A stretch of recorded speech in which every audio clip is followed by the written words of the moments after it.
Hello, everyone. Hello, hello, hello. How are you all doing today? Oh, let me turn that down a bit. Hi, hi. Also, new Uma drop. There's a new Uma?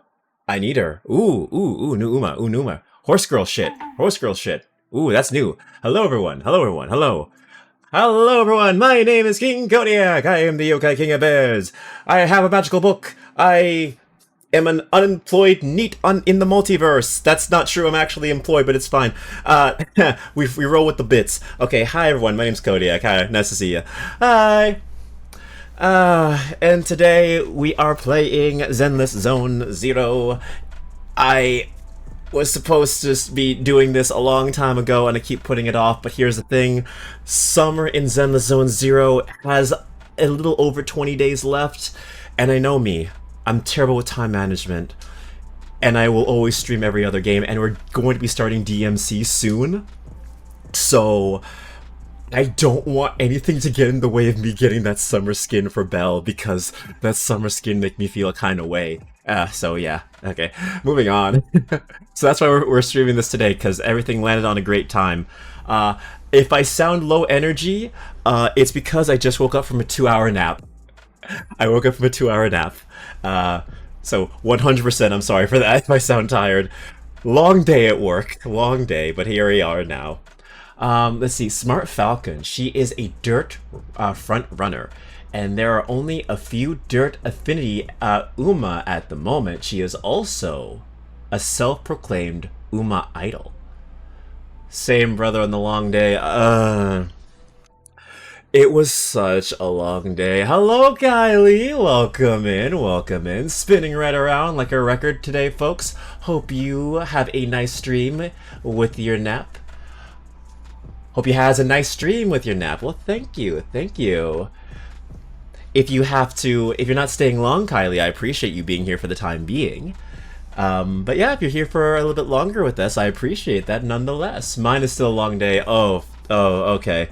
Hopefully it evens out, brother, because holy hell, my day.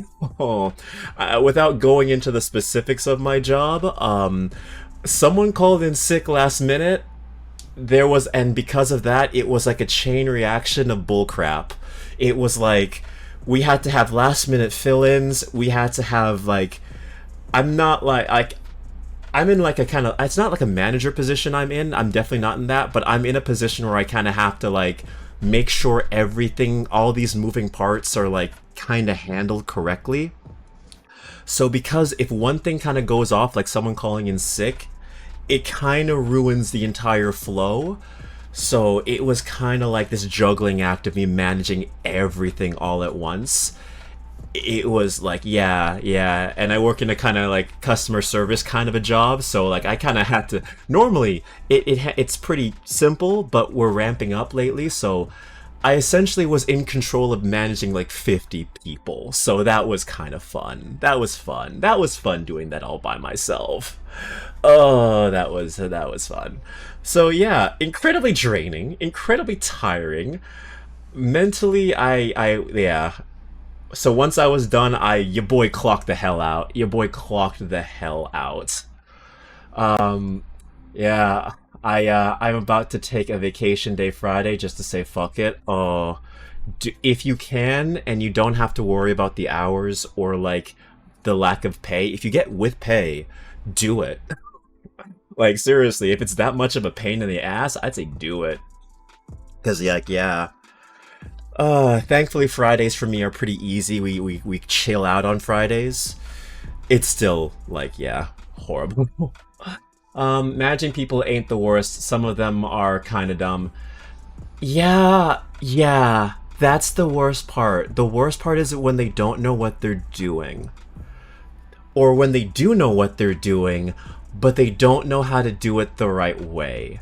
So you're just kind of like, okay, you're doing it this way, but this way's more efficient. Okay, now you just made things more harder on me. Thank you. Thank you for that. Okay, this is fun. This is fun. Oh no, I have like 4 more paid days for the whole year. Oh, okay, then sick. The year's almost over too, so like that's awesome. Crazy that the year is almost over. We have like less than 4 months I think. We have like 4 months, if not less than, and then the year's over. That is crazy. Time is a relative, my friend. But yeah, it was kind of a wild time for me dealing with all that shit. Ugh, don't remind me. I know, I know. We are blink. The moment we blink, we turn old. The minute we blink, we are old. It means that day is approaching for me. I know what day it is, Katsu. Oh, also, speaking of, if you downloaded something called the 7TV extension, which I have brought up a lot, you are privy to free emotes in this channel now. So if you download the 7TV browser extension, you will have free access to around 50 emotes that I picked out so that you guys can use in the chat room. You can't use them in other chat rooms, you can only use them here, but in case you ever want some free emotes, they're right there for you. Also, if you have BTV, another browser extension, free emotes as well. There aren't as many on that one, but yeah. I wanted to let you guys know so I didn't forget to tell you guys. I did that on Sunday. I got a lot of work done on Sunday for you guys. You shut your whore mouth. You couldn't say no to this face, though, could you? Okay. I'm not saying anything, Katsu. But I know. I know. And I know when. Okay, moving on. Yeah, a lot of news has been happening lately. A lot of news.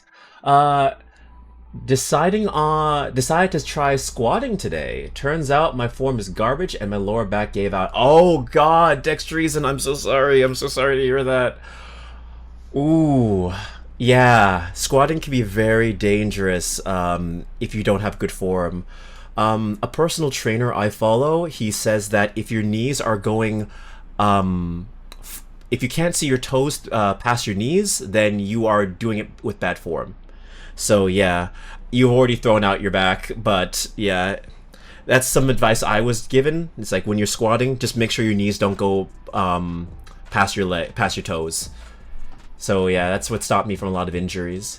How's your day going? My day's been a little bit rough, not gonna lie, day's been rough. A lot of busy things happening, so yeah, a lot of things have been going on at work, so it left me incredibly drained, and I was debating on whether or not I wanted to stream today, and I was fighting with myself, and I was like, do I want to stream? Do I want to stream?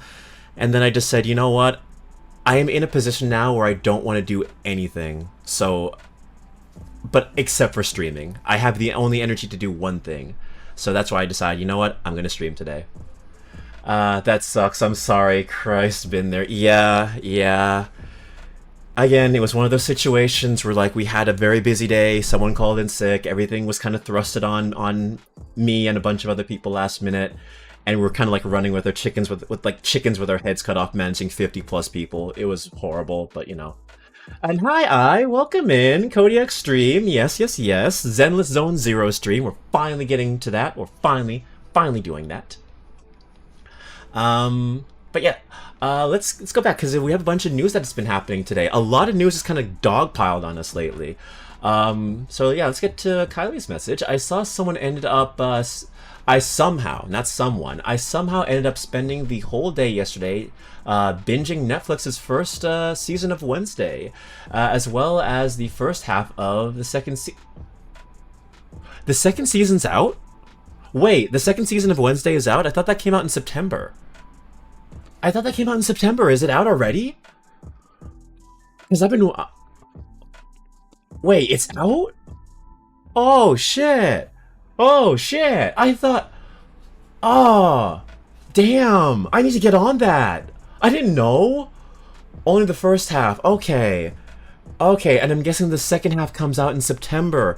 I haven't been keeping up. I didn't watch the trailer that came out a few months ago, and I only saw like a brief interview of Wednesday on TV that said that it was coming out in September, so I thought we were waiting until September. Okay.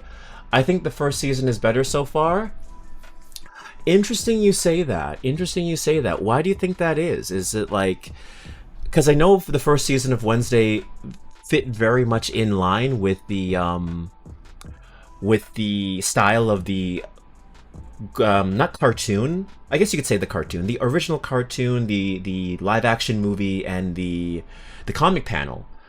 Season two, not season two, but the second half of the season one felt a little bit kind of closer to Riverdale. I still enjoyed it, but it kind of gave off like Riverdale vibes. I wonder if season two, unfortunately, might have delved too deeply into that side. Who knows? I guess I'll find out. One episode rounding out to 45 to 60 minutes each. We're getting to the point where TV is basically like movies, which is pretty cool. Um, I think the second season is interesting to me so far. Uh, okay, especially a stake that is introduced, so no spoilers. Oh, okay. Personal feeling, okay. Uh, hasn't hit the same way for me as a personal feeling. Okay, okay. I'm interested. I'm interested. I'm interested in this. I will check that out. I think the characters in Wednesday was handled very well. I think how they handled the first season was pretty good. Um, the red herring I wasn't expecting, and honestly, it was pretty good. Kind of funny how they casted the same characters in Beetlejuice, and they have a very similar dynamic for the sequel, which is kind of funny. I feel bad for the guy who, without getting into spoilers, even though most of you have seen it, who was basically the actual like bad guy in Wednesday, because that guy has gotten typecasted as the same character in majority of his acting career. So I'm like, oh, I hope he's not typecasted anymore, because that's like the worst thing to do in Hollywood is when you're typecasted. Then again, a job is a job. A job is a job. Work is work. But yeah. I've never heard anyone say anything negative about season one. Yeah, no, I've never heard anyone say anything negative about season one either. I enjoyed season one. I enjoyed it, like, full on. I just thought that as it got closer to, like, the middle or the ending of the season one, it did feel not... It felt like Riverdale. And I'm not saying it felt like, later Riverdale, where shit got off the rails. But it felt a lot like season one, season two Riverdale, where it kind of got a little bit closer to teen drama. Yeah, but then again, you know, it's the environment it's in. Oh! Oh, hello! Hi! Hi, I don't know why my alerts aren't working, but hi, hello, Juniverse. Welcome in, Raiders. Hi! Hi! I see that you're from the raid, okay. The sun sets and dawn arrives with flames. June raid. Oh, well, welcome in. The sun has set and dawn has arrived indeed. Hello everyone, my name is King Kodiak. I am the Yokai King of Bears. And I am your residential multiversal nuisance. I am a voice actor on YouTube, and I'm also a streamer on Twitch. Welcome in. What were you playing? What were you doing? Let me give you a quick shout out real quick. I will do that right now. I do not want to ban you. That is not what I want to do. Okay, there we go. Okay. That would be hilarious. Okay, what were you doing? Marvel Rivals, cool. How was that? Did you win your games? Did you get the play of the game and all that fun stuff? Did you main one of the? Who was your main? I do not. I have not played Marvel Rivals in a hot minute, but I did main Squirrel Girl for a short bit of time. Oh goodness, we're getting banned seconds in the channel. Oh, that'd be hilarious. Oh, that would be the biggest L on my hand. Banning someone for rating you as a bit. Oh. Stranger things has happened. Stranger things have happened. Moon Knight. Moon Knight is yours, Katsu. That is interesting. Okay, okay. I think Moon Knight's a pretty cool character. My mains are Groot and Iron Man. Okay. Cool, cool. I'm an MK guy. Moon Knight guy too. Okay, Moon Knight. A lot of Moon Knight people. Cool, cool. Moon Knight is my favorite in all of Marvel. Moon Knight is a cool character. It's a shame that his Disney Plus show wasn't that great near the ending. It started strong and boy, Marvel shit in the coffee. I brought us here. She said you got cookies. Oh no. Oh no. Why did you tell them I have cookies? They're not done yet. They're in the oven still. It's gonna take like 15 to 20 minutes. I hope you like Pillsbury. I got the Pillsbury donuts. There you go. But yeah, welcome in, Juniverse. If you need to raid and dash, I completely understand. But if you want to stick around, you're more than free to. Thank you for bringing in your community here. We're gonna be playing Zenless Zone Zero in a little bit, but we're just kind of yapping and talking right now, and just getting into the news of things. Also heard there be karaoke. I never once said there'd be karaoke, so don't you be lying on me. I love your model, by the way. Thank you so much. I appreciate that. So for context, this model is a pre-built, so it's a pay-to-use model. But am hoping to eventually get a actual 2D model of my OC for streaming, hopefully. Although VTubing takes a lot of time and it takes a lot of money, but it's a pipe dream later on down the line. So, but for now, this model's close enough. But yeah, thank you so much. Thank you so much. Unfortunately, I've seen a decent amount of people complaining on the first season of Wednesday. Oh, so people have been complaining about the first season. One complaint I've seen the most is with all of the chemistry Wednesday gets with Enid. They just had to have straight... Oh. You know, I didn't think too much of it. I mean... If you want to ship them, I say go ahead. I don't have an issue one way or the other if there is a ship or a romance or not. But I definitely understand the idea of opposites just being friends, and that's fine too. No issues, regardless. I didn't feel strongly one way or the other. For me, I'm here to see Wednesday be Wednesday. I don't really care what happens. A reoccur. Ooh, what's this?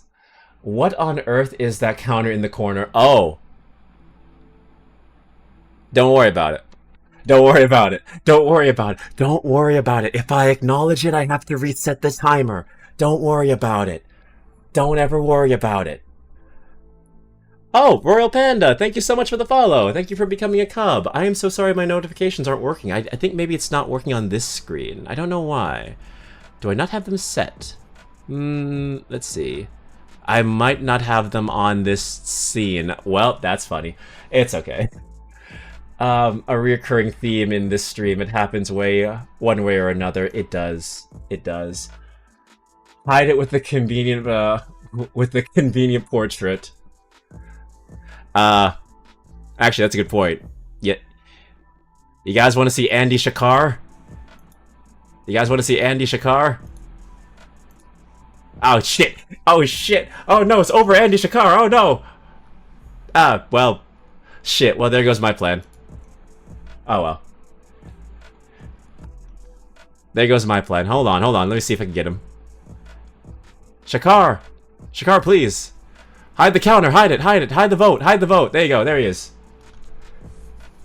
There he is! There's a big 2 there. Oh shit, everything's falling apart. There he is. There he is. Where is it?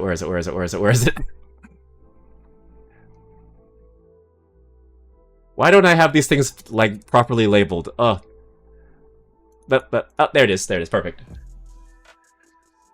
I can see this too. That cosplay is actually pretty decent, not gonna lie. It is decent. It's a good cosplay. It's too bad he's a terrible self-insert. It's a terrible self-insert of Dante. I'm not saying he's a terrible self-insert. It's not like the other DMC game we played where it was a blatant self-insert. Yeah. He's a goober. He's a character. He's just a character. He's a great character. Oh, don't get me wrong. I'm an enjoyer of this ship. Just the fact that the complaint was most common. Yeah, I'm never gonna be the one complaining, being like, how dare they not ship these characters? How dare they? Or how dare they, like not ship them or ship them? I don't care either way. I'm just like, is the story good? Awesome. Because I've seen like works of art that focus way too much on shipping, and it ruins the entire show because they focused way too much on it. Ruby. I'm sorry, what? Ain't it Dante? I know. Yep, it's Dante. I will get some food and continue gaming, but I look forward to hanging out here more in the future. Well, thank you. Oh, and also, Juniverse, thank you so much for the follow as well. I didn't see that. Notifications aren't popping up for me. Sounds like a comfy space you got here. Well, thank you. We tend to try and be as chill as we can here. I like to make this place a hangout for anyone to just chill and relax. So yeah, my pleasure. Thank you so much. Enjoy gaming and chilling. Hey, no worries at all. Alright. Star vs. the Forces of Evil. That is a good example. I was trying to find another example of a show that did that. Star vs. the Forces of Evil was another, like, horrible, like, culprit of that. Once the shipping became popular, it just went all the way downhill. I shall leave a lurky. Thank you so much. Joe slash Juniverse is a good friend. Met them through a certain V8 friend in our space. That's so sweet. Oh, okay. Small world, as they say. I am shocked Tachyon was replaced by Asgore. Oh, I am shocked Tachyon was not replaced by Asgore now that I noticed it. Who said anything about Asgore being replaced? I never said that. June, like, oh, thank you. Sorry. June, like June is fine. No worries. Thank you, June. But yeah. We were just talking about, Wednesday Season 2 and how that's finally out. I didn't know it was out. So now I have to watch that. I have to binge that. That's fantastic. For now, I'm rebranding soon. Oh, okay. Well, congratulations on the rebrand. Nice. Very excited. I didn't even watch Season 1. I think you should. I think if you enjoy Addams Family, you will enjoy this one. If you enjoy classic Addams Family, let me just preface that, because I did not like the two animated movies that came out by, I think it was Illumination. I didn't enjoy those ones. I didn't really watch them. I didn't really care to watch them. But if you like the live action ones from back in the day, the live action movies, you'll enjoy it. Man's on his Wednesday and Horsey's arc. I know. Never heard of it, unfortunately. Okay. Well, definitely something to check out if you ever want to watch a gothic film for Halloween, since that's peeping up very closely. So here's the thing. Katsu has just informed me that there is a new horse girl out in Uma Musume. I know we're playing Zenless Zone Zero, but I wouldn't be against doing some 10 pulls for that character. just to see if we can get her. Just to see if we can get her, and then after we go directly into Zenless, because I could do that. Oh no, Uma Musume. Just to make sure, you've seen Kung Fu Panda, right? I have seen Kung Fu Panda 1, and for some reason I never saw 2 through 4. 2 through 4, goddamn. What have I wrought? You have wrought horror. You have wrought horror. Good luck with pulls, thank you. Thank you so much. We're not gonna do it just yet, because there is other things I want to talk about, because, like, some crazy things have happened. One of them being that this just dropped today. I don't know if anyone has heard of this yet, but Channing Tatum is in Demon Slayer. Have y'all heard the news that Channing Tatum, the guy from 21 Jump Street, is now in Demon Slayer, in, I believe, the new movie? Yep, huh? Yes, I am not joking. Channing Tatum has been officially cast as Akaza's mentor slash stepdad in the new movie. He's Nanamana Tanjiro. Nama Tanjiro. He's in it. It's crazy. But yeah, I think the only reason he's in it is because his daughter is very big into Demon Slayer. Like, I vividly remember a photo of him cosplaying as Tanjiro, and his daughter was cosplaying, I think, as Nezuko. And they were at the premiere of the Demon Train movie. So, I think, like, his daughter works some movie magic. His daughter tried to say, like, hey, Daddy, can you please be in Demon Slayer? And he said, hell yeah, sweetie. This is gonna be awesome. So yeah, now he's officially in Demon Slayer. You know how long I've been waiting for this? Whew, I'm about to make a name for myself right here. He about to make a name for himself. Let's go. Hell yeah. You know what? I've never heard Channing Tatum's voice acting work.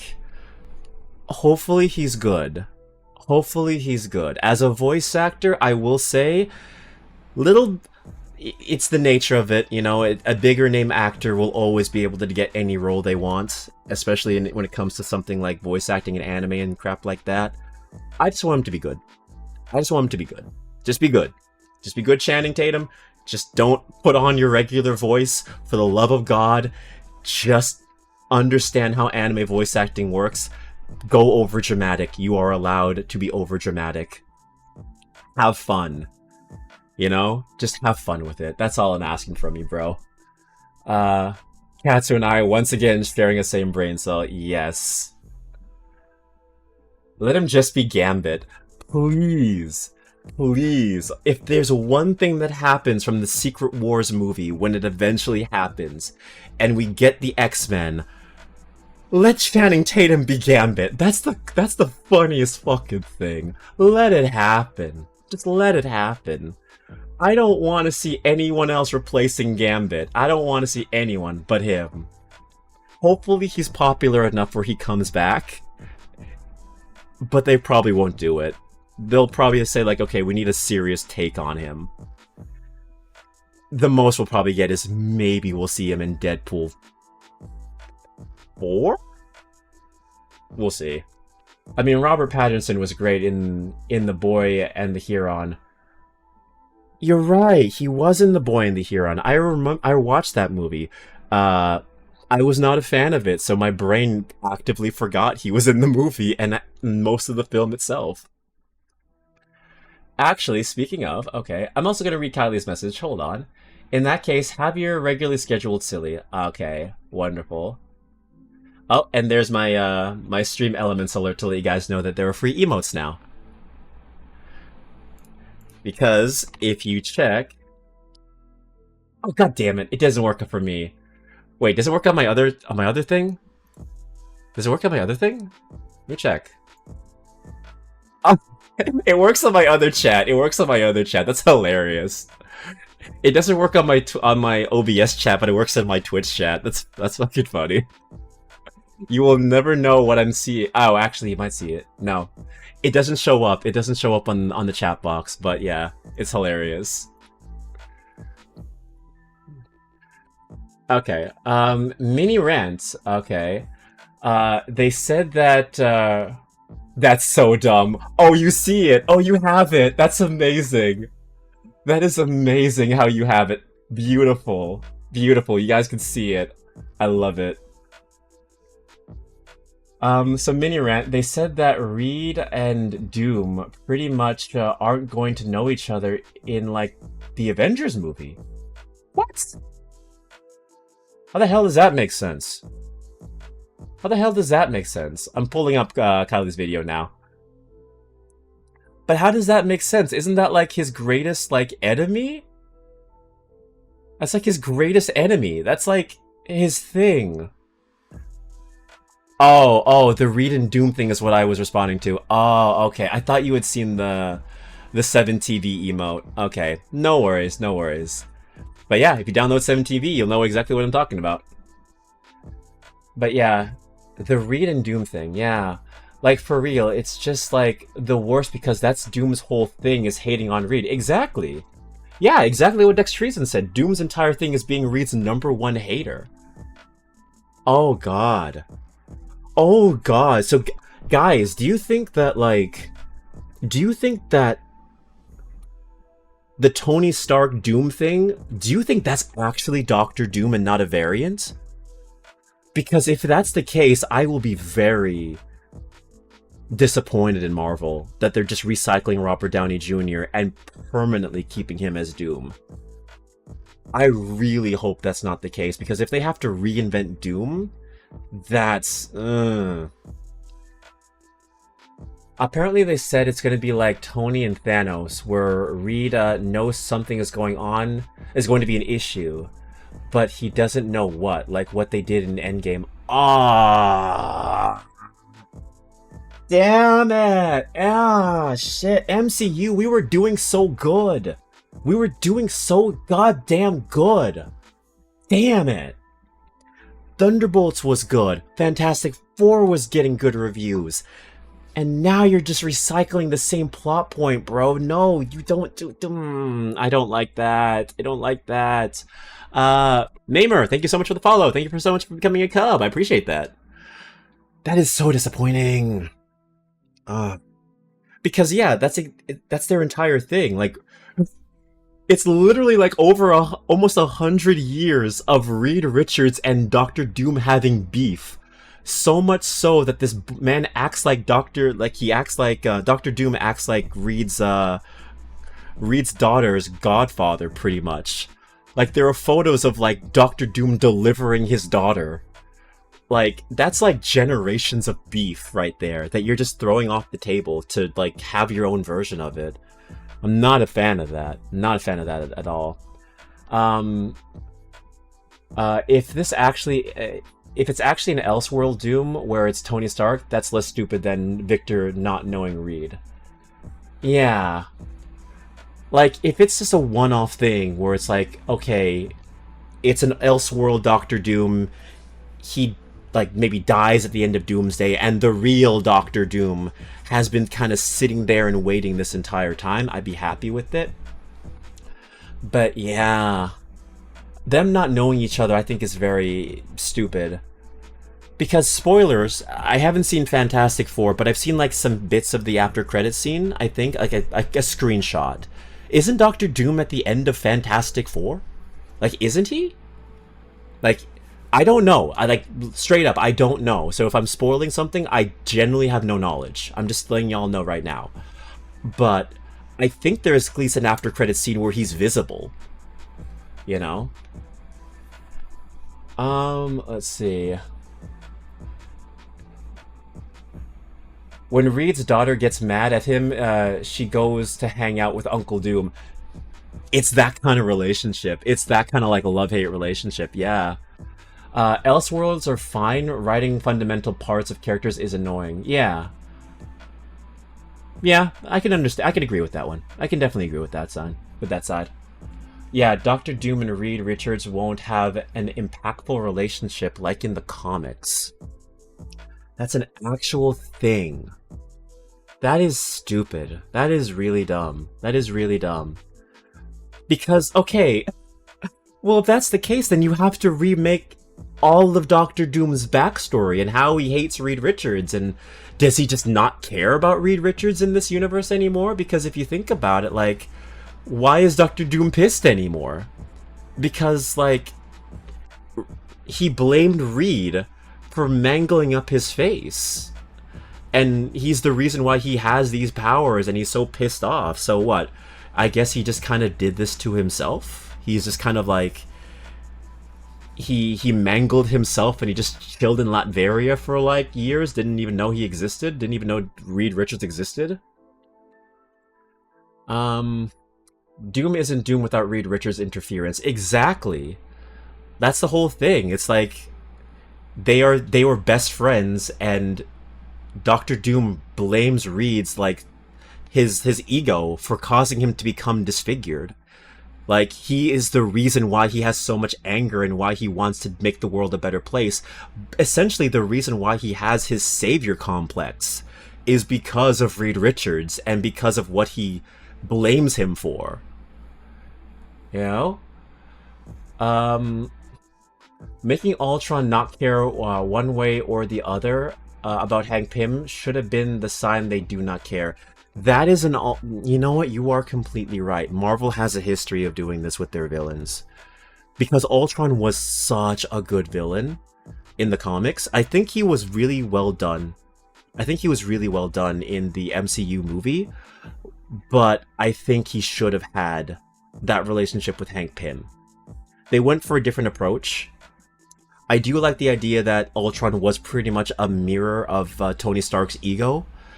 But there is a lot to say when it comes to them reversing the roles, and Tony is the one that's, you know, creating the evil AI rather than Hank Pym.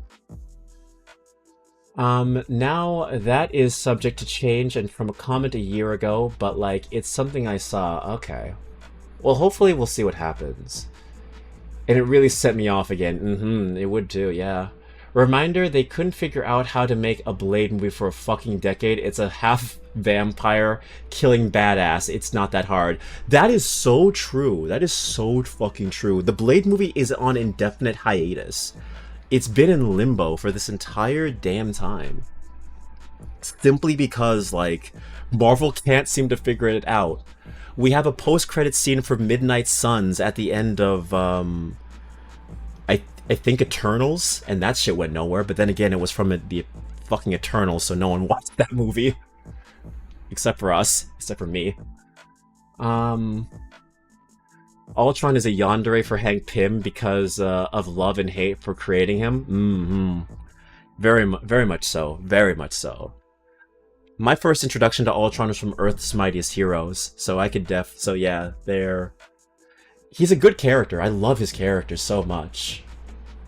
I love Blade movies for what they are, but man, Blade in the comics is just a different beast. Oh, for sure. For sure. I mean, the movies are the movies, and the comics were the comics, especially back then, where, like, we couldn't get a faithful adaptation for anything for a while. But they were fun for what they were. Cheesy action vampire schlock films. Kang's casting fucked up the MCU forever. Look at when things started falling apart again. Yeah. You know what? You are exactly right, Dextreason. That is exactly when it all fell apart.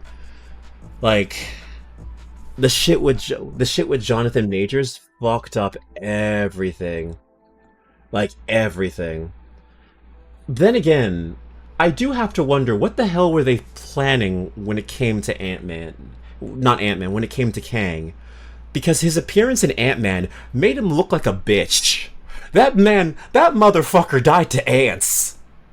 That motherfucker got done in by ants, and this is supposed to be your next Thanos level threat. They didn't know what they were doing with Kang the Conqueror. They were trying, and I blame Marvel for it. I do blame Marvel, because they were trying to do this whole thing with the multiverse. They originally said that because of Thanos, they weren't going to be focusing on the next big bad. They were instead going to focus on building up singular characters and stories. Which, on paper, I guess could have worked, but it also made it kind of pointless because now you have so many heroes and there's nothing to really tie them together. So then they brought out Kang. And Kang just isn't that interesting of a villain compared to a Thanos or a Doctor Doom or, like, a symbiote saga, which I know they can't do because of Sony. You know? There were so many things they could have done outside of Kang. And then they realized, oh, the multiverse fucked up. The multiverse isn't actually a plot that anyone cares about. Because guess what? Most people don't care about the multiverse. Most people don't care about things that happen in a what-if universe. They care about what happens in this universe, because this is the shit that affects them. They care about what happens to the characters from the Earth they're on, you know? Why do you think so many people want Robert Pattinson in the, like, main series DCU? Because they don't want to have to worry about two different universes. They just want to focus on one. The audience do not care. That's comic book shit. To be fair, Kang is an Ant-Man villain. Okay. But again, yeah, he's not meant to be like a Thanos-level threat. I don't see Hulk and all these other characters coming to beat Kang's ass. That just feels like such a waste of an Avengers villain. Bro, they don't know what to do with any villain after Thanos. I agree with you. I agree with you full on. After Thanos, they peaked. Which is sad. I mean, look how they massacred my boy Taskmaster. Do not remind me of Taskmaster. Do not remind me of Taskmaster. That was a character I was so excited for. And then I saw Black Widow, and then I was just so disappointed. Like, what the fuck were they thinking with that? I put a chip in her head, and now she can copy any ability. Now she is ultimate weapon. What were they thinking with Taskmaster? I am so glad that they corrected it in Thunderbolts. If you know, you know. I'm glad they corrected it. Let's hope they do it right. If they go again. My personal conspiracy theory is that Kamal Khan's actress actually actually caring enough about the character is to go against the grain has led to her not getting what needed to happen for the next generation of establish itself. Oh, okay.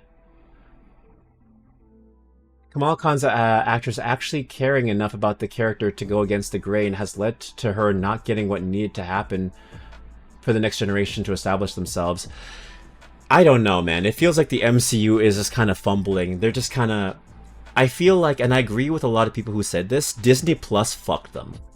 Like, Kevin Feige has said he didn't want to do Disney Plus, and it shows because a lot of the heavier, like, plot points that are connected are through the MCU shows. And a lot of people are getting frustrated because they don't want to do homework. It's becoming like comic books, so... Yeah. Kamala is the next generation when you don't consider Miles. You're very right. You're very right. And seeing how Miles Morales hasn't even been, like, a thought of the MCU, hasn't even been teased, maybe if we're lucky we'll get, a mention of Miles in, Brand New Day. But, yeah.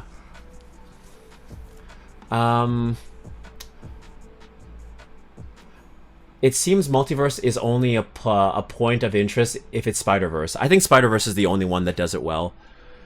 Considering how that's an isolated trilogy. And even then, we're waiting long for Spider-Man Part 3 for Spider-Verse.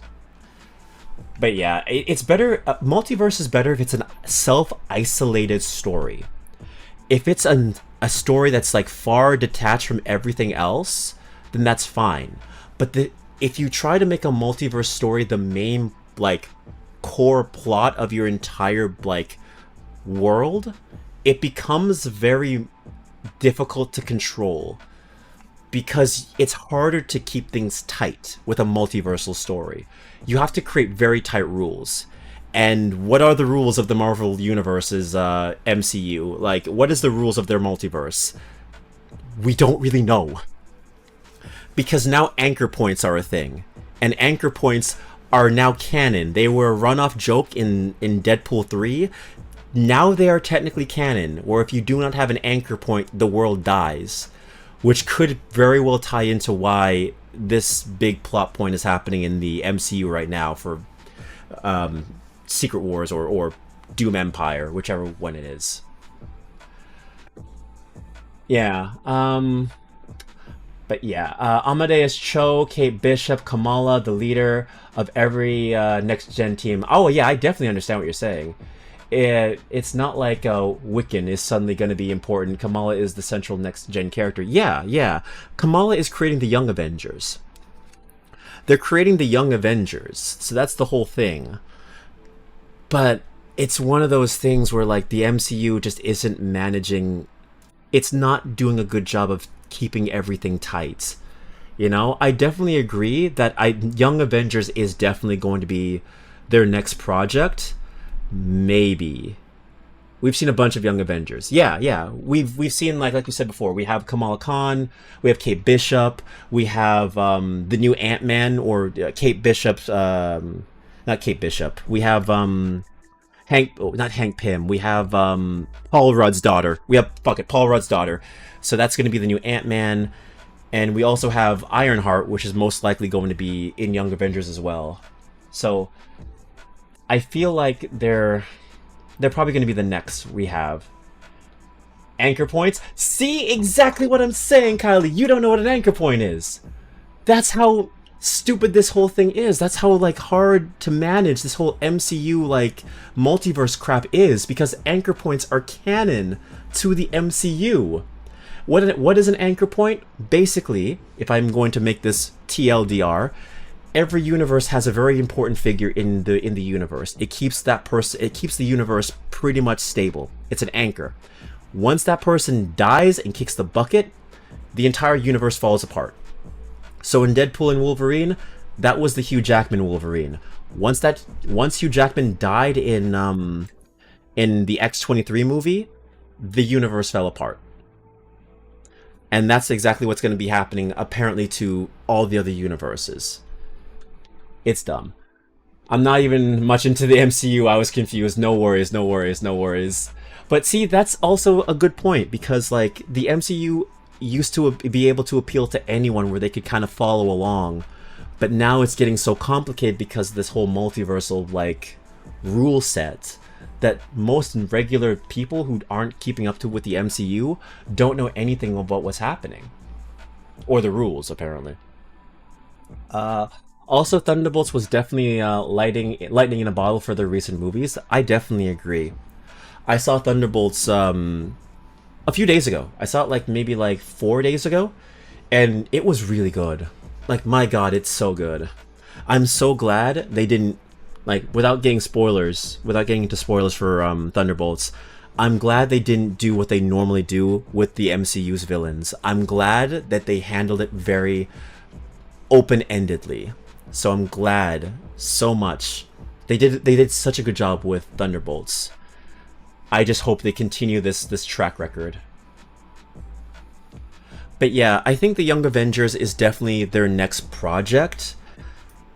But they're managing two different sides, it seems like. They're trying to build up the Young Avengers, and they're also trying to build up the Avengers that we know so far, you know? Like the Thors, the Hulks. I feel like what's going to happen is after Avengers Doomsday, and maybe after Secret Wars, we've already confirmed that the MCU is going to have a reboot.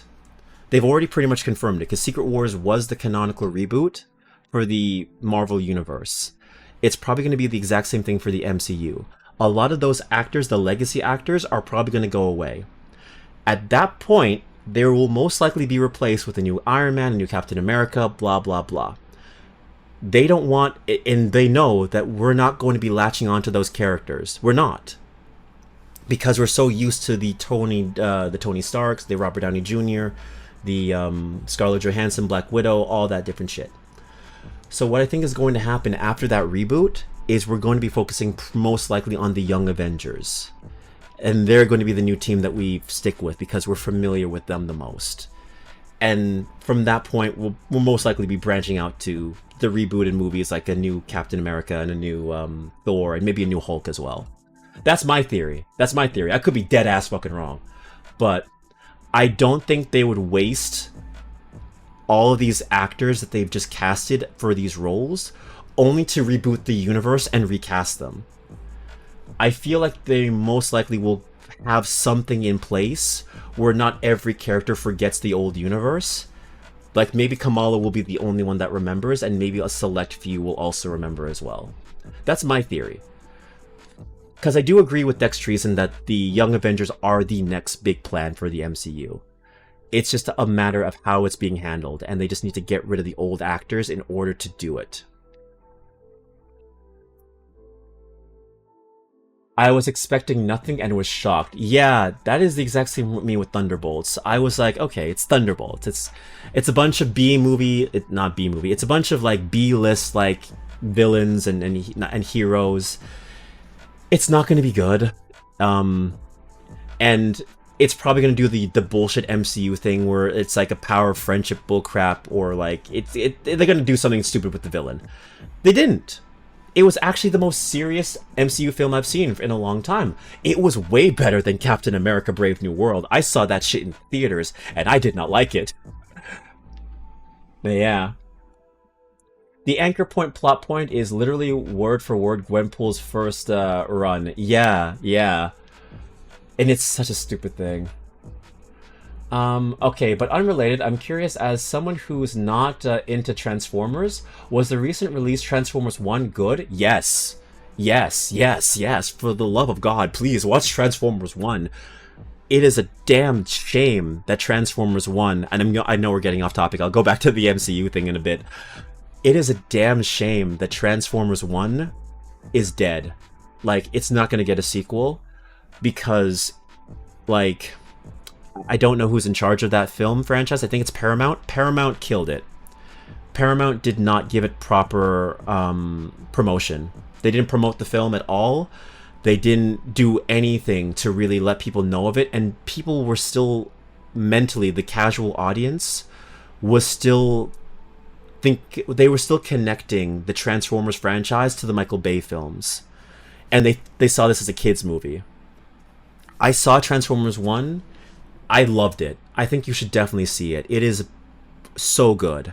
The only complaint I have with Transformers 1, and it's very, very important, there's a giant threat in the movie, and the film just kind of ignores it in response to Optimus Prime and Megatron having beef, which kind of baffles me, because I was watching that film and I'm just like, are we not going to talk about that giant, like, thing that's right there that no one is talking about? Are we just ignoring that giant, like, threat that's, like, right the fuck there that we should have been handling, like, at least 40 minutes ago? That sounds like Unicron. I think that was it. It was something like that. Megatron was justified. Yes. I will say Megatron was justified. I will say Megatron was justified. Granted, I think he kind of heel-turned a little bit too quickly, but I think he was justified. He did nothing wrong. I won't go that far, but I would say he was justified. But yeah, I thought that was kind of weird how, like, you completely ignored the main villain in order to focus on the character development. And now it's kind of ended on the cliffhanger because, like, we don't have a sequel. It's never gonna happen. Like, the movie quite literally ends with, like, Megatron or Optimus Prime being like, we did it. We did it, Autobots. The planet is saved. Now it is time to go and rebuild Cybertron. Meanwhile, all of Cybertron's on fire and there's a giant, like, monster right there destroying the city. And I'm like, Optimus, y'all ain't gonna do anything? Bro, it's killing everyone. What are you doing, bro? Why? And then the trailer, and then the credits happen. I'm like, okay. We did it! We saved Cybertron! What about the giant fuck you. Yeah. Yeah, shut your ass up. So yeah, I would definitely say, watch Transformers 1. You will enjoy it, but, like, there's a very important, like, plot point that they just do not touch on. Optimus, exactly. This bro is just like, everything's fine. Everything's fine. We can live with it. We can live with it. No, we can't. Okay, moving back to the MCU talk. It seems like, okay, so Kamala is one of the very few young Avengers who actually has a rogues gallery. Very true. Very true. You're actually right. You're completely right. Bruce in the movies has turned into basically that Amadeus Cho is in the comics. Yeah. I mean, with everything that's happening... Oh! Snowy VT24, thank you so much for the follow. Thank you so much for becoming a cub. I appreciate that. Welcome in. But yeah, it seems like they're probably going to correct the Hulk as well for the new Spider-Man film. Because it seems like, and I'm not going to get into spoilers here, this is kind of just rumors at this point, but it's more or less confirmed. The Incredible Hulk is most likely going to be in the new Spider-Man film, and he's most likely going to be playing a villain of some kind. Which means that Smart Hulk is most likely going to go away in terms of Savage Hulk. So there were rumors that they were going to get Mr. Negative, but that has yet to be seen. But if he's being held, like, secret, and he's, like, a secret villain, then that's awesome. But we'll see what happens. I like that the guy fights like he has no idea how to fight and is carried by his broken-ass powers. Yeah, very true, very true. Like, it's no spoilers that Sentinel is in the movie, but yeah, it's so funny how this guy is basically one-shotting people and he doesn't even know what he's doing half the time. Yeah, he's a justified extremist. I will say Megatron. Um, I dealt with my personal problem. We're all good now. 100%. That's Optimus. Do you take song requests by any chance? If that's fine. Depends on the song. But I'm not against song requests. Um,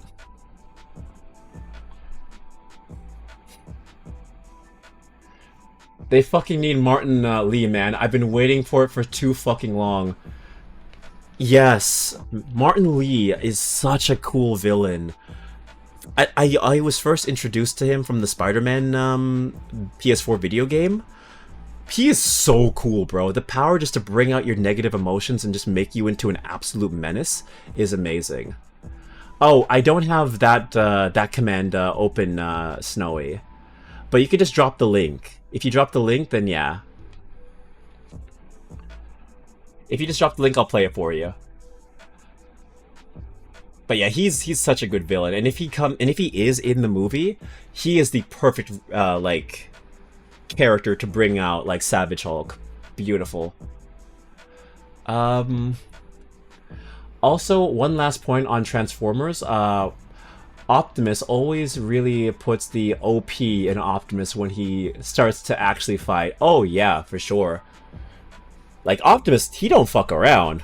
Like when he'll be diplomatic as fuck, but when he's like when he's done with you, he's just like, okay, fuck this bitch. Once that axe arm is coming out, you know you getting the belt. You are done, bro. So Cho's thing was that he could completely control himself in Hulk form, but Bruce couldn't. Oh, see, I didn't know about that. I don't know much about Amadeus Cho. But I do know that Savage Hulk, that Smart Hulk is a thing. So, yeah, I didn't know that he was basically copying Cho's whole thing. Let's see. Can you play that? I will see. I'll look that up. I'll look that up. We're never getting Fin Fang Foom. That name sounds so familiar. That name sounds so familiar. I'll look up Fing Fang Foom, but I'm not gonna lie. It kind of sounds a little bit racist, that name. Oh. Oh no, we're not playing that. We're not playing that, Snowy. I'm so sorry. That is copyrighted music. I am not playing that. Yeah, Gangstar Mass Appeal. No, we're not playing that. I'm so sorry. I will get this VOD thrown into the wayside if I play that. Sorry about that. Yeah, no worries, no worries. Video game music is pretty much okay. But yeah. It's a big fuck dragon. MC, okay, I'm gonna look up Fing Fang Foom. Alright, let me just see this. Alright. I'm gonna look up Fing Fang Foom. Wait. Stupid thing. There it is. There you go. There we are. Look at this character up. Oh, yeah, you're right. It's legit it's a big fucking dragon. I don't know if we'd ever see a character like this in the MCU. I'll get a photo of it and show you guys in a second. I feel like this might be a little bit too much for the MCU. Maybe you get a passing mention of this character, but most likely not. Let's see here. There we go. Open the new tab. There we go. Alright, let me just get this for you guys.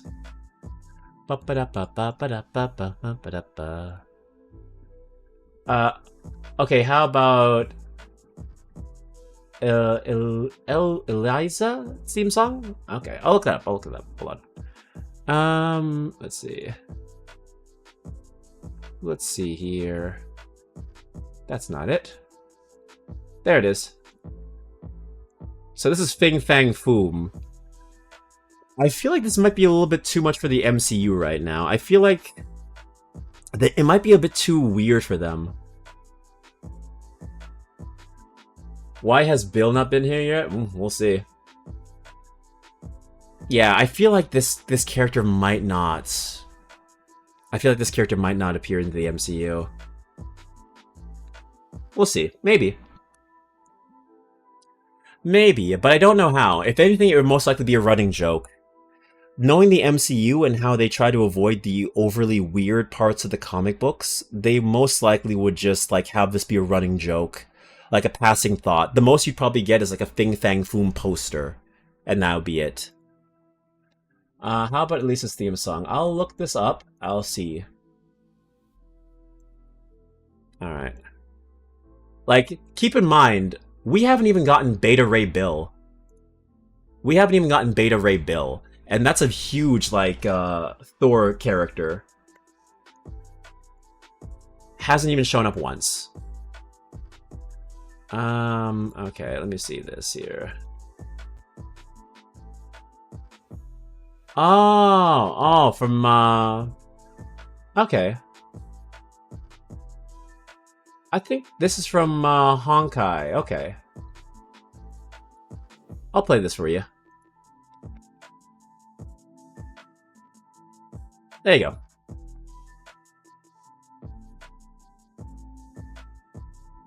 Fing Fang Foom was an actual threat back in the day. Oh. A real Thor fan never speaks ill of Beta Ray Bill. Exactly. But yeah. He's an actual threat back in the day. But I just don't see them doing it. I just don't see it. I could be dead-ass wrong, but it seems like because the MCU is trying to be at least kind of grounded in some stake of realism, I feel like most likely you're not going to get Fing Fang Foom. A lot of the weirder characters of the MCU, I just can't see happening. Maybe, but like, yeah. We're kind of getting there. We're kind of getting there. Galactus was literally just there. I agree. I see what you're saying. They're easing us into it. They're easing us into the weird, okay? At a snail's pace, but we're slowly getting into the weirder parts of the MCU. We have magic. Listen, we just got Mephisto. After at least, I'd say 4+ years of bitching, we just got Mephisto. And yes, we have the Skrulls. I see what you're saying, but the Skrulls haven't even been that, like, utilized lately. They forgot about the fucking Skrulls. Remember Skrull Invasion? That MCU like Disney Plus show that fucking died because no one liked it and it was horribly done, where Rhodey was revealed to be a Skrull this entire time. Yeah, they're not touching on that. Dog, we just had a super cat. We had a super cat?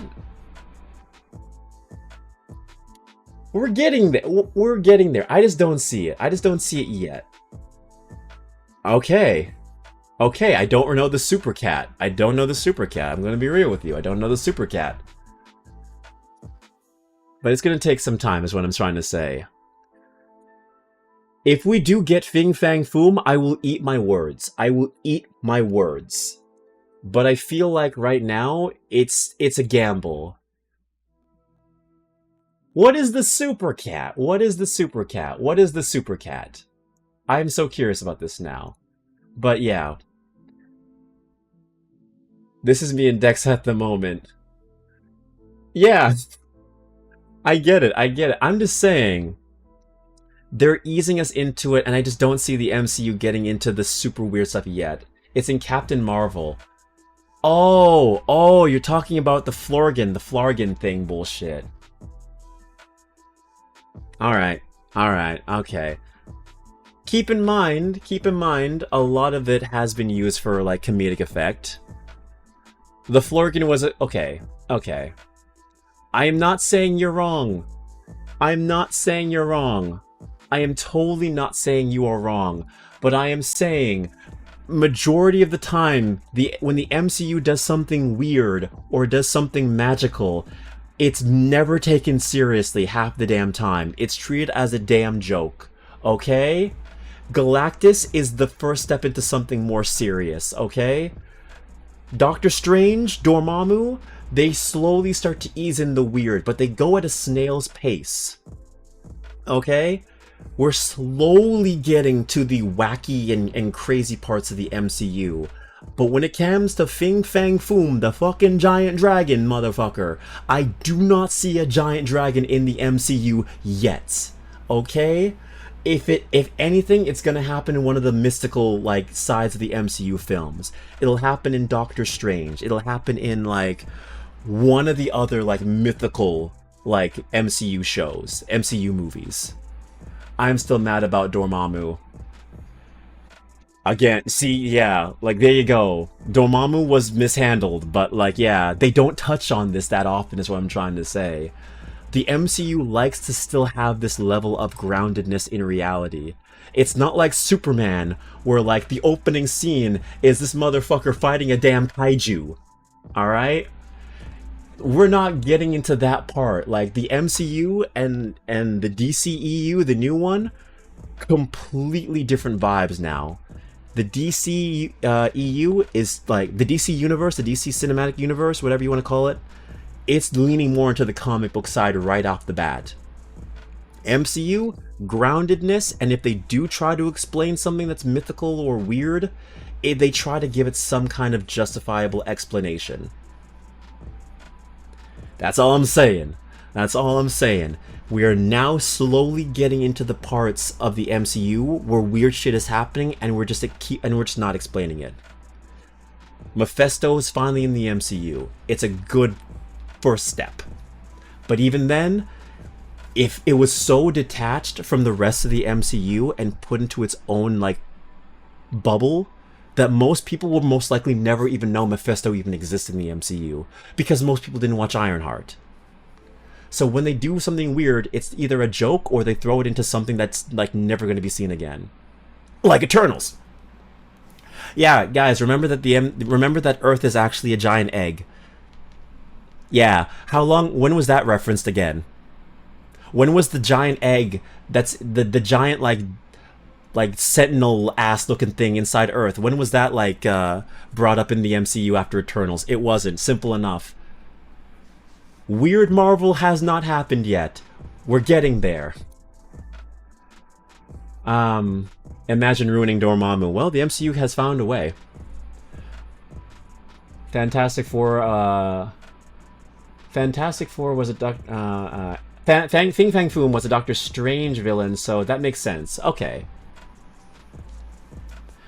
If that's the case, if it is a Doctor Strange villain, then maybe you will see Fin Fang Foom. But then again, Doctor Strange, they've been kind of, yeah, I didn't like the new Doctor Strange. Multiverse of Madness was kind of lame. Multiverse of Madness was fucking lame, bro. It was fucking lame. I'm sorry, egg? Yes, egg. The time loop was cool. That was the coolest scene in Doctor Strange. Dormammu have come to bargain. But yeah, that could have been your next Thanos level threat. You're incorporating magic into the MCU. I'm sorry if this is becoming a long rant about the MCU. I'm very passionate about the MCU. But Dormammu could have been your next threat. Dormammu could have been the next threat because you're slowly incorporating magic into the MCU. And you know how you could have ended the Dormammu arc? Doctor Doom comes in and steals Dormammu's powers.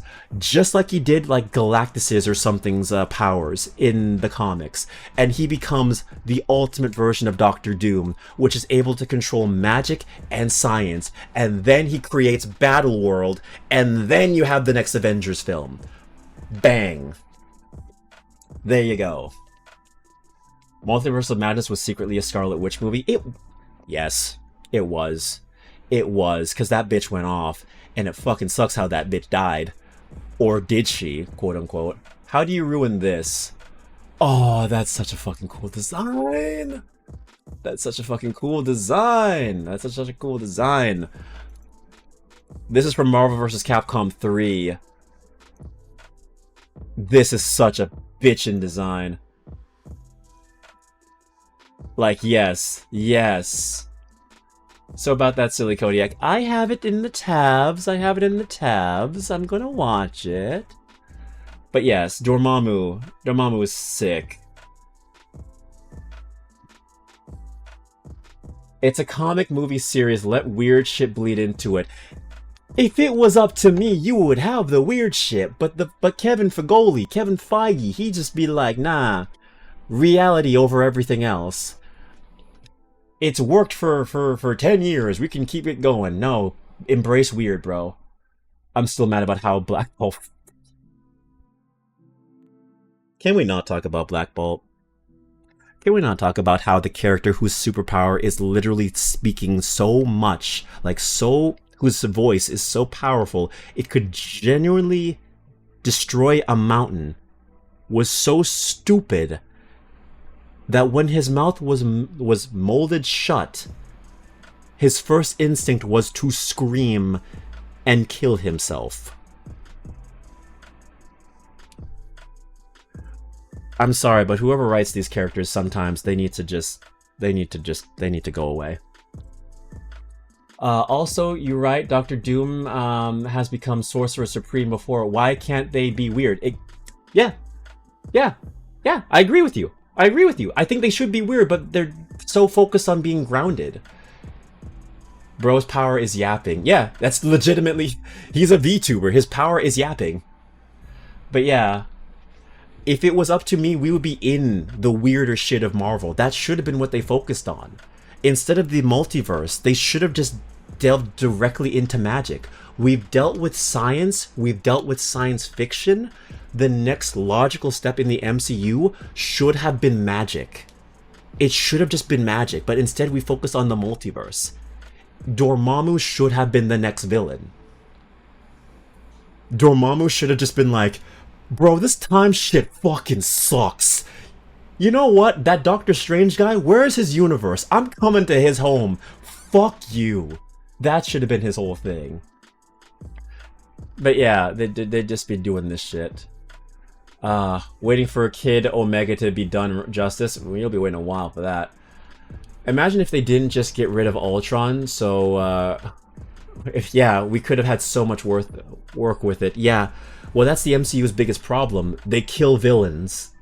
Every movie they have to fucking kill the villain, which is the stupidest thing the MCU does, and I don't know why they do that, which was a big complaint back in the day. It's still a complaint now. Stop killing your villains, Marvel! I mean, if he fits, I mean, it fits. He is, the God King, the goddamn King of Chaos, yes. I'm the one Inhuman fan, and I'm so sorry for you. I'm so sorry that you're an Inhumans fan, because you have been done so dirty. You have been done so dirty.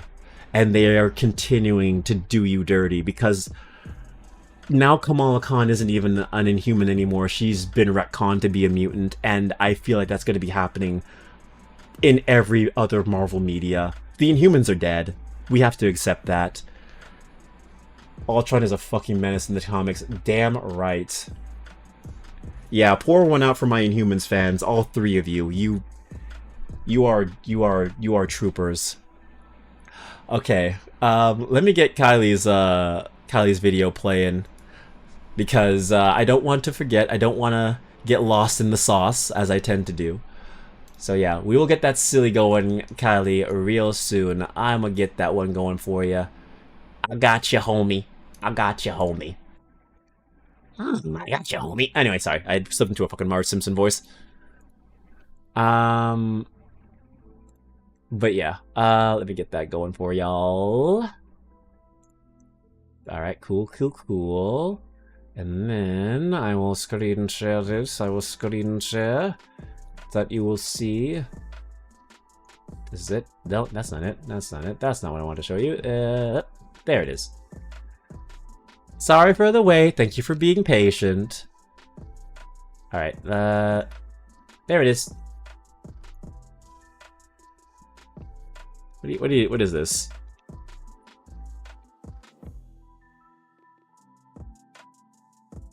What is...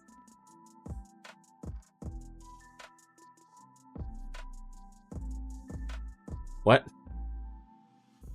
Well...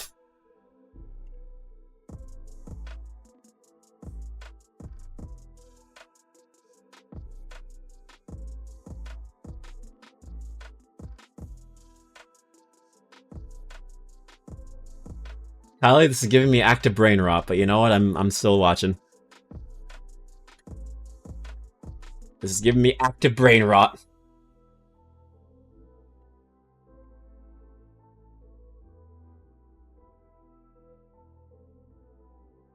Oh, it's a damn turtle. Oh god, he's talking.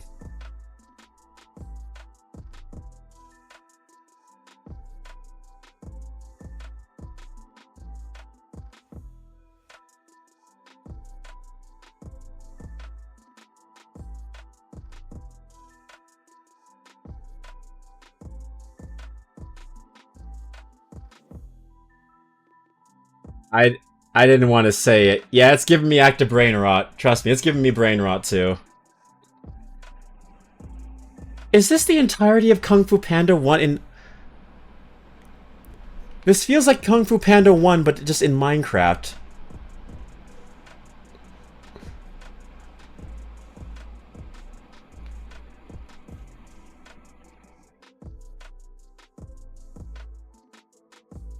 Okay.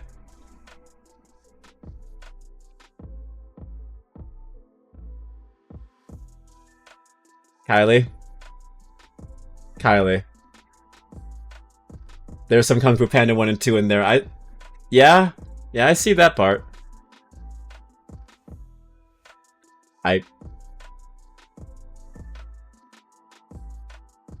Kylie. What did you send me? What is this?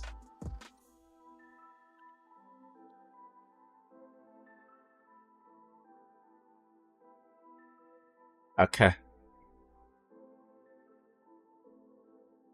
Yeah, this is yeah, I agree. And that's why we're gonna do this. There you go. We're gonna times 3 speed it. We're gonna times 2 speed it. There you go.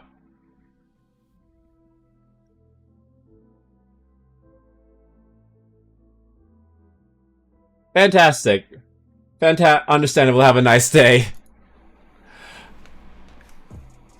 You know, I think I might have to make a rule to make them at least shorter than maybe just a minute, maybe a minute long.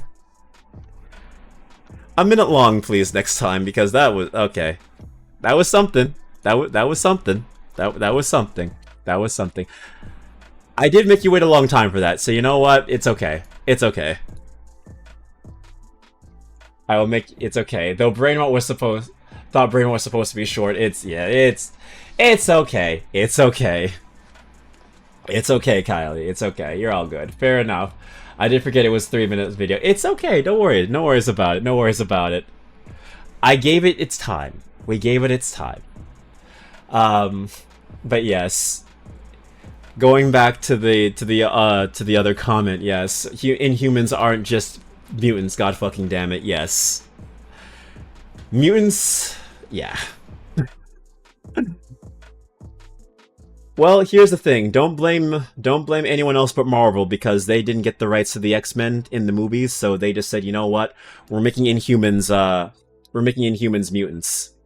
And they also fucked up the Skrulls in the MCU, so yeah, they're not touching on Inhumans. And also, it was also touched on in Agents of S.H.I.E.L.D., which Kevin Feige actively tries to not mention at all, so yeah. Yeah, it's dead. It's dead. But this was a great segue. Speaking of dead, let's go into Zenless Zone Zero and start playing some Zenless. Because Hugo is dead, at least in this game. So we can tackle that. We could tackle that. Great segue. Great segue. Great segue. I did my full hour of cardio and walked all the way home, and we're still talking Marvel. That's what happens, man. That's what happens when you got me yapping. Sometimes the just chatting is like 30 minutes, and sometimes it's an hour and almost 30 minutes. This shit happens. Hey, we love Marvel. We do love Marvel. We do love Marvel. Have y'all been looking up Dokkan? Marvel Dokkan? That shit looks awesome. I fucking suck at fighting games, but my god, Dokkan looks cool, and Doctor Doom looks fucking sick in that. Especially when it's against Capcom. Yep. Damn right. Damn right. Ooh, that segue was nice. That beat drop came perfectly. Dokkan is literally in Marvel vs. Capcom. It's Marvel vs. Capcom, but Capcom's in the cuck chair. That's the best part. That's the best. That's how you describe it. Alright, let's, okay. Let's get Zenless going. I can't wait to play Tokon. I'm not going to be able to play the beta because, well, I don't have PS5. You want to learn how to do a motherfucking infinite conversation? Yeah. Oh boy, I can't wait for people to abuse the Tokon system, and because it's basically just Marvel vs. Capcom, and for you to have no input whatsoever. That must suck. Oh, it definitely sucks to be Capcom right now. It definitely sucks to be Capcom. Because, like, they just dropped a shit ton of money. Also, I have Miyabi. They just dropped a shit ton of money that they could have had. Marvel just said, nah, we want to go somewhere else. We're going to Arc System Works. They must be pissed. Spider-Man not having the see ya grab is gonna feel weird. Yeah. Hey, at least it's better than, It's better than Marvel Infinite. It's better than fucking Marvel Infinite. You know what? I'm glad that at least the MCU, or not the MCU, but I'm glad Marvel has stopped trying to make every project try and fit into the MCU. Whether it's a video game, a movie, or like a comic. I'm so glad they are allowing things to just be different. Because Marvel Infinite was Marvel having too much of a say in how they wanted everything to be, to the point where, like, it was just... it fell apart because they were trying so much to be the MCU counterparts. I'm glad they are allowed to be as weird as possible. Like, Marvel even told Arc System Works. They basically told them, hey, do your own thing. Be as you as possible. We have no input on this. Be weird. And they said, alright, bet. And that's how we got these designs, which look amazing. These tokusatsu designs. I mean, Capcom gonna hit us with shit in a few months. Yep, Progmata, Resident Evil 9. You already know, gonna be a Game Awards. Hell yeah! So Marvel isn't starving. Capcom isn't starving, but like, I guess they kind of wish they had that fighting game under their belt. But I don't think people are really enjoying Street Fighter 6, so I think they're kind of fumbling the bag again like they did with Street Fighter 5. Their fighting games haven't really been selling the audience as much as they used to. I don't care. Where's my Darkstalkers 4 / Mega Man Legends 3? Oh, you poor soul. Oh, you poor soul. No one told you. No one told you Mega Man Legends 3 died in the fires of Keiji Inafune. That shit never coming back, brother. You're fucking done. Nah, you fucked. You fucked. Oh, no. I say that as a Mega Man Legends fan. You suffering in the gulag with me. We're suffering together. And when it comes to Darkstalkers, that's fucking dead too. That fucking sucks. The Marvel Project synergy was purely Disney's fault, and Disney has realized the MCU is currently yeah. Failure is sometimes a great teacher because it taught Disney that, hey, we need to stop what we're doing because we fucked up everything. Street Fighter 6 and Tekken are in a bad spot at the moment. They are. They are struggling really badly. I have been seeing it. Same with Guilty Gear on its last legs, hanging on how Season 2 does. Ooh, yeah, hinging on Season 2, yeah. I don't have any interest in Guilty Gear. I know they have the Cyberpunk Edgerunners character coming out, but I lost interest. Bro, I'm so glad Maximilian Dude got a whole team to make it pretty awesome. He got a team? Damn, I have not followed Maximilian since I was like in like late or like early college. I have not even like kept up with him. That's awesome though. Let's see, let's see.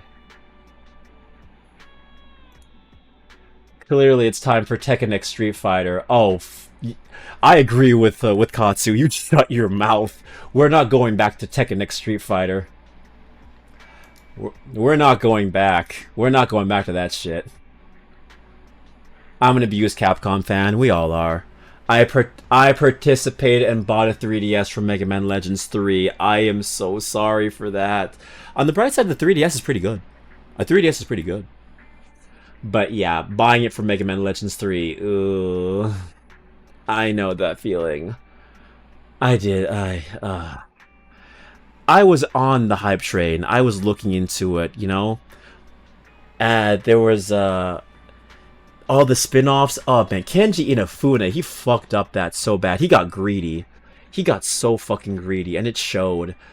Mighty Number 9 was a disaster. Legends 3 died. It got canceled. All this other bullshit happened. That boy is stuck on the moon and he's never coming back.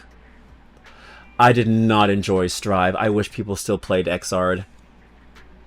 Yeah. I think Strive was okay. I think Strive's okay. Xrd I also enjoyed as well. 3DS fucking banged. Yeah, it's... Hey, on the bright side, you got a good console. You didn't get the game you wanted, but you got a good console. So there's always that. Belle, Vivian was in the store just now, but you weren't here. Oh. Did she need something? It was about the Sacrifice Core. The first time the Sacrifice Core appeared was at that auction, so she decided to try and find the security footage from after that day. It's possible more happened afterwards, and we're simply unaware of it. If we can get the footage, we may gain new clues. Belle, if you have time, head to Lumia Galleria to meet up with Vivian. Hell yeah. Yep. Alright. Let's do the multiple story sequence bullshit.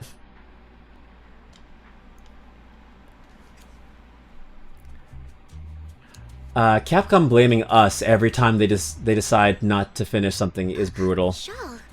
I didn't expect you to be working here. Perfect. I forgot that shit was on auto. Earlier, Vivian exchanged information with an acquaintance in the auction house's lounge. Now, I'm gonna get on that one real quick. Because Capcom's a bitch at times. Capcom is a bitch at times. Because yes, they do this every single time one of their projects fails. Because they're just like, well, it would have succeeded if you guys supported it, if you guys bought the game, but then we buy the fucking game, and then nothing happens. You make us buy shit, and then it fucking tanks.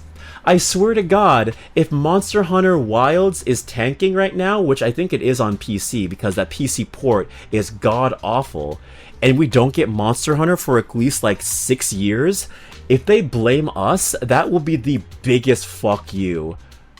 Like, Capcom is the weirdest company because at the flip of a hat, they can go from Cap gods to Cap shitheads. So fucking fast. It is wild how bipolar this company can be at times.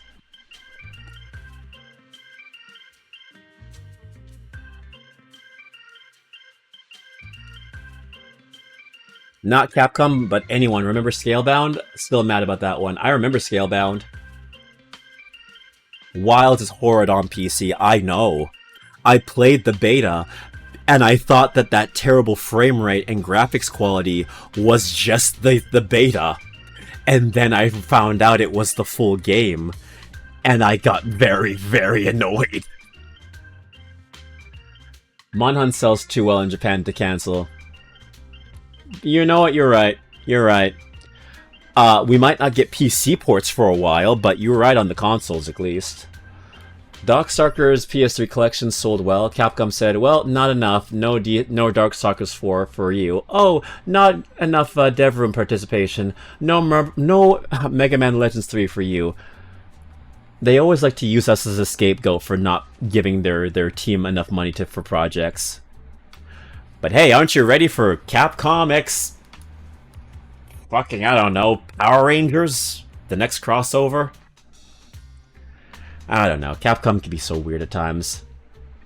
When's the next Mega Man game, huh? When's Mega Man, like, X? Where's regular Mega Man? Where's Mega Man in general? I'm pissed! I want Mega Man Battle Network again, fuck you! Someone said Power Rangers? Hello to Reason. It's Morphin time. Wait, no. That was a passing joke! But welcome in. Welcome in, Ree. How you doing? How you doing, buddy? We're playing Zenless Zone Zero. Hopefully the audio is good. There we go. I'm just gonna... There we go. Hopefully we're good with this. There we go. But yeah, we're also complaining about Capcom because they can be real fucking stupid at times. Battle for the Grid fucking rules. Everyone should move to that if they hate their main one. Battle for the Grid. I played Battle for the Grid. Battle for the Grid kind of looked a little bit unfinished. It looked a little bit unfinished and honestly a little bit boring when I played a little bit of it myself. Where's my Star Force collection? Oh god, I want Star Force collection. God, I want all of the games, man. I want them so bad. I'm so mad. They throw Mega Man under the bus so often, and it's like one of their flagships. I was just covering someone's shift. The screening here is super strict, and I was afraid the supervisor would realize I was new and subbing for someone, so I hid in the control room during the supervisor's inspection. So I happened to bump into this guy, a blonde man wearing a hat, and I think he was checking some footage. Then he logged that footage into the tape he brought. Later, I found that part of the footage had been wiped. Blonde, wearing a hat. Could it be Hugo? I have played this game for like over a year. I have never heard this character talk. I did not know she had a Valley Girl accent. And it's kind of fucking with me. Battle for the Grid is hella usage, but it was made with a lot of love. Yeah, it's got great mechanics, but like yeah, it doesn't have a good budget behind it. Nope, it's Resident Evil, Manhunt, and Street Fighter now. Fuck everything else. Yes, if it doesn't hit like 1 billion sales or something stupid like that, it's a failure. We don't do this anymore. This ain't your daddy's Capcom. This is our Capcom, which is kind of shitty because we only rely on like fucking 3 franchises. When do we get to Mega Man? Fuck you. We have a bunch of IPs, but we choose not to use them, and that always pisses me off when like you have like so much different IPs that you just have saved on a hard drive waiting until I'm fucking in my fucking 60s. I can't wait to be into my 60s, my 600s, and I see Mega Man come out, finally. Mega Man Legends 3 comes out in like in the year 20XX. That's when fucking Mega Man Legends 3 is gonna come out, in the year 20XX. In the same year, like, X is supposed to be fucking born. Do you know him? I think it's him. If it were Hugo... I think I know where he would hide the tape. Thank you, Shaw. You were a big help. Great! You also helped me a lot when I started working. I used to make mistakes all the time. If it weren't for you cleaning up my messes, I would have been fired ages ago. So I'm happy I could help you too. All right, go ahead and do what you need to do. We'll catch up another time. Oh. After saying goodbye to Val, Vivian leaves the lounge. Alright. Let me just do something real quick. Let me just make sure this is okay. Wait, no. I want to move the audio source to the right. There it is. Sorry, I had to move the audio source to somewhere else. What were you expecting from a Power Rangers fighting game that mused character models from a really bad Gatcha game? It did? I have no idea about the making of Battle for the Grid. I had no idea they use models from a Gatcha game. That is wild. I had no idea. Did it actually? You betcha. Wow. Okay.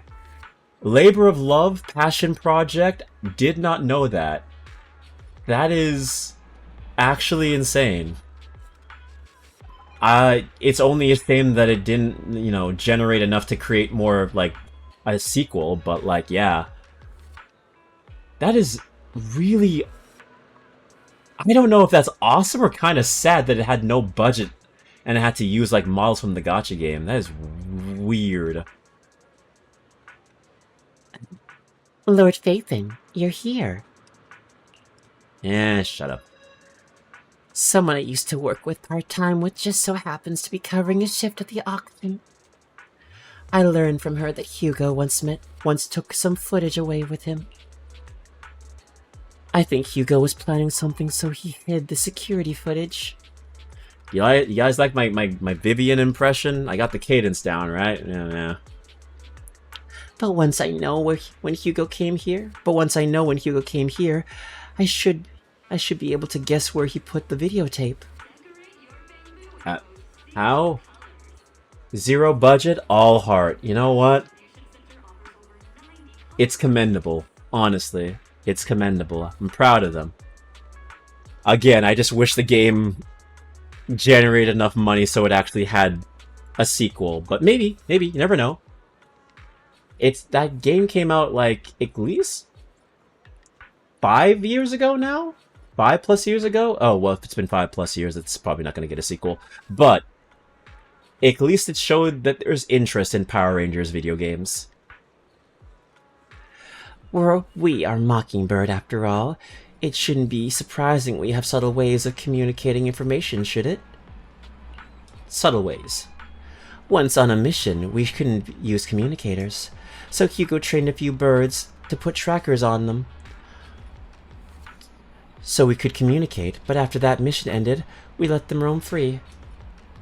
But I just checked their trackers, and one of those birds flew near the auction venue on the day Hugo took the footage.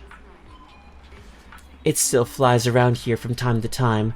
The tracker only gives a broad area, but I believe this might be something Hugo left for us to find. If I'm not mistaken, the videotape is hidden wherever the bird is. I can't be sure which bird Hugo used this time, but all the birds he originally trained had at least some black feathers. Lord Phaethon, let's split up and search the area. If you see a bird, you can send me a picture of it. I should be able to recognize it. I must find birds. I must find the birds. Hold on.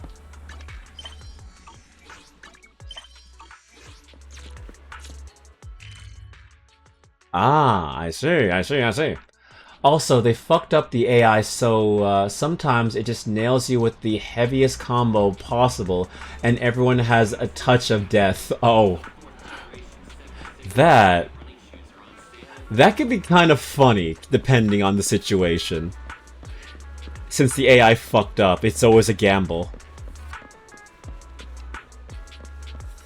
Yeah, I remember watching someone stream Battle for the Grid, and it looked really fun. I saw Maximilian play it a while back, like when the game first came out. And it seemed pretty fun. Like, it's very fun, but it didn't have the staying power that a lot of fighting games tend to have. It's a gamble sometimes. It's a lot like Marvel vs. Capcom Infinite, which had a really good, like, playstyle from what I heard, but it just kind of fizzled. And the same could be said with BlazBlue Cross Tag Battle. Like, BlazBlue Cross Tag Battle, like, bro, what happened to that game? That game died. What? That was you. Oh, yeah, the camera. Bird. Penguins count as birds, I guess. And besides using a bamboo for communication, seems perfectly reasonable. What if this guy... What if it is this guy? What if it is this guy? Either way, let's take a photo and send it to Vivian. After sending the photo of the penguin-shaped bamboo to Vivian, Vivian responds with a long set of ellipses. Seems like we were wrong. Let's keep searching elsewhere. It was never intended to stick around forever. It was destined to be a Discord fighter. I've never heard that saying before, a Discord fighter. But I can get behind that idea. Just a game you play with your friends and your buds. BlazBlue Cross Tag Battle, fatal flaw was that it was presented incorrectly. BlazBlue players went back to Central Fiction. Tag people thought it would be too BlazBlue. And then there were the Ruby fans that just stuck around because it was Ruby. It had a case of mistaken identity. It definitely had that issue. Because my idea when the game first came out is that it was a crossover between 4 franchises: BlazBlue, Persona, Ruby, and I think there was one more franchise. I don't remember which one it was. And then it just started spiraling and more characters started to show up, and I was like, okay, Persona 4 Arena. Yeah, thank you. Yeah, it felt like it had a lot of mistaken, like, it was confused on what it wanted to be. So Arcs kind of messed up on that one. I didn't even really get a good enjoyment out of it, because when I played it, I played the alpha or the beta, and I just didn't really feel any enjoyment out of it. It didn't feel fun to play for me personally. It got better when more franchises show up. It just shouldn't have been called BlazBlue. I think I agree with you on that one. It shouldn't have been called BlazBlue. It should have just been called Tag Battle or something like that. Because now BlazBlue fans are starving. They're dead. They are starving for food now. I do not know the lore of BlazBlue. I will never know the lore of BlazBlue. I tried. I tried once. Never gonna happen. I tried. But that is a franchise that is dead. It is so funny to me how Arc System works. They either let one franchise die and let the other one live. Like, you either get years of no BlazBlue and years of Guilty Gear, or you get years of no Guilty Gear and years of nothing but BlazBlue. They cannot create two at the same time. BlazBlue Cross Tag Battle is straight not BlazBlue. Yeah, there's no story connection to it. It's fanfiction. It's all fanfiction. BlazBlue died because it was the Inhumans to Guilty Gear's mutants. Yes. Holy shit, that's such a good example. That is such a good example, Dextreason. It is literally, they're Inhumans. Once Guilty Gear came back, it was like, okay, fuck these guys. We have the rights to the right characters. Okay, we have what people actually want. This can die now. We don't need to worry about Jin and his brother complex. It was a rights issue. It was a rights issue, really. Guilty Gear stopped being made for a while it was figured out. BlazBlue was created to fill the space, then eventually Guilty Gear came back. I had no idea it was a rights issue. I thought they owned the rights to the characters. I didn't know that there was a legal debate on it. As an aside, that exact same situation happened to Melty Blood, which is why Under Night in Birth happened. I had no idea about that. Huh. Which is funny because now Melty Blood and Under Night in Birth both exist now. And now Under Night in Birth has a sequel. Difference is both series are treated with love here, and BlazBlue is treated with scorn. Yeah. BlazBlue is just a weird franchise. It's a weird franchise because, like, you can't get into the story because the story is horribly written and incredibly difficult to get into. At least for me. And yeah, that's basically all I have to say on that one. Melty Blood type Lumia DLC characters being free all the way down is fucking lit. Yeah, that's awesome. I've never seen in this day and age characters being DLC and being free. Hell yeah. BlazBlue story only barely makes sense to me, and I've played them all. I played the very first one. I did the story mode. I can't tell you what I fucking retained from that. I cannot tell you what I retained from that. All I know is reincarnation. Ragna went into a time loop, becomes a dragon. Yeah. Type Lumina is straight up a unicorn video game. Black Crow in the alley. Seems a bit cliche, but this really is a good place to hide something. Let's take a photo of this crow and send it to Vivian. After receiving the photo, Vivian quickly responds, "That's the one." She quickly comes over. That's the one. It's all thanks to Lord Phaethon, who found them so quickly. If it's here, then Hugo's must have hidden the videotape along those boxes. You look through the boxes and find the recording, but it's been damaged. After discussing with Vivian, you decide to head back to the video store together to repair it and check the context before making your next move. Alright. Okay, video store. Gotcha.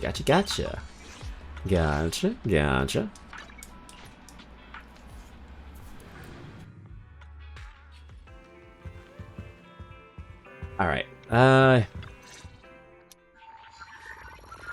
Fairy repairs the videotape, and you watch the recording. The content leaves you shocked. It's a conversation between Hugo and Camille.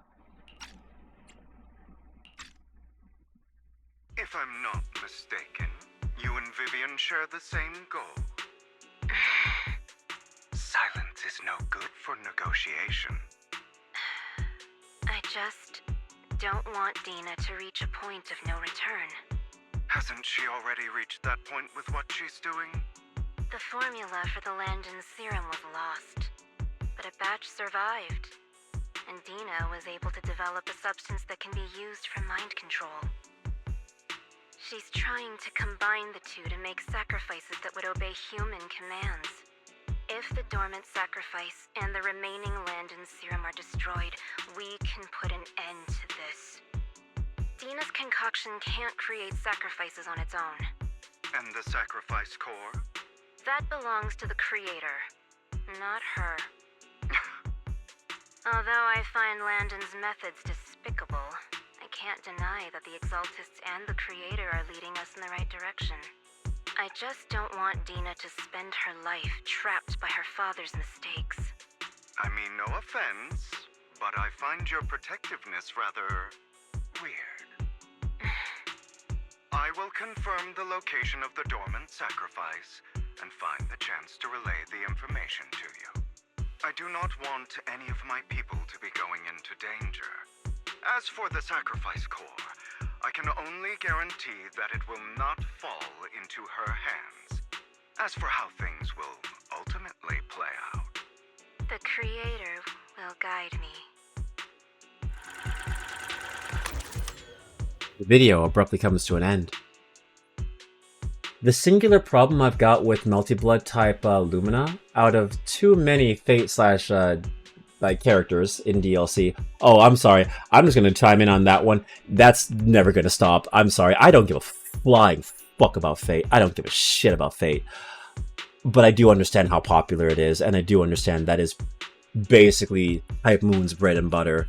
So, although I do not care to have them into the game, I'm not shocked that they're majority of the cast and roster. Is that Satsuki and Warachia, I'm sorry if I pronounced that name wrong, didn't make it because it wasn't a reboot of Multi-Blood, so much as it was the Multi-Blood to the Tsukihime remake. So anything new from the original Multi-Blood didn't really make it. Oh.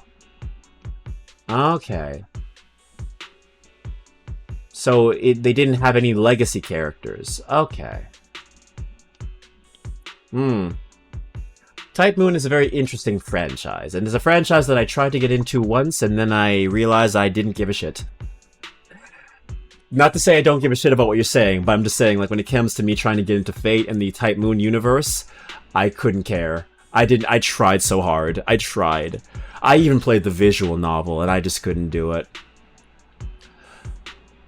Not to Melty Blood, but all of the important characters from Tsukihime did.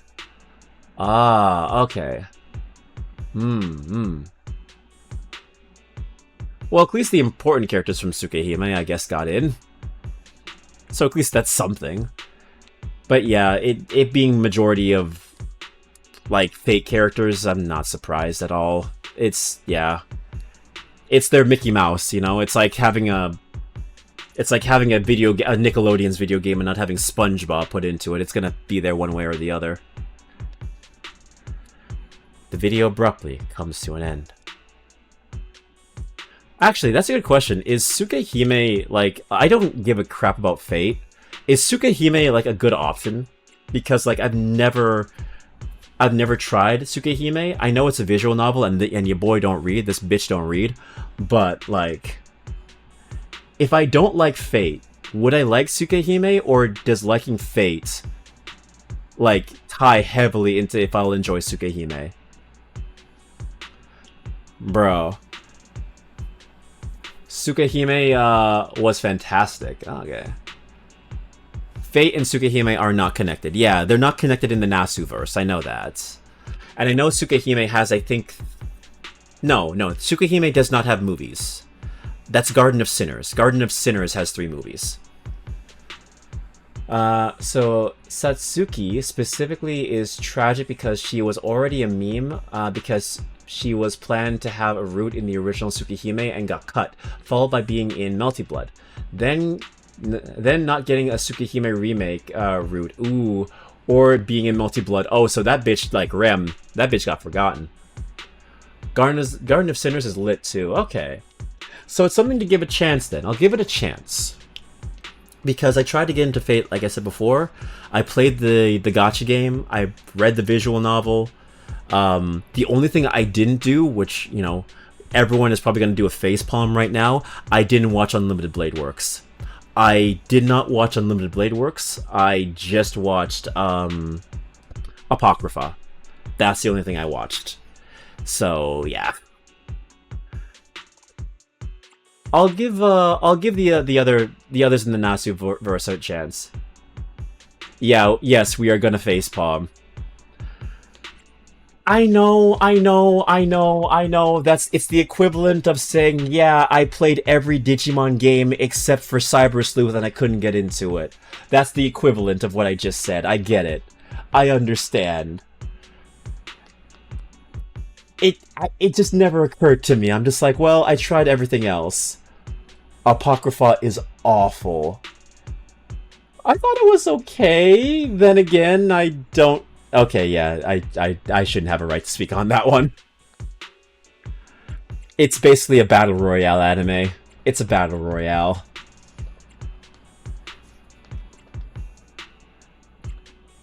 Yeah. Sorry, work. Hey, you don't gotta apologize for being at work. You gotta make that bread.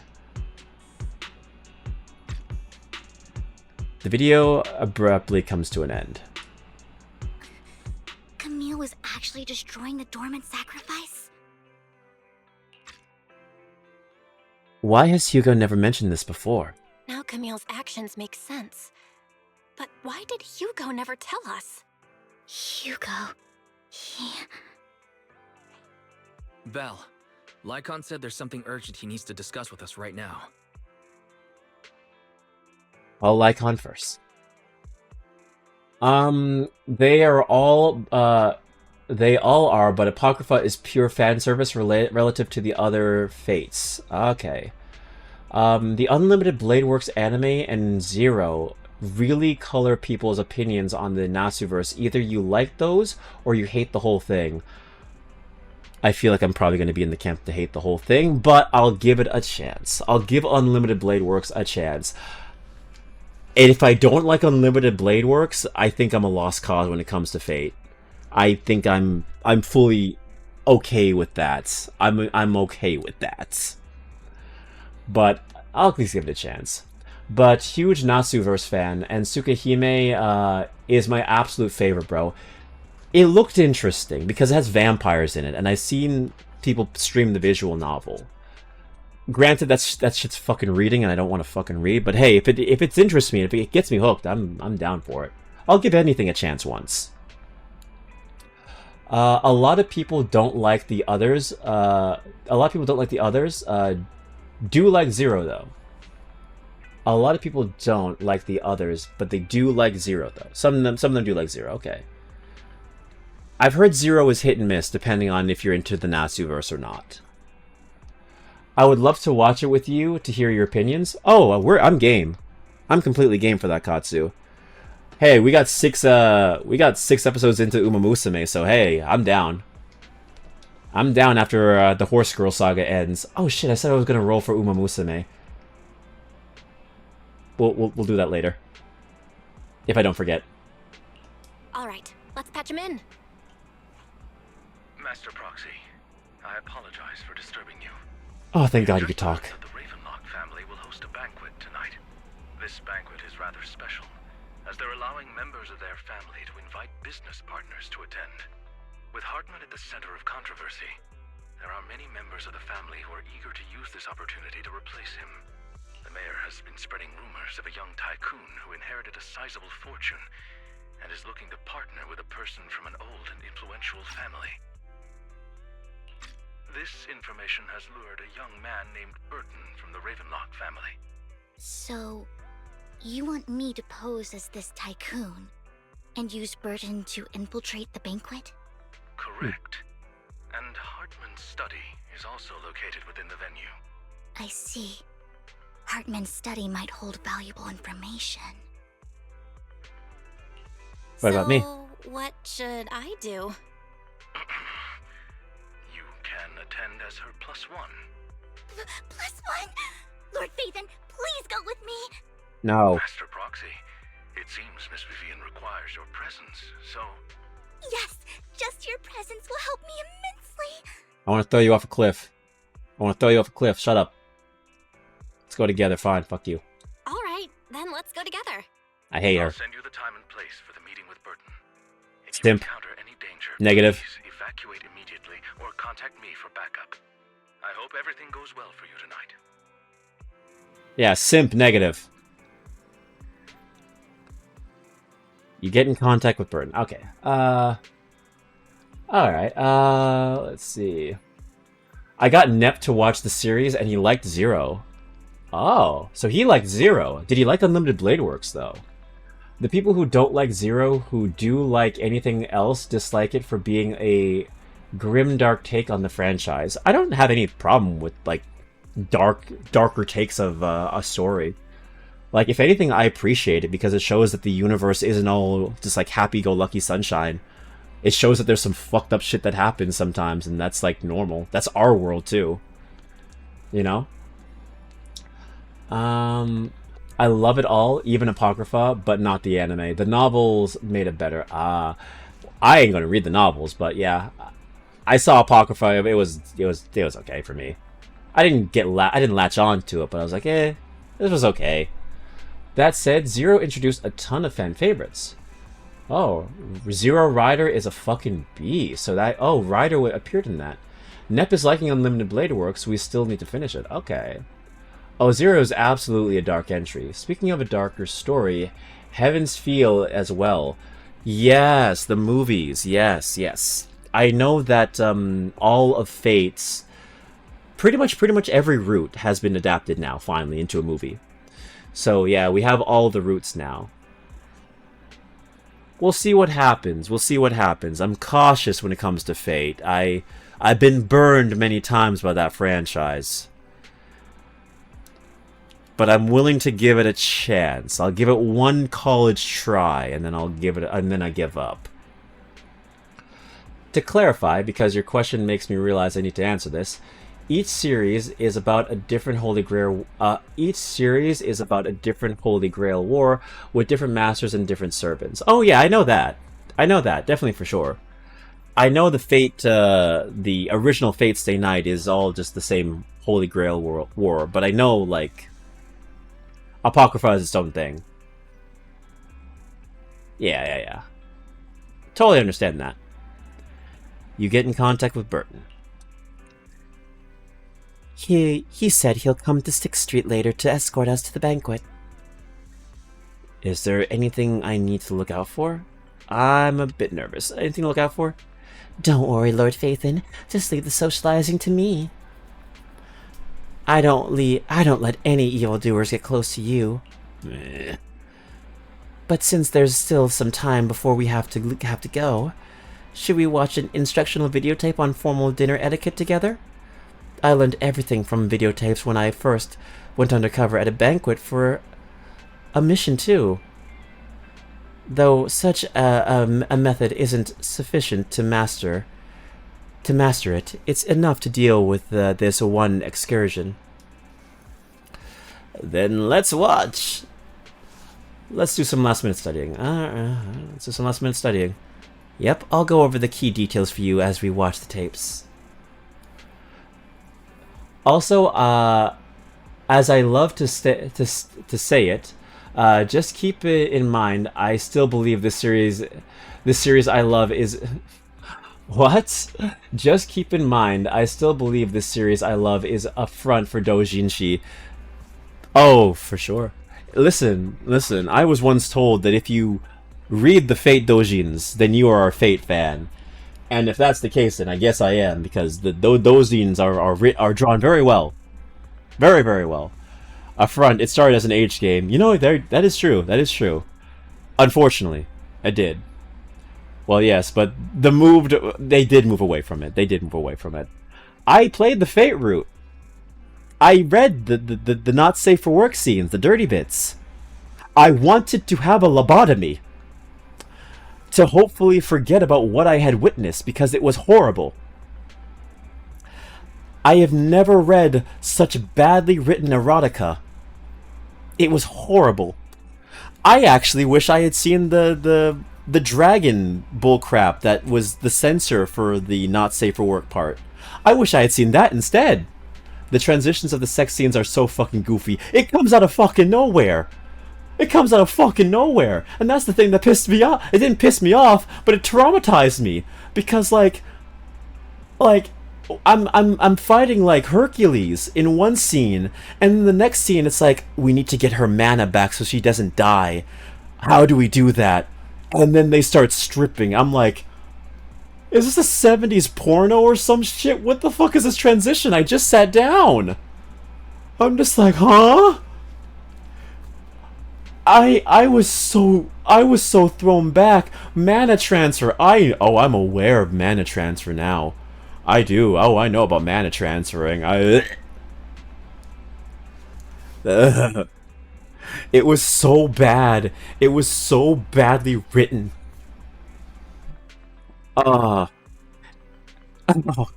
never forget that one scene where Toka joins in and she just has the line, "I didn't think I swung this way." And I'm like, what the fuck is this transition? What the fuck is this? It was horrible, bro. It was horrible. Want a funny bit? The first Fate Stay Night anime was a censor take on the H game version, and it's obviously when it's obvious when you look at scenes that go into the sex scenes. Yes, I can believe that.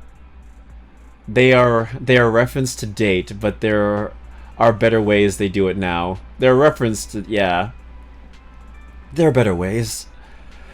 Kind of like how the version of Let's Get It Started by the Black Eyed Peas in the Unlimited Blade, the URBZ game is really clearly the other version of the song despite being in gibberish. Oh. It's always funny when the censored version of songs are in there and it's like, I know what you are. Oh, URBZ, the Sims game for the GameCube. I never played it. Like, man, imagine being Fujimaru in Grand Order if they keep it like OG. Mans would be dry. Mm-hmm. Moving on. Yeah, I'll go over the key details for you as we watch this tape. Let's watch an instructional video to cleanse us. Use some last-minute studying on the etiquette expected at a formal banquet of your mission that night. Before you know it, evening has arrived. Lord Phaethon, Burton sent his location. Are you ready to join me for the banquet? I'm ready.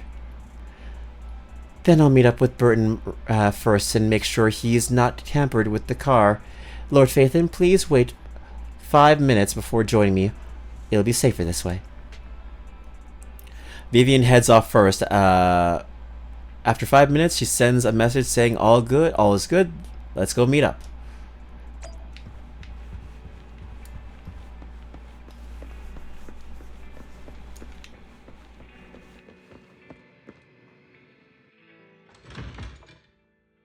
Mana transfer getting retcon didn't stop Waver / Rider Dojin. No, it did not. No, it did not. It's now permanently a part of the franchise now, and you can never, ever once separate Fate from its Dojin roots. It's now permanently etched. Miss Banshee, this is... Is something the matter? What I mean is, this person doesn't look like your bodyguard. The Ravenlocks can protect me, no? If that's true, why would I bring a bodyguard? This is my escort for the night. She heard the Ravenlocks are throwing a true feast for the centuries with plenty of facilities not available anywhere else, and she wanted to try some. You aren't so stingy as to not even allow your guest a +1, are you? Of course not. Since you're an important companion of Miss Vivian's, you are also my honored guest. Let's be off then. My chauffeur shall take you to the port, and from there we will work on a speedboat to the manor. We will take a speedboat to the manor. About an hour later, you arrive at the Ravenlock Manor. With Burton's guidance, you go through numerous security checks before finally arriving at the banquet hall. Let's see. It's the sort of mechanic where if you bring it up once, it will never be lived down. Yep. Look, Iskander, gotta make him a man some... Okay. Given Zhuzhle... These are names I can't pronounce, alright? I'm not gonna even attempt it. It clearly worked. I've always liked Waver and Ryder's dynamic because she has such an irritable little shithead, and Ryder is not that. So they're in 0, okay. After an hour, you arrive at the Ravenlock Manor. With Burton's guidance, you go through numerous security checks before finally arriving at the banquet hall. Miss Banshee, I believe I've shown you my sincerity. Now how about you? Sincerity? My presence here is a show of sincerity. If we're to work together, Miss Banshee, you should drop your pretentious act. I am well aware of the ways of the Ravenlock family. If I were to come empty-handed, I probably wouldn't even be able to make it out the front door tonight. Since I agreed to come with you, and even brought along my most precious companion, does that not show my deepest sincerity? No need for such an off-color joke. Our door is always open for those coming or going. We both know what's what, so let's cut the small talk. I know far more about how the Ravenlock family made their fortune than most here. I am also well aware of why Hartman, despite such a massive scandal, still remains in power. Oh? Do tell. Exaltists, blessing, sacrifice, Landon. Where would you like me to start? How did you know that? No, who are you? Don't be so tense. If I'm not mistaken, it's about time the banquet began. My companion and I are practically famished. Is this how you treat your guests? By letting them starve? Perhaps when we've had our fill, we'll remember where the sacrifice is hidden. You know where the sacrifice is? So, can we go get something to eat now? And I'm also looking forward to receiving a special dessert from you. We can discuss what you wish to know while we enjoy dessert. Of course. I wouldn't let such an important guest discuss matters on an empty stomach. As for dessert, I will prepare it myself, and I guarantee it will satisfy you. I'll come find you later. I wish you a pleasant evening. Burton hurriedly leaves, and Vivian seems to breathe a sigh of relief.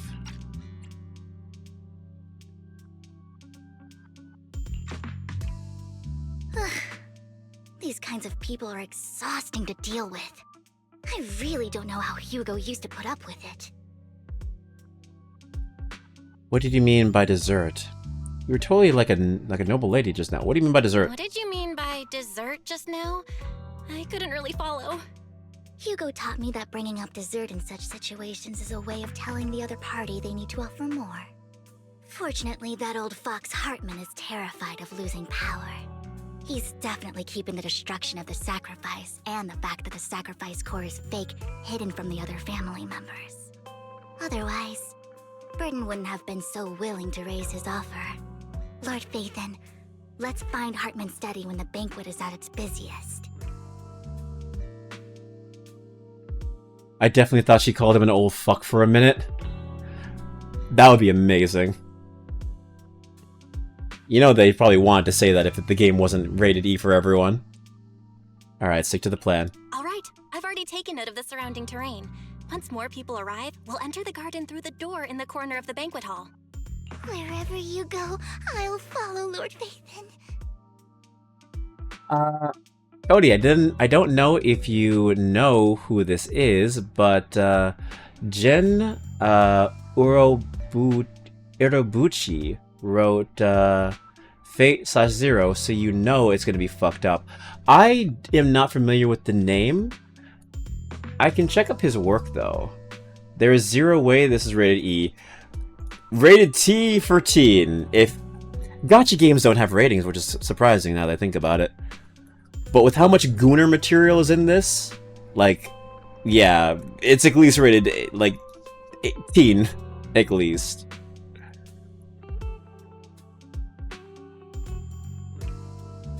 There is zero, yeah, so that's, Which is funny, because rated T for teen should normally mean that they get to say at least one fuck. They get one fuck in movies if something's rated teen. But hey, translation. If you look up Urobuchi's work, he's not kind to his characters. Oh, he did Madoka Magica. Oh, okay. Yeah, I can see that. He did the Madoka movies. That makes sense. Psycho-Pass 2. Oh, yeah, okay. Huh, and he also did Bubble. I've never seen Bubble, but I heard of Bubble. He also wrote... Oh. He wrote Saya no Uta? Oh, fuck. He wrote Saya no Uta. Oh, fuck. Okay. Cause Madoka is in top 5 for me. Oh. But yeah, Saya no Uta, fuck me. Yikes. Yeah, he's definitely not kind to his characters then. Okay, so good to know what I'm in for. As long as it's not like Devilman Crybaby. I fucking hated Devilman Crybaby because of how mean-spirited that fucking shit was. Devilman Crybaby legit traumatized me for like a good, month. Because I did not know what I was expecting.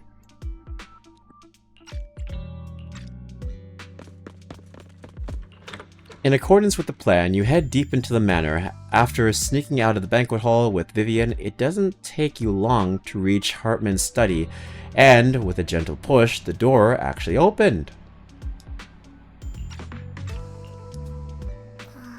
Isn't this going a bit too well?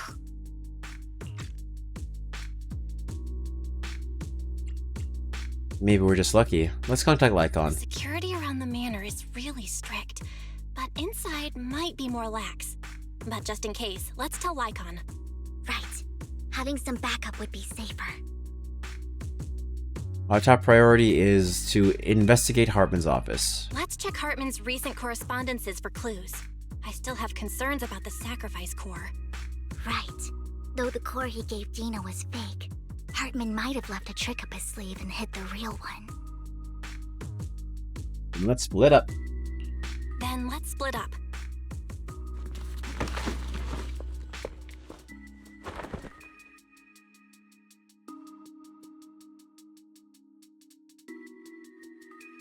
You and Vivian search through Hartman's office for a while, but find nothing. Just then, footsteps suddenly come from outside. And in a moment of panic, you hide behind the desk. Don't do the correct fate watch order thing and watch Zero for watching Zero first ruins a lot of Fate's Day night. I've heard of that. I've heard that you watch in release order. But joke's on you, I'm not gonna do any of that whole like watching in fate order. Screw that. I'll just watch Limited Blade Works and see if I like it from there. I mean, if we consider the scene with Kitsurugu and his daughter, or the scene with Kitsurugu and his mentor. My God, Kitsurugu, or Kitsurugu and anyone he isn't currently in the middle of trying to kill. My Jesus Christ, this is terrible. I don't know who Kitsurugu is, but fuck. Is the catering at the Ravenlock family banquet not to your satisfaction? Man has problems? He's our protagonist. Okay. So much so that these two distinguished guests felt the need to come to my humble office to scavenge for food. Don't want to come out? Well, after all, you don't have long left. Burton, that greedy idiot, fell for the mayor's trap. But I never expected that he would bring you into my territory. I suppose I should thank him. Otherwise, I would have had to go to great lengths to eliminate you. Vivian, Phaethon, give Hugo my regards.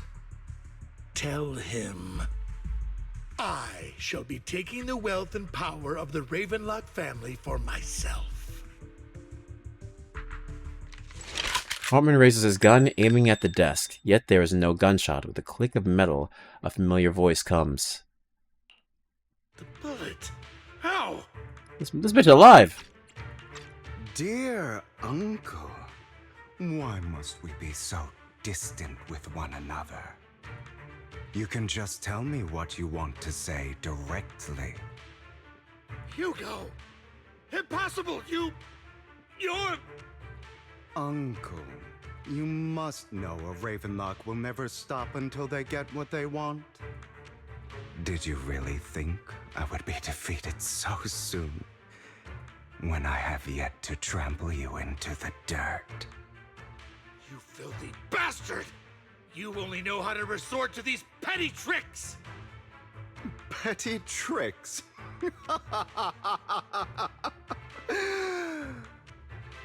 Perhaps you'd like to know what I managed to accomplish using this faked death of mine. My dear uncle.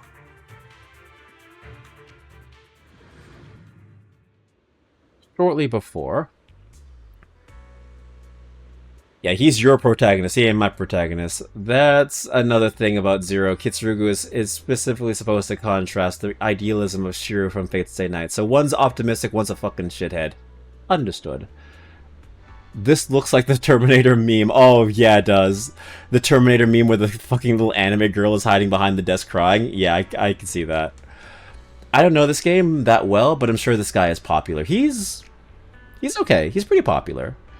He's pretty much he was pretty much made during a filler patch, but he's pretty cool.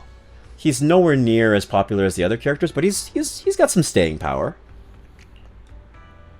Faking my own death. Hope it's all worth the theatrics in the end. He's a theatrical pretty boy in a pretty cool hat. Hell yeah. Hartman off my back, but maybe I went a little overboard. The manager must be pretty shaken up. I should apologize at some point. Yeah, he literally said theatrics right as you said that. Yeah, he's a thespian. He's a very overdramatic man. Guess I'll also bring Lycon along. He's my partner in crime, after all. Yo, what's up, furry? Positive. You're taking longer to rest than I expected. Lycon, you think too highly of my physical capabilities. Well, thank you for your cooperation. I must say, if nothing else, at least your acting skills have improved. Is the wolf furry guy popular? Oh, you have no idea. You have absolutely no idea. This guy is very, very popular. Very popular. Yeah. Yeah. I would say he's one of the most popular characters in Zenless. Next to maybe the Shark Girl. Ellen Joe. Daddy, sorry, Dad. No, Katsu, no. No, Katsu, I got the spray bottle right here. No. Why do you look so angry? You should be happy. We pulled that off together with flawless teamwork and managed to fool everyone. Oh, you're talking about Nicole. Yeah, Nicole, the girl with the twin tails and the booba. Yeah. She's very popular as well. I think the most popular characters are definitely the ones you mentioned. And I think also Anby, which is the girl who with silver hair and who eats burgers all the time.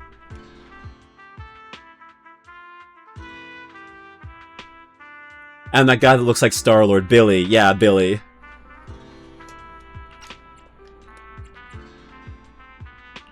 Drop your foolish facade. I'm glad you still remember the code we set all those years ago. And thank you for ensuring your sleight of hand didn't deteriorate. Oh, right.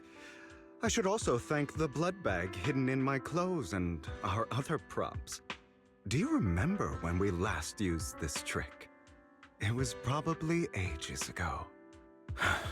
Sometimes I really don't understand you.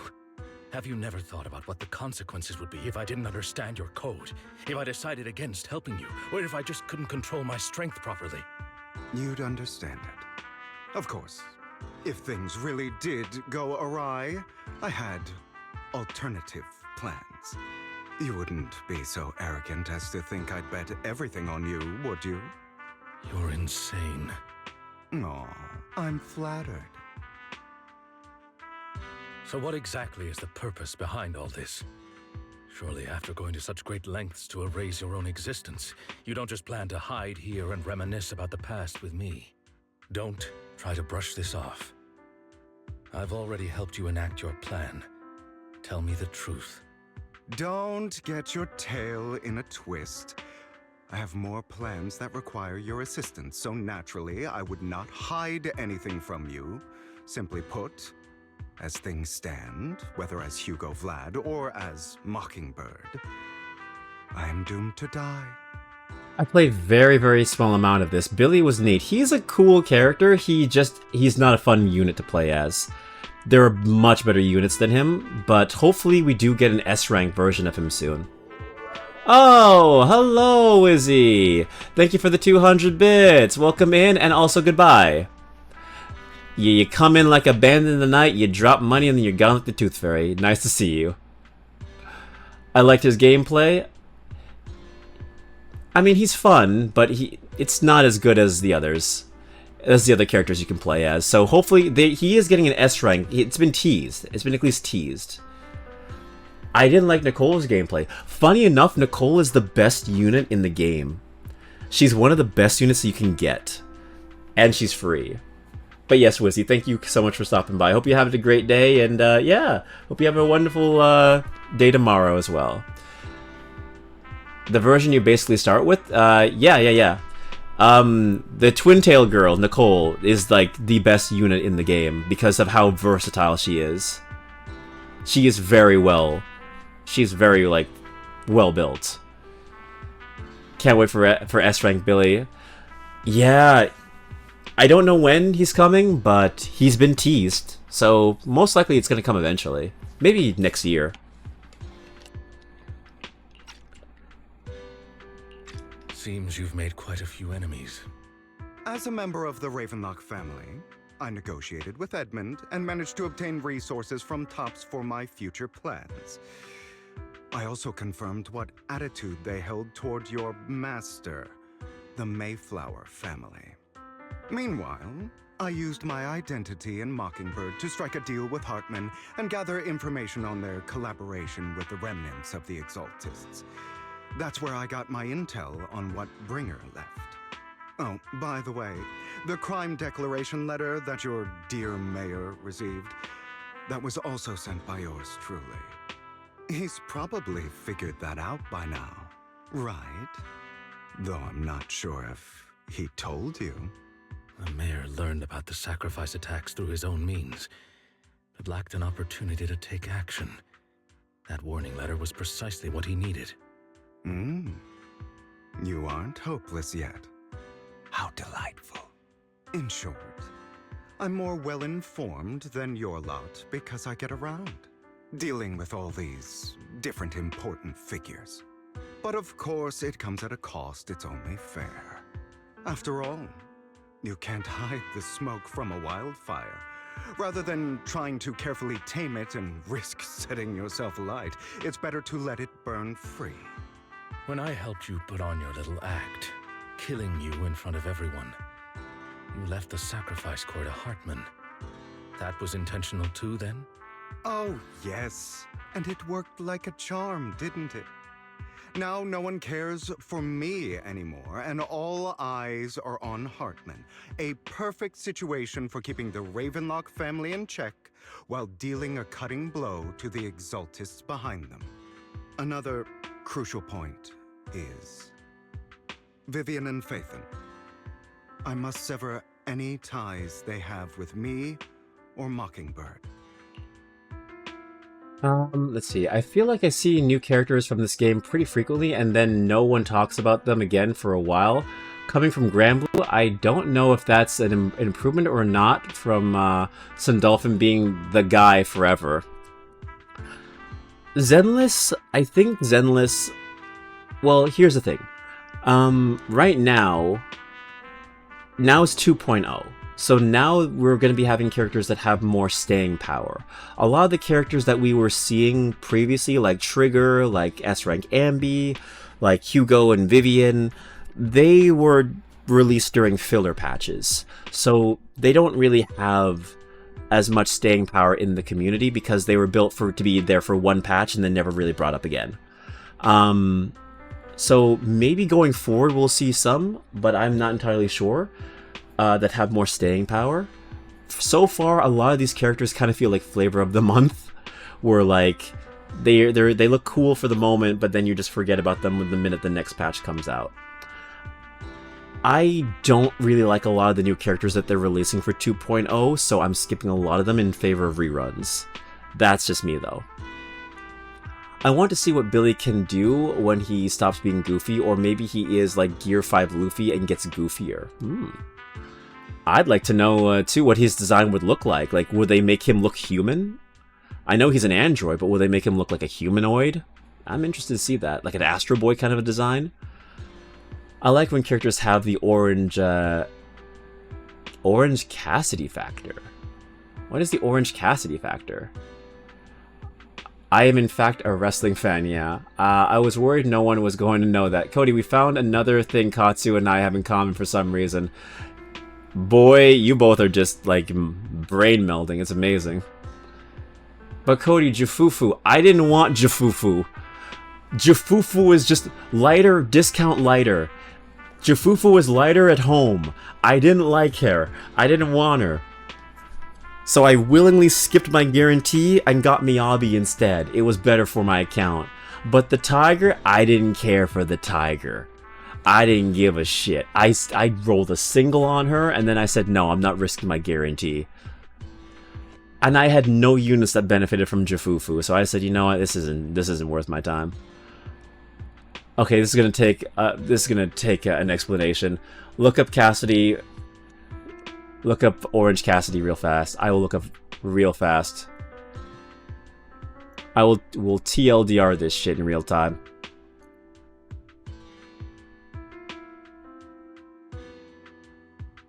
Huh? Okay. Orange Cassidy. Okay, cool. Orange Cassidy factor. Okay, okay. Okay.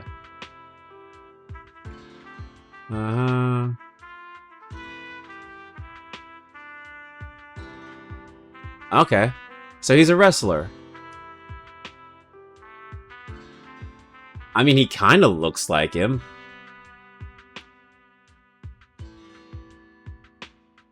Okay, this dude wrestles with his hands in his pocket because his deal is that he's a lazy guy who is too lazy to even do thumbs up right, and then he gets serious, and then when he gets serious, he takes his hands out of his pocket and starts whooping out. Oh, he's one of those characters.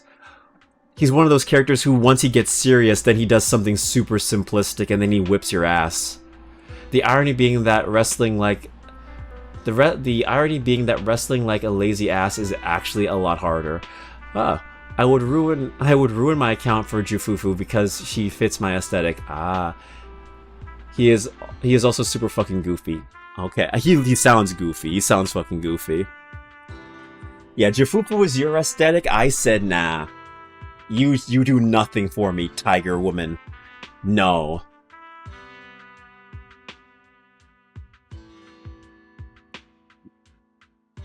I did look at him. He's a character. For Phaethon about what happened, but it had to be done.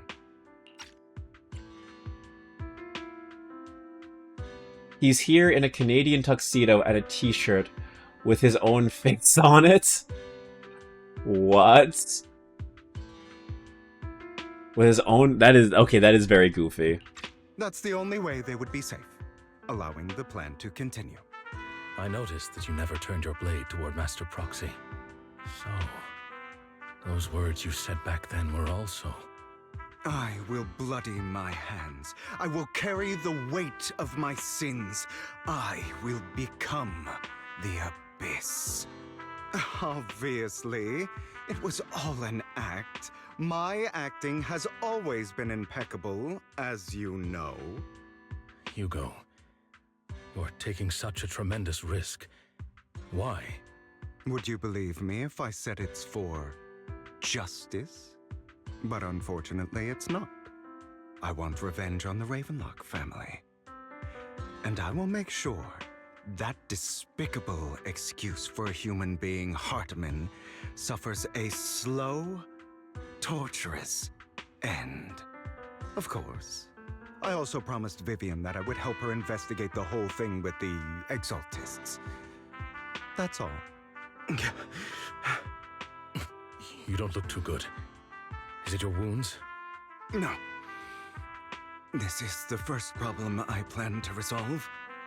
Lycon, do you have a place that is sufficiently discreet, quiet, and can take a lot of damage?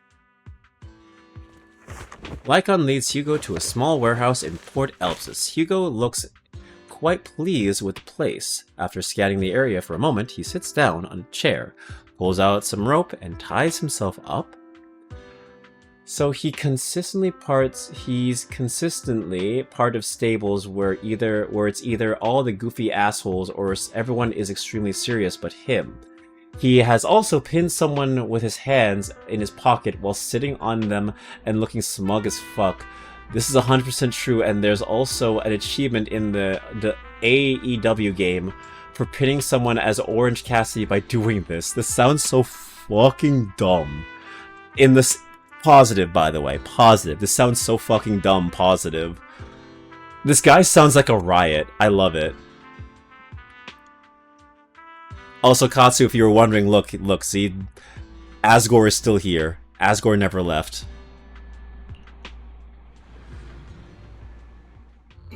What exactly are you doing? I forgot to mention the Asgore. Don't look at me like that. If I didn't have to do this, I wouldn't. Hartman recently obtained a bizarre substance, most likely from those crazy exaltists. After use, it allows control of the victim's mind. To some extent. You were dosed with it. To be more precise, Lycon, I deliberately allowed Hartman to put this drug in my cup to facilitate our previous collaboration. Hugo tells Lycon of what happened back in the private suite when he was negotiating with Hartman. The only reason Hartman agreed to work with him was because of this, because he had drugged that red liquid. In the ADW game, when you go to put your hands on in your pockets, they pop up the buff dialogue that you're somehow benefiting yourself by doing it.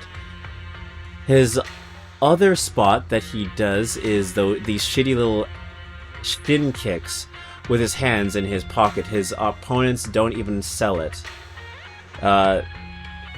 They usually find it confusing that he'd even do that. Oh. Not really his kicks as much as chin taps. So he's just a goofy ass character. He's an anime character. He's basically like fucking like, I can't even say a character that reminds me of that. He's like Shanks in One Piece. You know, he's goofy at first and then he starts getting serious. He just doesn't have it in him today to care. Gotcha. After that, every time Hugo and Hartman meet up, the latter would always add a small dose of that drug but into Hugo's cup. And, after that, every time Hugo and Hartman meet up, the latter would always put a small dose into Hugo's cup and then ask questions attempting to glean information. After finding out about it, I quickly found someone to help analyze its composition.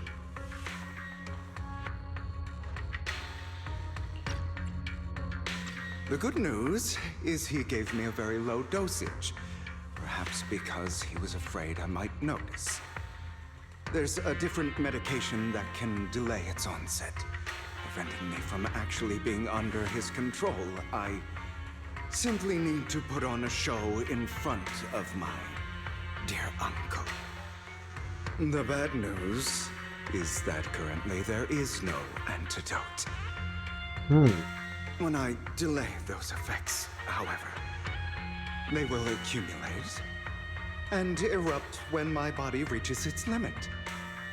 It may even break my mind. And that's exactly what's happening now. I need to endure those accumulated consequences. So, I will lock myself in this room for however long that takes. I've tied my limbs to prevent me from smashing this place or accidentally hurting myself. Anyway, after you leave, do not open this door, no matter what you hear. I recommend seeking professional medical assistance. So he basically just gave himself, so they've been drugging him with a toxin that makes him insane, there's no cure, and eventually it's going to get to the point where he's going to have a mental breakdown, essentially. The female players must have had a field day with this cutscene. Oh, I'm pretty sure they did. Also, welcome in, Escape. This is advice I received from a doctor. Or are you saying you don't believe I can make it? So, I can't. Come find me here at the scheduled time. I do not doubt that there is not a unapologetic amount of not safe for work with these two, and I do not care to acknowledge it. Or see it. All you need to do is smile and await my victory. What if I want to stop you? You know you won't succeed. Oh, you fucking know there is, I You know. never have. And you never will. Well, time is short. Let's begin. I understand. Don't die, you stupid bastard. After who knows how long, after enduring seemingly endless pain, Hugo finally awakens. The ropes that bound him had come undone, though he didn't know when that happened. Hugo checks himself over. Thankfully, he hadn't injured himself that badly. After some time, Hugo straightens out his attire and tidies himself up, then opens the warehouse door. Is this because the side effects haven't worn off yet? Lycon's late. I'm surprised. Or is something wrong with time itself? Looks like someone's over there. Might as well go ask. Let the women have their fun. We'll keep to ours. Yes, very well. Very true. Very true. Hey, as long as it goes both ways, as long as people are able to have their cake and eat it too, you know what? Duality. Let one have some and the other have theirs as well. The big, tough furry guy standing over the theatrical twink with heterochromia. Nope, there's nothing out there. Nope, nothing. Is not a single thing. Not a single thing. No one is big spooning, and no one, not at all. Muzzle to the mouth for sure, and remember, animals have long... Oh, bleh. That's that. Thanks, Katsu. I need to know that. I need that image in my brain. It's all your fault. Why were you born with those eyes? If it weren't for you, I wouldn't be in this mess. I had it. I had made it. I endured for so long, all those years of planning. I was so close. He already agreed. You, go and beg him to reconsider for me, okay? Tell him you'll do anything. Tell him to take me back. No, he won't want to see you now. You can't go and see him. Mother. It's all your fault. I wish I had never given birth to you. Oh, okay. The woman's face is distorted with hatred, as if the person before her is not her child, but an enemy who destroyed her future. She blames all her misfortune on this innocent child. Dear to the wildest possible shit with their tongue. Yep. She's trauma dumping at a Pikachu. Ah, God damn it, you're right.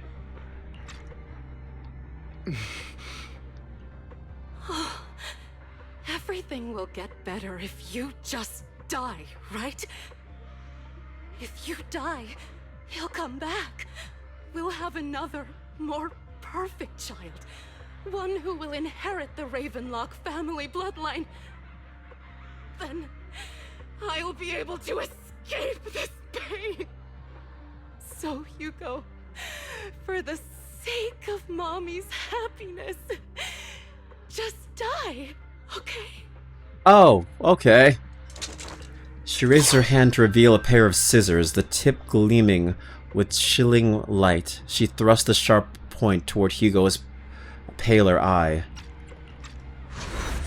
Then she suddenly vanishes as if she had never existed at all. Yeah, that escalated very quickly.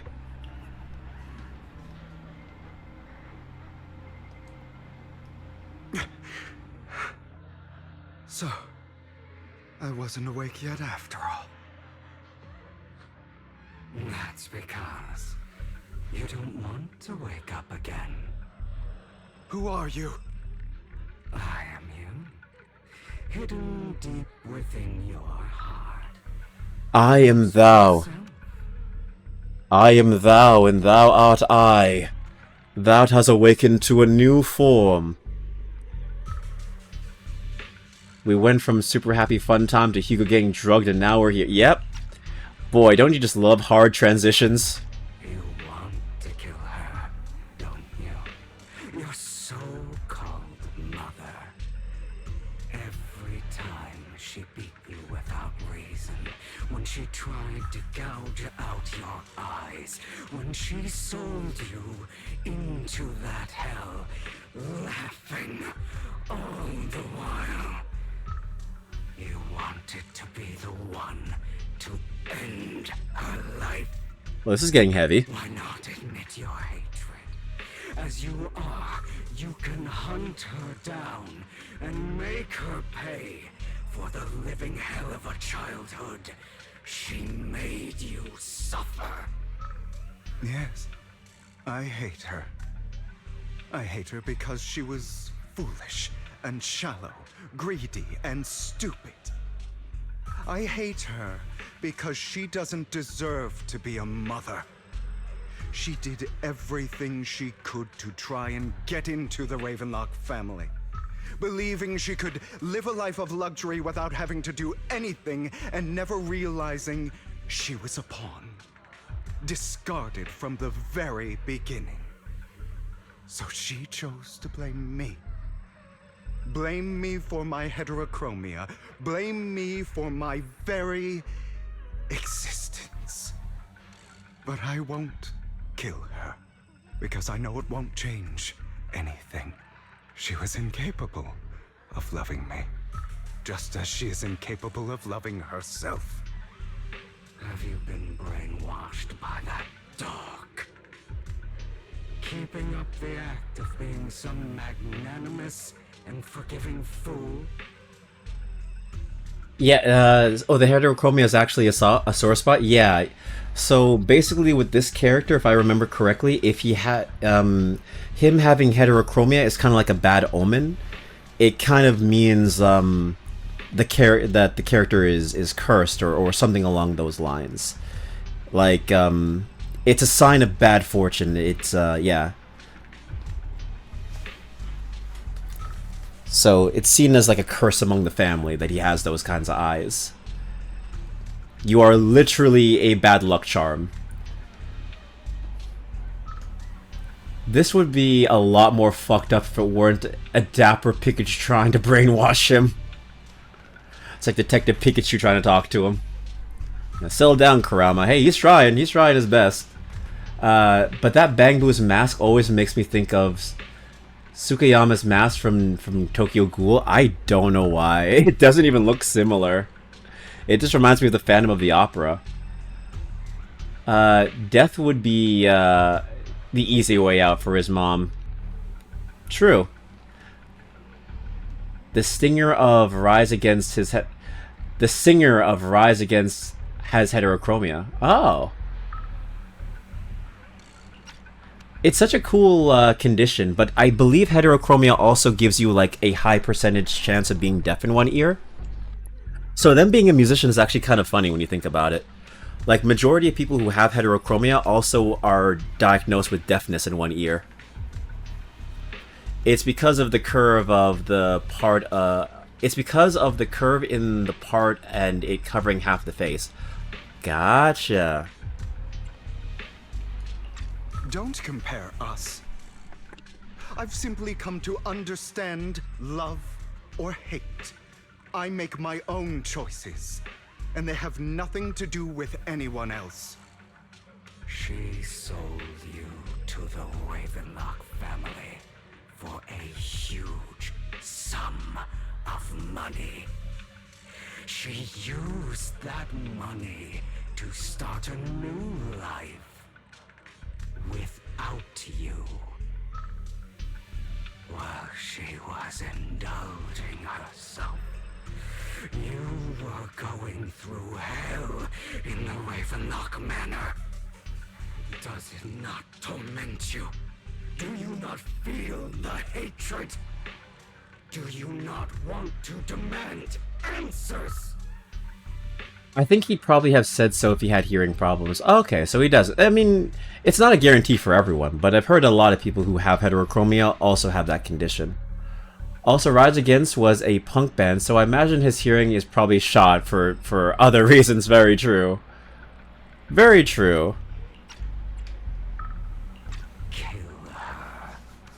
Only by killing her can you be truly free. It don't work like that, buddy.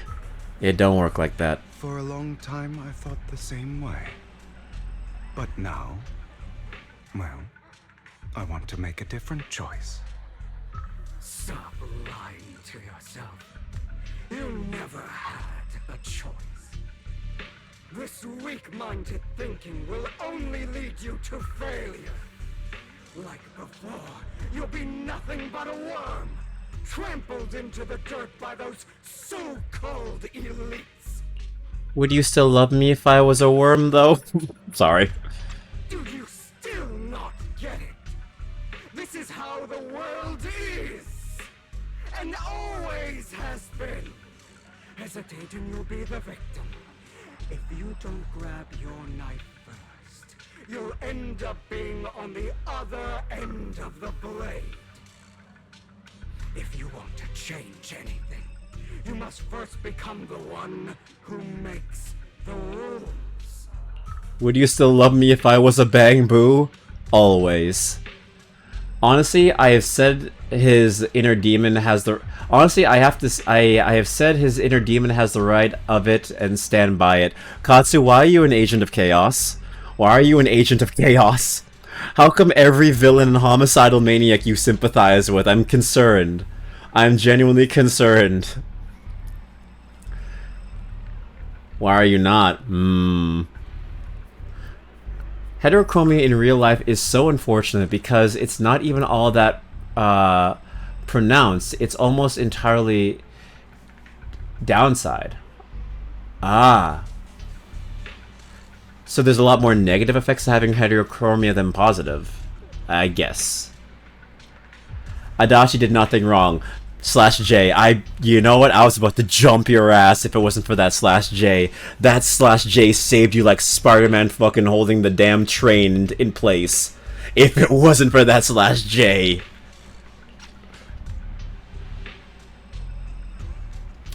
Ah, having different colored eyes isn't even a positive outcome. Yeah, now that I think about it, yeah, because your eye colors, they're supposed to help you with certain things. Like, if you have darker eyes, then you can see better in the dark, and if you have lighter eyes, then you can see better in brighter light. I believe that's what it means. So you having two different colored eyes kind of fucks up your brain, doesn't it? A little bit? Or your perception of light. Hold on, honey, I have to see in the dark. Closes one of my eyes. Sorry for making a joke. She could treat us that way was because we were weak. Oh, people who have ice blue eyes having a real hard time with bright sunlight. Okay, I always get them reversed. Okay, so brown eyes help you see in the light, and bright eyes help you see better in the dark. Okay. So listen to me. Find that woman, kill her, and prove to this world your strength! It's what she deserves! Why forgive them? They don't deserve it! I'm not forgiving them. Or rather, I don't care about them. They don't even matter, at least not yet. You know, perhaps the person I hate the most, the one I truly cannot forgive, has never been someone else. I'm sorry, the angry rabbit told me to kill my mom. Hey, always a good excuse. But no, I'm with the demon. You were right. You were put through hell, and now you are going. And now you are to let it go because it's the right thing to do. Fuck that. I believe vengeance is very justified. I would say yes and no, as long as you can live with yourself. Some can, some can't.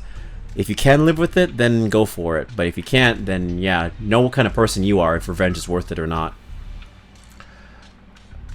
Hey, to be fair, one of my eyes is worse than the other, or sometimes I do have to close an eye to see a little better. Ah, a little bit of astigmatism. I getcha. And sometimes it's a lot more effort to do the right thing when the right answer is there. Yeah, when the answer is right there. Yeah, I agree with that. I mean, there's a reason it's called the road less traveled by, right? Hence, when I tell people my blunt thoughts, I word it as my dick-headed thoughts. Ah. The devil on your shoulder. But rather my weak, powerless past self who could do nothing but hide inside a closet and cry. I hate myself for having neither the strength nor the courage to resist. I hate myself for begging for so-called familial love, even after being treated so terribly. I hate that despite the pain of my wounds, I still hope to receive the carrot and not the stick. And that means you, correct? So, I forgive you. I forgive myself. You'll regret this, fool. Your pretty words mean nothing. You will ultimately return here to me. And like a true anime protagonist, I'll be stronger, I'll defeat you, I'll fuse with you, and I'll create a new form. One that embraces the darkness and the light. Because the greatest villain of the series was my trauma. Cinema. The things I want to... Basically just describe most fucking shonen anime when I think about it. The things I want to say or do, but not always go through with. Yeah, the thing is, I'm the opposite. I mean, I would say I'm generally an easygoing person, but it's always after you fuck me over that I'm just kind of like, boy howdy, I really wish I said this in that moment.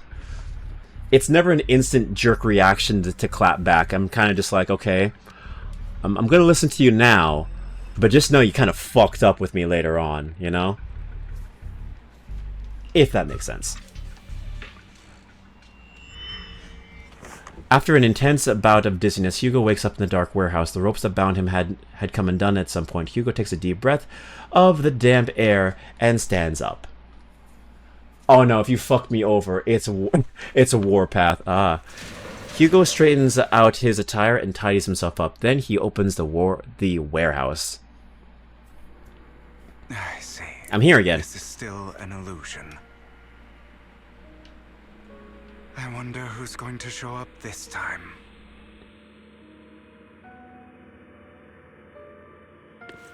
If you fuck me over, it's a warpath. I'm very... For better or worse, I'm very chill. Let's play hide and seek. I'm already hiding. You'll find me, right? Like you always do. Like, don't get me wrong, if you really push my buttons, I will fuck you over, but... I very much like to stay in the realm of being calm. Because I've learned valuable lessons that getting older, that... If you jump for anger, the only person you're screwing over is yourself. If you go for the guerrilla reaction of I need to attack, you're only going to paint yourself as the bad guy. I gotta go now? Hey, it's okay, Escape. You chill out. You have a wonderful night. Thanks so much. Have a great day tomorrow. You're looking in the wrong place.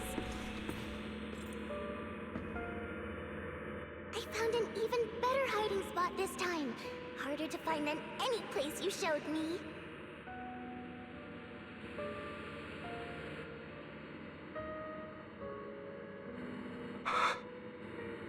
Hey, Hugo. Do you ever wonder why I had to die? Oh. It was because of me. That's right. It was because of you. It's all your fault. If only you didn't exist, I wouldn't have had to suffer.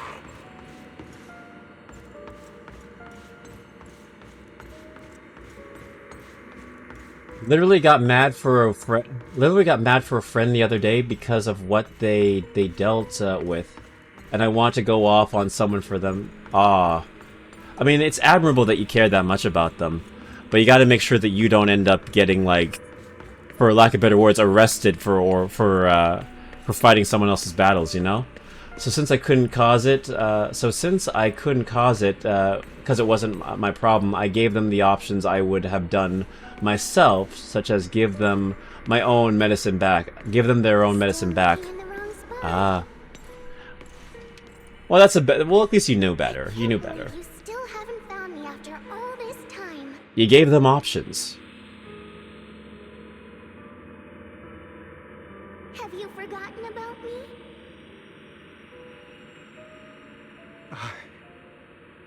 I haven't forgotten. It's okay. I'll forgive you. I'll still be nice to you, just like before.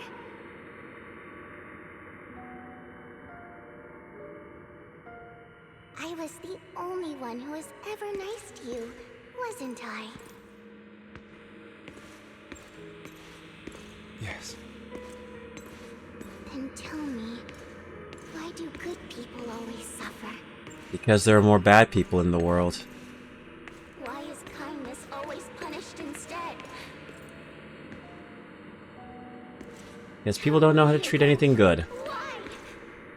And if they see a generally good person, they try and snuff out that light or keep it for themselves. Hugo, are you lost? Go back the way you came. I left you a surprise there. Good people genuinely exist, but so do bad people. And they will take advantage of the good.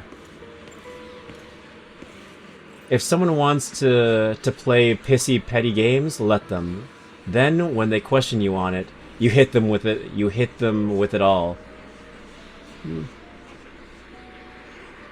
Yeah. Yeah. Taste of their own medicine, I get you. Does that not strike you as a waste of time? What a cruel bastard. As expected of a disgusting bastard. Lady Serena was so nice to him, yet he... How does he still have the nerve to stay in this house?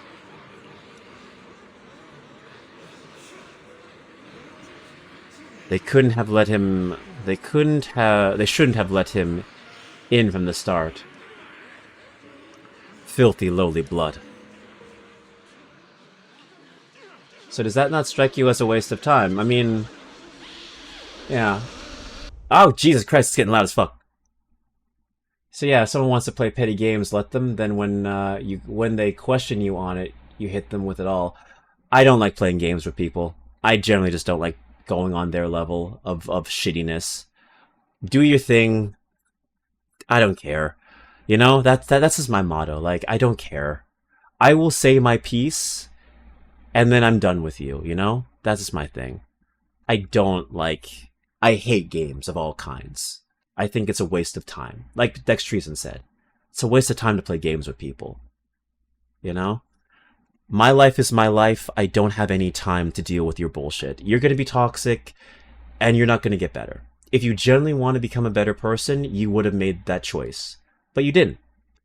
So instead of you going around poisoning me and making me just as bad as you, I'm going to do my own thing and give my trust and my kindness to someone who I think is deserving of it.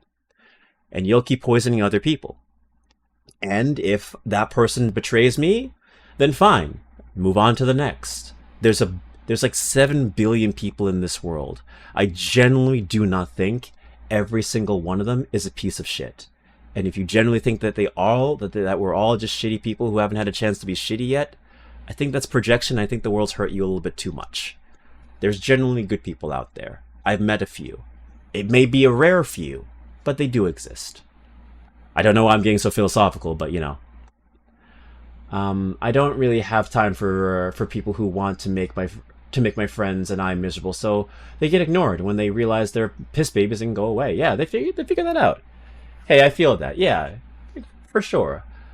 I'm totally fine with cutting ties and burning bridges. Exactly. I burn many bridges. I have burned so many bridges. You know, a lot of from people who, you know, if I was the kind of person, I could have brown-nosed all the way to success. But I'm not that kind of person. I don't give a shit. I would rather be unsuccessful and content with myself than be wildly popular and feel terrible on the inside.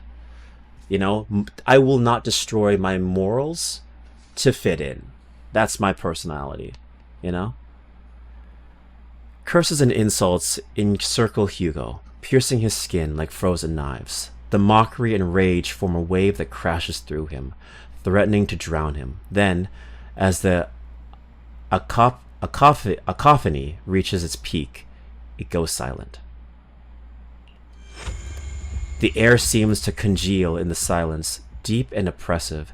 It is as if time stood still, with only his rapid heartbeat echoing. I told you that you would eventually return. I had a lot of bullies when I was a kid, and all fighting them did was make people realize I could fight, so they'd start testing limits. See, that's the thing. It can go either way. You fighting your battles could either do one of two things. Either people don't fuck with you anymore, or people see you as a challenge. So you're kind of doomed if you do, and you're doomed if you don't, you know? Despite all of his rage, he is still just a rat in a cage. Yep. Sometimes, though, people don't know how to do that for themselves, and they have to put up with grief. Yeah, some people aren't strong enough to leave a bad situation. I understand that. That was me as well. I was a very timid kid growing up, so a lot of people took advantage of that. I was bullied for a lot of years, too, until I eventually just kind of said enough is enough, and I slowly got confidence back. You know, it took a long time to get it, but, like, it's one of those things where, like, it could either make you stronger or it could destroy you for life, and I'm trying very hard to be better for myself. You can't protect someone forever, exactly. Because you can't always be a protector. Like, especially if that person's a grown adult, too. Like, are you going to protect this, like, woman or man in their 20s or 30s until they're in their 50s or 60s? You can't always be there. You have your own life to take into account. It's kind of weird to just say that you're someone's protector, because, like, that person needs to have the strength to stand on their own 2 feet. I mean, I hate to be that kind of guy, but once you reach a certain age, you should be able to take care of yourself, you know? You need to have that confidence, because no one's going to be there for you once you reach a certain point in your life. You have to be able to figure things out for yourself, because this world's mean. This world will eat you up and spit you out if you don't have that confidence. You can't rely on a protector. I have a lot of patience when it comes to myself, but when it affects a friend, not afraid to start a fight. I'm very passionate about my friends as well, sometimes too passionate, some would say. But yeah, I understand that feeling of wanting to protect someone you think is close to you. Life isn't an anime. Eventually everyone has to be an individual. Yeah. You have, like, for lack of better words, you need to develop main character syndrome, bro. You need to develop main character syndrome. You need to be the main character. You can't play support. You can't be the paladin for everyone. You can't be the healer for everyone. You gotta nut up and be the main character, because if you don't, someone else is, and they're gonna take advantage of that. True, but a huge prideful flaw of mine is that I don't live for myself. I know how to enjoy my time, but I would do that for anyone, because I don't view my own worth in myself, but in others. I think everyone is different. And they all got... If you're happy with the life you live, then that's awesome. But for me, I live life for myself. You know? Because at the end of the day, friends come and go. Family isn't always with you forever. And sometimes the family that you have isn't the family you want.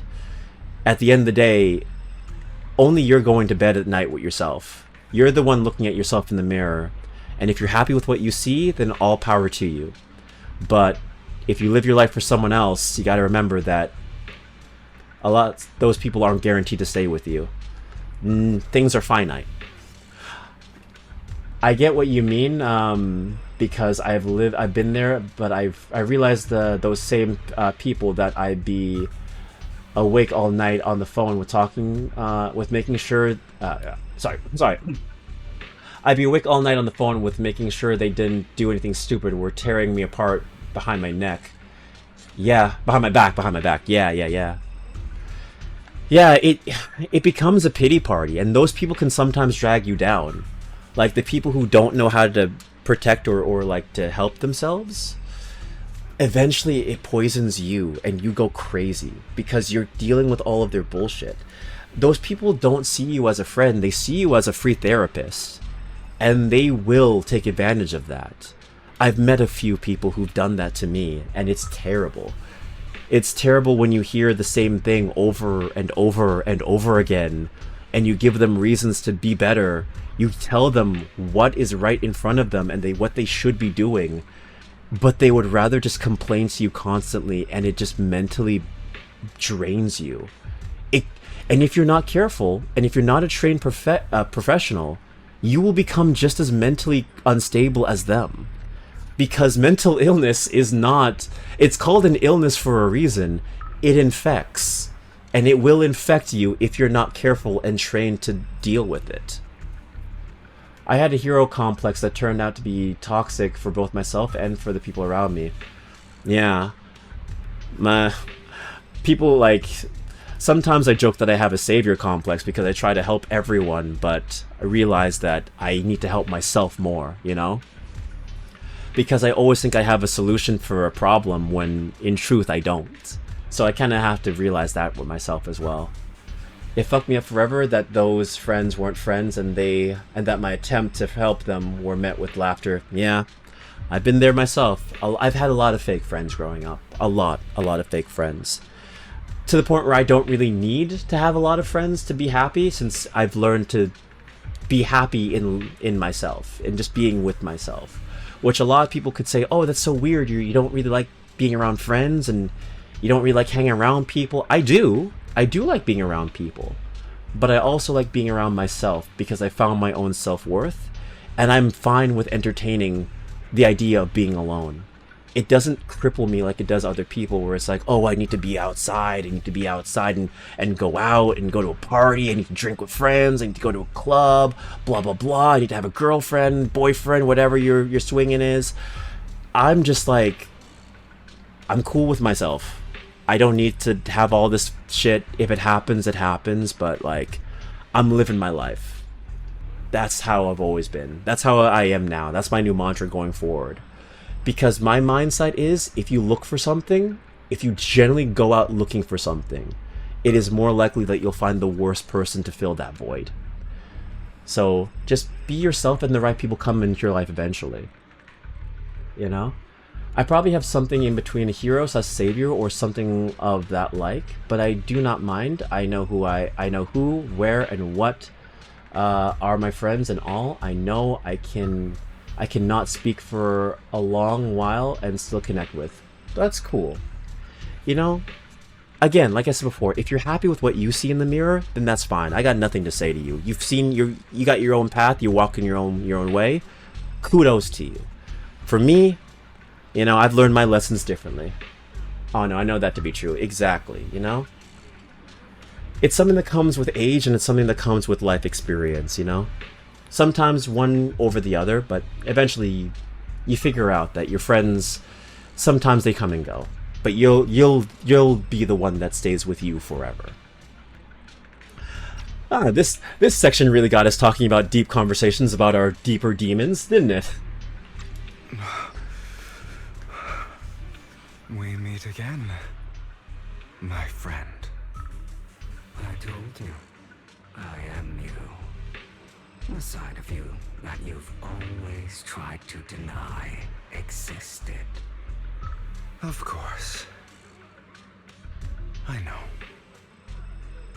This time it's about Serena. Right? Yes. Your half-sister.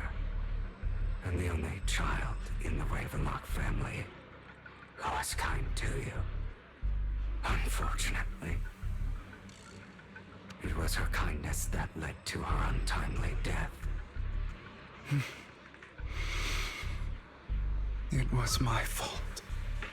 Yeah, let's talk about Fing Fang Foom again instead. Let's talk about the fucking dragon. That's enough depression and self-discovery and all that bullshit. Nah, let's talk about fucking dragons and Marvel Comics. Oh, God. God. Ain't that a fucking mood, ain't it? I don't like the way you blame yourself. It's a very self-loathing chapter. I'm to blame as well. And I don't think I did anything wrong. Your mother sold you to the Ravenlocks. And your father, he saw your talent and wanted to use you to push the other children into competing with each other. My brothers and sisters wanted to get rid of me from the moment they first saw me. In their eyes, you were no more than a slave. But Serena dared to treat you, a slave, as if you were human. And so, she was fated to die. They tried to kill me many times, but I was careful, and they did not succeed. So they killed Serena, who was weaker, an easier target, and pinned everything on you. Serena died in your place. Oh yeah. I don't see this as self-loathing either. I just kind of made a joke because Hugo is self-loathing right now. So yeah, that's what I mean. That's what I mean. No. I'm not saying we're self-loathing. This ain't no pity party. I totally did not mean that. I want those I generally love to and care for. I want those I generally love and care for. The friends I see as family. I want to do whatever I can, whenever I can. Just the kind of morals I want to live up to. As in my life, family doesn't last long, and I want them to prosper. But yeah, this is a good ending point. Yeah. Just people talking about personal philosophy. It's always interesting and heartening to hear from me. Yeah, I mean, we're all different people. We all have our own different, like, ideologies and our own beliefs because we've all lived completely different lives. So we've all developed different mindsets in how we view the world, which is beautiful, you know? I generally love discussions like this. So, like, when people get, like, upset, like, oh, you have a different opinion than mine, oh, you need to think the way I think, I'm like, no. I don't like to tell people how to think. I generally like to understand how they think. So I like to ask questions. But sometimes when you talk to certain people and you ask them questions, it feels like they're challenging them, and so they get a little bit weird about it. So, yeah. Just know that, yeah, you all have your own different beliefs and mindsets, and even if we don't agree, that doesn't matter to me, because, like, I'm a grown-ass man and I can understand a different opinion. This got very Evangelion train scene for a bit. Yeah. Oh, derp. Yeah, it's okay, Katsu. I spent a long time trying to save people who didn't want to be saved. That's where I came at it from, yeah. Same as well. Or I just talked to people who were just toxic users or abusers in their own way, and I'm just like, well, I gave my heart to really shitty people, and that bite me in the ass. I left my keys back in my work, so here I go back. Oh, yeah, enjoy the drive. I'm sorry, buddy. Yeah. Those cruel brats thought that by reporting this to Father, they could use it to get rid of you, a rival who threatened their positions. Yet, not only did Father not blame you for the incident, he praised you for it. In this world, only the ruthless, cruel, and merciless can stand at the top. And that's exactly what you managed to live up to, no? You found a perfect opportunity thereafter to catch the ringleader of the group who framed you and almost beat him to death.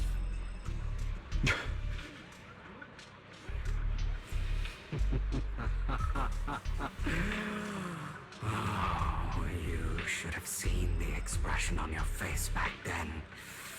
Oh, crazed and manic with utmost delight. I don't remember that. Seemingly unsatisfied with his answer, the inner demon transforms into him again. Here you go again, trying to deny your desires. I mean, Cody has seen I try to act accordingly to how I preached above. Yeah, I have. Someone I considered a friend, the drummer of the band I was in and helped start in high school, told my now ex he thinks everyone is his best friend. Oh, damn.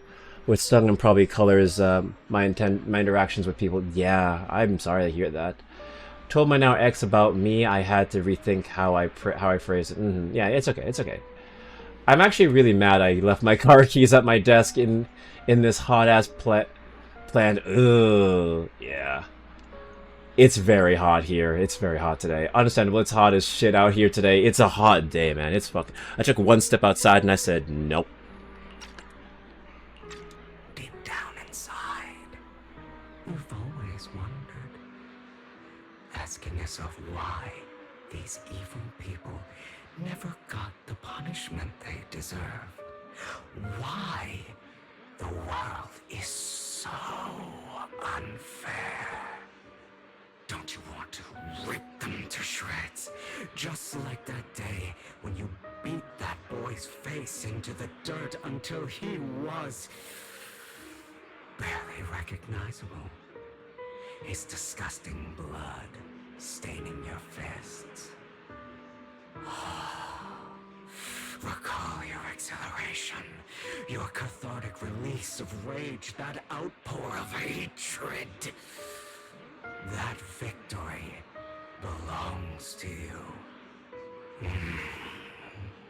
You deserve it. Those brothers and sisters of mine are all dead. I cannot take revenge against the long deceased. They died by Hartman's hand. Dying in the power struggle to become the Ravenlock family's heir, rather than by our side.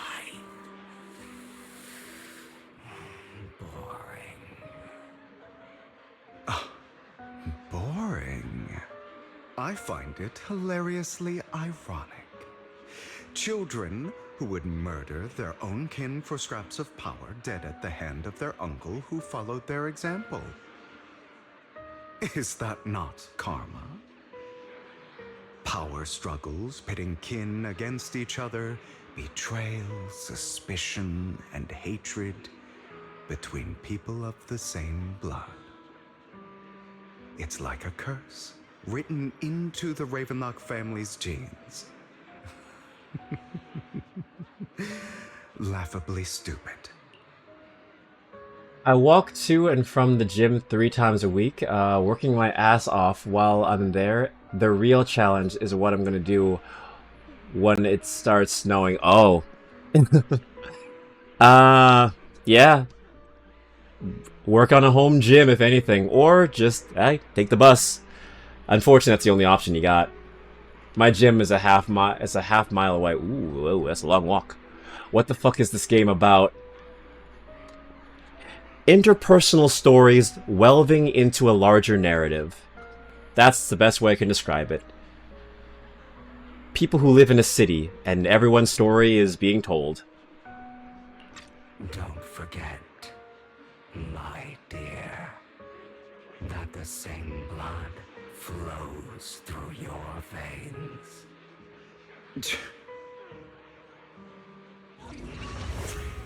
As if to prove his words, the inner demon transformed into Hartman. I walk about 5 miles total every gym day, so I guess I shouldn't be surprised I'm losing weight fast. Congratulations on that. That's right, my dear nephew. Cardio is actually the best thing you can do. Walking, that's the best way to lose weight. No matter how much you deny it, the blood of the Ravenlock family flows through your veins. Survival of the fittest. Only the strongest deserve to live. Only the strongest deserve to rule. This is the path of success that has led the Ravenlock family to victory countless times. A blessing and a curse etched into your flesh and blood. long as you live, you'll never escape the mark of family. You are destined to one day become someone like me, like your father.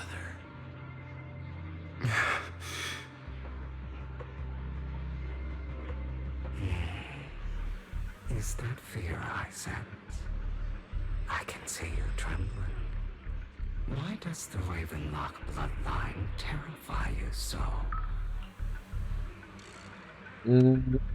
Don't mean to make it about me again, but I checked last night. I'm the lightest I've been since high school. Congratulations! This guy looks like an evil Pokemon professor. Actually, I didn't think about that until you said that, but yeah, he does. I won't become like my father. Never. I was gonna say, when's the next Pokemon game where the professor's actually evil, and then I realized, oh wait, we already have that. That was Gen 8. You won't become a failure like him. So relax. Our power eclipses him, and so does our ambition. So, do not deny your own desires. Do not resist your own ambition. This is the talent you were born with. The best gift fate has ever given you. Admit it. Deep within your heart lies a spark, yearning to ignite a raging inferno that will burn everything down. And I am that spark.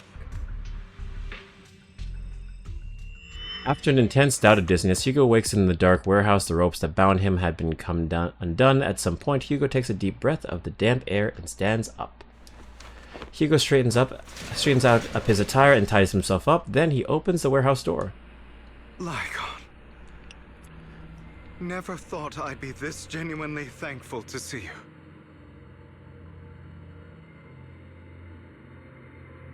Seeing you means this never-ending nightmare is finally over, right?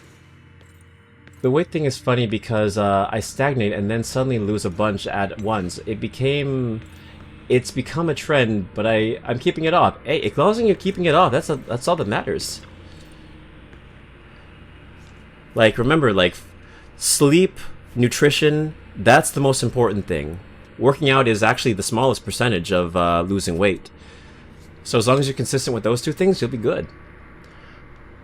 Why did you break our oath? Why did you use me? It's a three-legged stool of fitness, and if one of those three legs comes undone, then you fall off. My eye and these legs, they were all your fault. You know, you are exactly like your father. I don't want to hear something like that from you. You have no idea what that man, my father, is really like. A person who stops at nothing for their own interests and ambitions. Just like what you're doing right now. And what do you think I'm doing this for? All of this was part of your plan. You knew where the Ravenlock family was going to be, so you set Mockingbird's target there. To seek revenge, you plotted to assassinate your own father, but he was too vigilant, and you failed. After almost being assassinated, your father was furious and locked everyone in the hall, but was unable to find the assassin. And what a coincidence that a hollow disaster just occurred in the vicinity.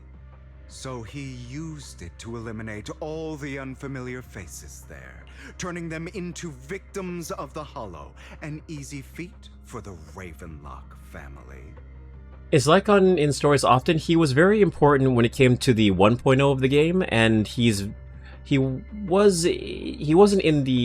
shows up a lot, so I'd say he's involved in the stories quite often. I don't know if he's much in 2.0, but he's very prominent in 1.0 and the patches. My sleep sucks. I eat a regular meal and a bowl of cereal every day. I don't snack, cutting out Pringles has made things happen fast. Ooh, good. Yeah, those kinds of things are great to do. As long as you're eating healthy, bro, that's all you gotta worry about. But my sleep also sucks as well, so I agree with you on that one. I'm a sound sleeper, it's just the fact that I like to stay up late and I have shitty sleep scheduling. So, the one who killed innocents was my father, not me. You knew what choice an extremist like him would make, and you used the chaos to once again attempt an assassination. This time you succeeded. You killed your own father at the cost of innocent lives. What is sleep? Yeah, right, Katsu? Hugo, you don't care about anyone else. The only thing you care about is your revenge.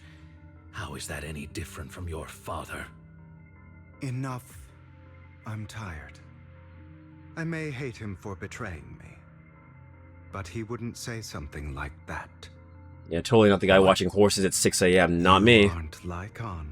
You're the other me, hidden deep within my heart.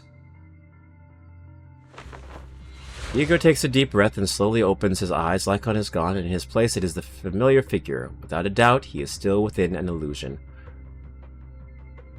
You'd be surprised the levels to which you would fuck up your sleep if you don't have a regular schedule to stick to. I can't stick to it because I'm always doing other shit. I've been waiting for you, my dear. It seems you've already grown accustomed to this place, even turning the tables on me. We've been up at... I know, watching horses at 6 a.m. That's a crazy idea, isn't it, Katsu? No, couldn't be us. Just as you said, you are me, and I am you. There's no such thing as having an advantage over oneself. We are ultimately one and the same, forever inseparable. Then you should know what I want to say. When you and Lycon Never. split, you didn't even try to clear up the misunderstanding, didn't deny or argue against what he said. Because you realized that deep down, he was right about you. You just hadn't acted on it yet. Some people live only to bring more suffering into this world. Sometimes, murder is what brings justice back into this world. For that, I must stain these hands in blood. There's a lot of yapping in this part. I'm just like, okay, this is lasting a very long time, game. You took some lessons from Aphorius in Honkai Star Rail, I see. That's right. Just like what you said before you faked your death. Were those words really just an act? To slay the dragon, you must first become one, with sharp claws, rending fangs, and strength enough to destroy anything. You know the truth better than anyone. If you hadn't hesitated, and instead seized the first opportunity to kill your father, none of what followed would have happened. I stream 4 times a week based around what days I go to the gym and I work. Hard as shit so you'd think I'd at least be able to sleep, but I just get exhausted without shutting down. See, I try and stream as much as I can, but then again I also work like a 9 to 5 job, and then I also work out like almost every day, and my workouts last like 2 to 3 hours. And then I also have other obligations I do too, so my time is I don't know how to manage my time, and I've always had this problem ever since I was a kid. I cannot manage time well, which is why I need to get better at doing that. It's something I'm trying to get better at. I don't have a frame of reference, but the story seems to be going forever. It is. Innocent civilians wouldn't have died. Your partner wouldn't have lost an eye and both legs trying to save people. And Mockingbird, Oh yeah, I'm the same Dex. Never gotten to that point. You can save more people. Save good people. Save more lives than the evil ones you take. I've spent countless hours in regret over that incident. So why not submit to your true nature? You want to be the judge, jury, and executioner of this world. And you can. I wasn't responsible for Father's death. The true mastermind is my uncle, Hartman. His schemes to kill the head of the family were all so he could take control. Mockingbird was simply unlucky enough to get caught up in it. So, for a behemoth like the Ravenlock family, with its roots so deep, a single person's death, regardless of who that person is, wouldn't change anything. Of course, whether it's Tops, the Mayflower family, or even the entire world, it's actually all the same. I refuse to be dragged down by pointless hatred any longer. You foolish, stubborn idiot. Do you understand the power of hatred? Have we not come this far precisely because of it? Or are you going to follow Lycon and Jack's twisted logic? Come on. You don't actually trust anyone? Otherwise, why would you hide this whole scheme of faking your death from them?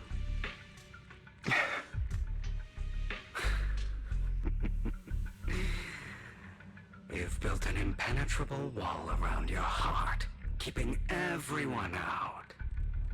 Of course you are right to do so. No one in this world can be trusted. Always. All you'll receive is hatred from your own blood and no love. Suspicion from your companions, and betrayal that comes all too easily. But the most ridiculous thing is that you want them to trust you. You stay silent and long for them to notice your suffering. You yearn for your companion's understanding and trust. Idiot.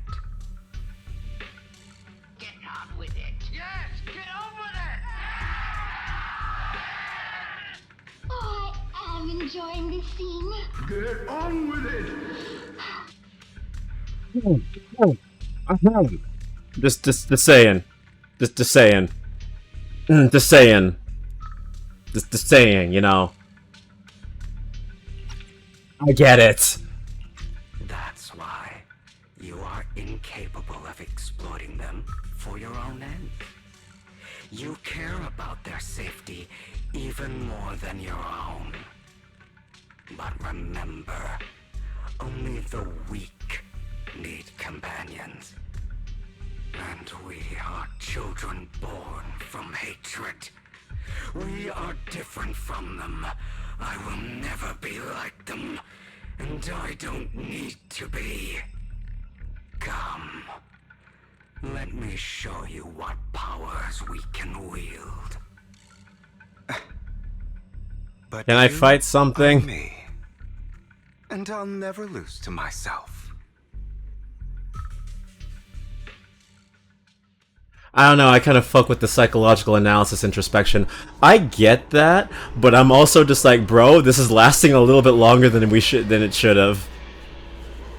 I'm like, okay, I kind of just want to get to the game now. Well, thank you. Finally. Ooh, I can fight myself. That's okay. This is what I was waiting for. It was getting a little bit long in the tooth. I was just kind of like, okay, man. I want to just fight. I just want to fight shit. I want to fight shit. We've been here for like at least a good 30-40 minutes. We can get on with it.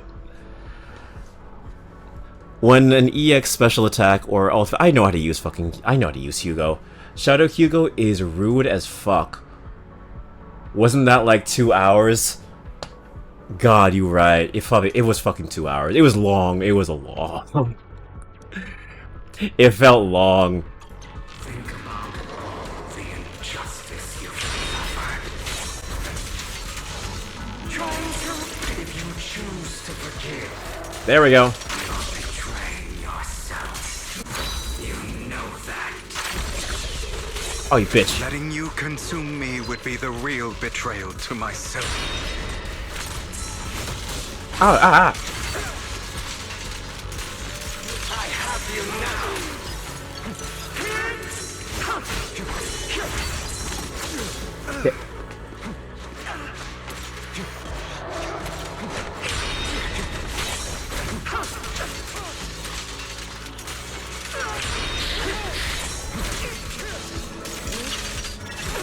You're just afraid to admit it.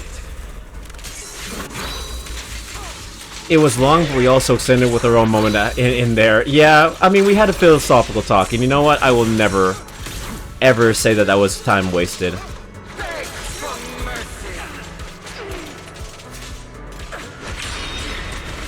Talking with you guys and having that deep talk is perfect.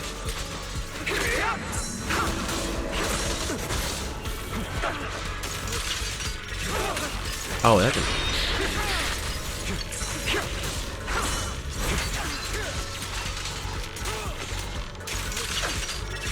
You're too scared to face your true self and what you truly desire. But yeah, it felt longer than when I watched my friend do it, yeah.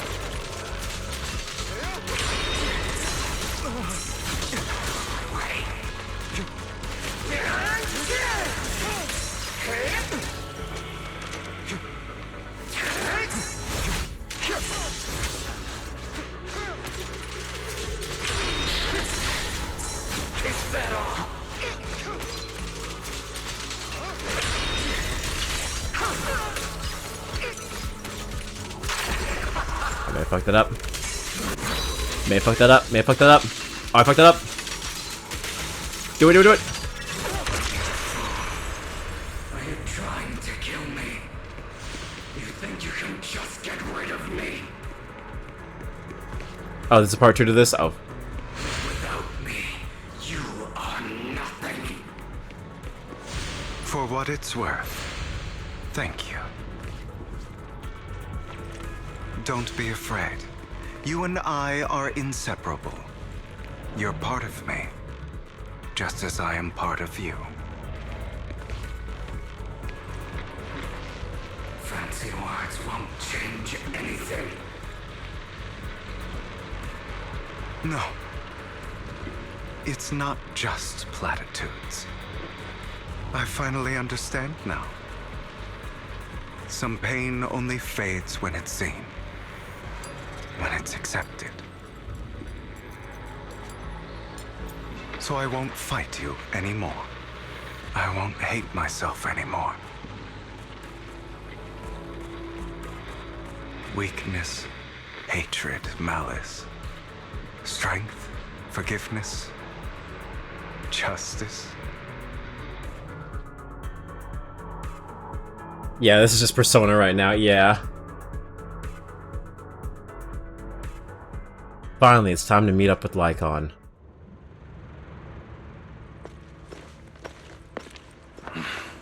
Hugo, it's time.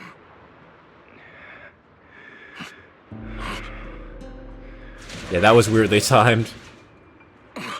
Hugo. Hugo, you... Did I scare you? I made it through. I won. No praise for me, my dearest partner. Well, that's kind of gay. Positive.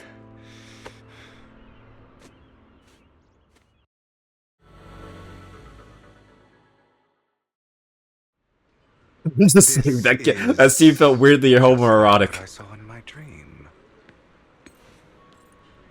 I guess there are still some lingering side effects.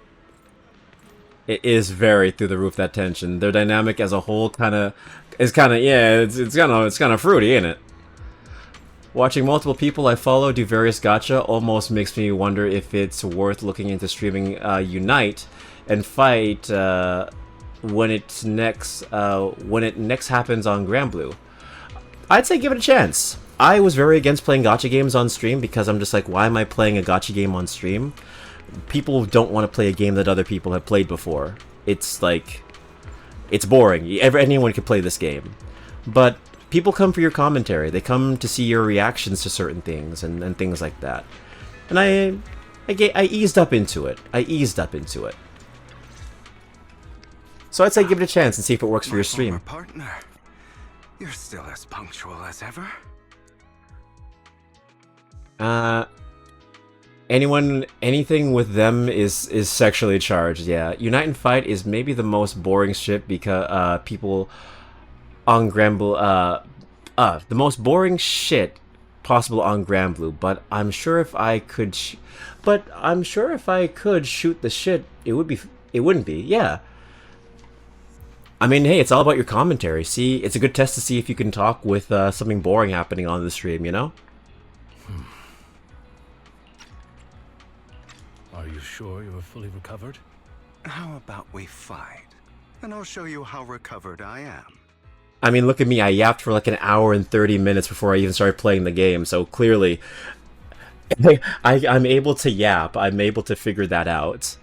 I may not have unlocked the yap no jutsu, but we're getting there. I'm not like one of those people who can talk for like 3 fucking hours until they actually start playing the game. Those people are scary. I refuse to fight someone who is in need of medical attention.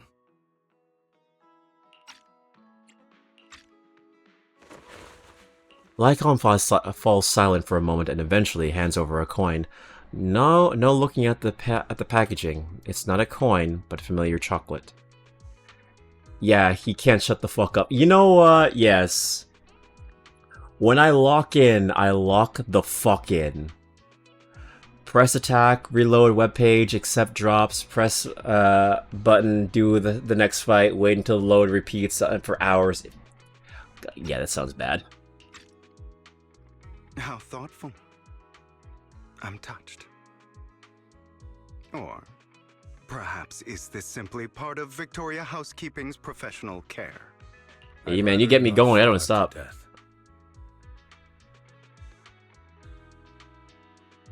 That's why no one likes Unite and Fight, I can understand that. Hugo takes the coin after a moment of silence, he eventually eats it. Not to your liking. I'm fairly certain this is the same kind as before. No. I've just gone too long without food. It feels a bit uncomfortable. Either way, thank you. Now tell me, what exactly happened in the warehouse? Just going a bit crazy from... you know what? Were you expecting anything else? But I did have a very long dream. A dream about many things from the past. If I had to put it into words, it would be like giving myself psychological therapy. You seem like you could benefit from some too. How about it? Want to book a session with me? Trust me, I'm a pro. Seems you really have recovered. Home. Home now. I can go from shipping and receiving for trains and shipping and receiving to... What? Huh? Did I read that wrong? Home. Now I can go from shipping and receiving for trains to shipping and receiving for America. Katsu, did you have a stroke? I have no idea what the fuck you just said. Well, of course.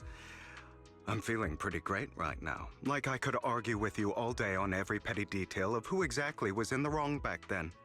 I ask, what you said about Mockingbird before, when you faked your death, was that part of the act? I could follow most of what you say in this chat room, but I have no idea what the fuck you mean on that one, Katsu. Were you in another chat? You mean the part about how Mockingbird has never really changed anything or saved anyone. I didn't expect you to still be so hung up on this. Interesting. After all, it was you who chose to betray Mockingbird. To betray me. I am home from work, in which I do shipping and receiving for trains, engines and such. Now I am going to do the same thing, but in Death Stranding. Context is everything, my friend. I had no idea what the fuck you said. I understand now. I understand now. See, yeah, you left out that second important part of context. Yes, exactly.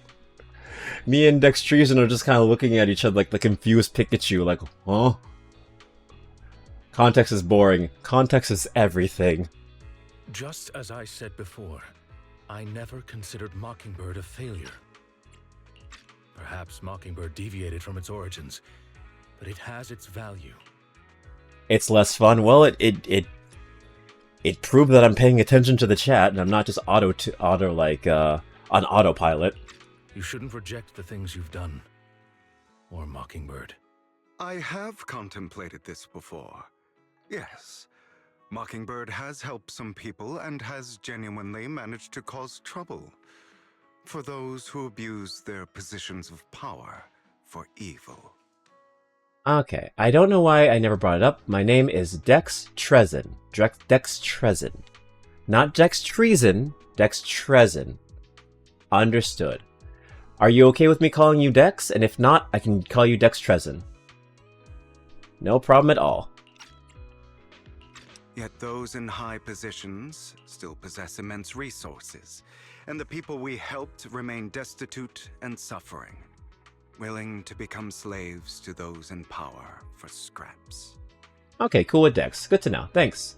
The treasonous Dex. Most people call me that. No worries. For the sake of last-minute chaos before I go to bed. Uh-huh. I was about to say that I'm not Dex treasonous. So I guess Katsu and I are continuing to share this a brain cell. Get circus. Uh-huh. Y'all fucking suck. Lovingly. Also, Kylie, I didn't know you were here. I thought you left. Oh, well, I didn't know you were lurking. Adding to the fun. Y'all suck. Y'all suck. Y'all suck. Lovingly. Okay, I'll get the clown. I get the clown. I get the clown. There you go. Oh, my eyes are gonna get fucked up because I always forget this where the key commands are for this are. Yeah. There you go. Now I can move you. There you go. Okay. What? What? I didn't start. I didn't see that. I didn't see that. I didn't see that. I didn't see that until now. Fine. Okay. Nah, I don't suck. I scrape and lick. Okay. Okay, let me get this timer. So it's gonna be 5 minutes of clown, 15. Okay. Okay. Alright, we could do this. We could do this. Okay, so 5 minutes. Okay. No swearing. It's no swearing. Valley Clown. Okay. Okay, so that should do it. And that's gonna be for 10 minutes, not 15 minutes. What a great, stupid little show that was. Okay, so here's the timer. No swearing Valley Girl Cloud. I can't even, it's not even that long. Can I make it longer? Yes, I can. For 10 minutes there. Alright. You get it? You get it? Okay, so 3, 2, 1. Okay, like, oh my god. Okay, so now it's time for us to do this stupid Valley Girl. I can't even say a swear word because, like, y'all have me doing this whole thing where I can't swear for like 10 minutes. But I'm a clown now. Also, what is Asgore doing in the corner? He's about to, like, hit you with his truck. Like, DUI? Like, girl, how about you die? You know? He's got his 6-pack of beer. He's living his best life, girl. You need to understand that. You understand me? Come on, for real. Totsies. Like, oh my god, I can't wait to get the new Labubu. Like, the new Labubu is so, like posh, you know? Get a Labubu, get like a matcha, like, iced tea, mix that with some Dubai chocolate. Like, oh my god. Like, have you heard about the new Dubai chocolate Labubu matcha flavor? Amazing. From Crumble Cookie, sponsored by Kim Kardashian. Okay, I guess I'll die. Bedtime for me. Die, but don't die for real. Like die as in, like, pass out, girl. Like, die. You need your beauty sleep. You need your 8 to 9 hours or some bish, you know? That's how it be. That's how it is, you know? Anyway, let's go see this hot, like vampire twink and this, like, sexy, like werewolf boy. Let's see them talk. And yes, I am dying on the inside. How did you know, bestie?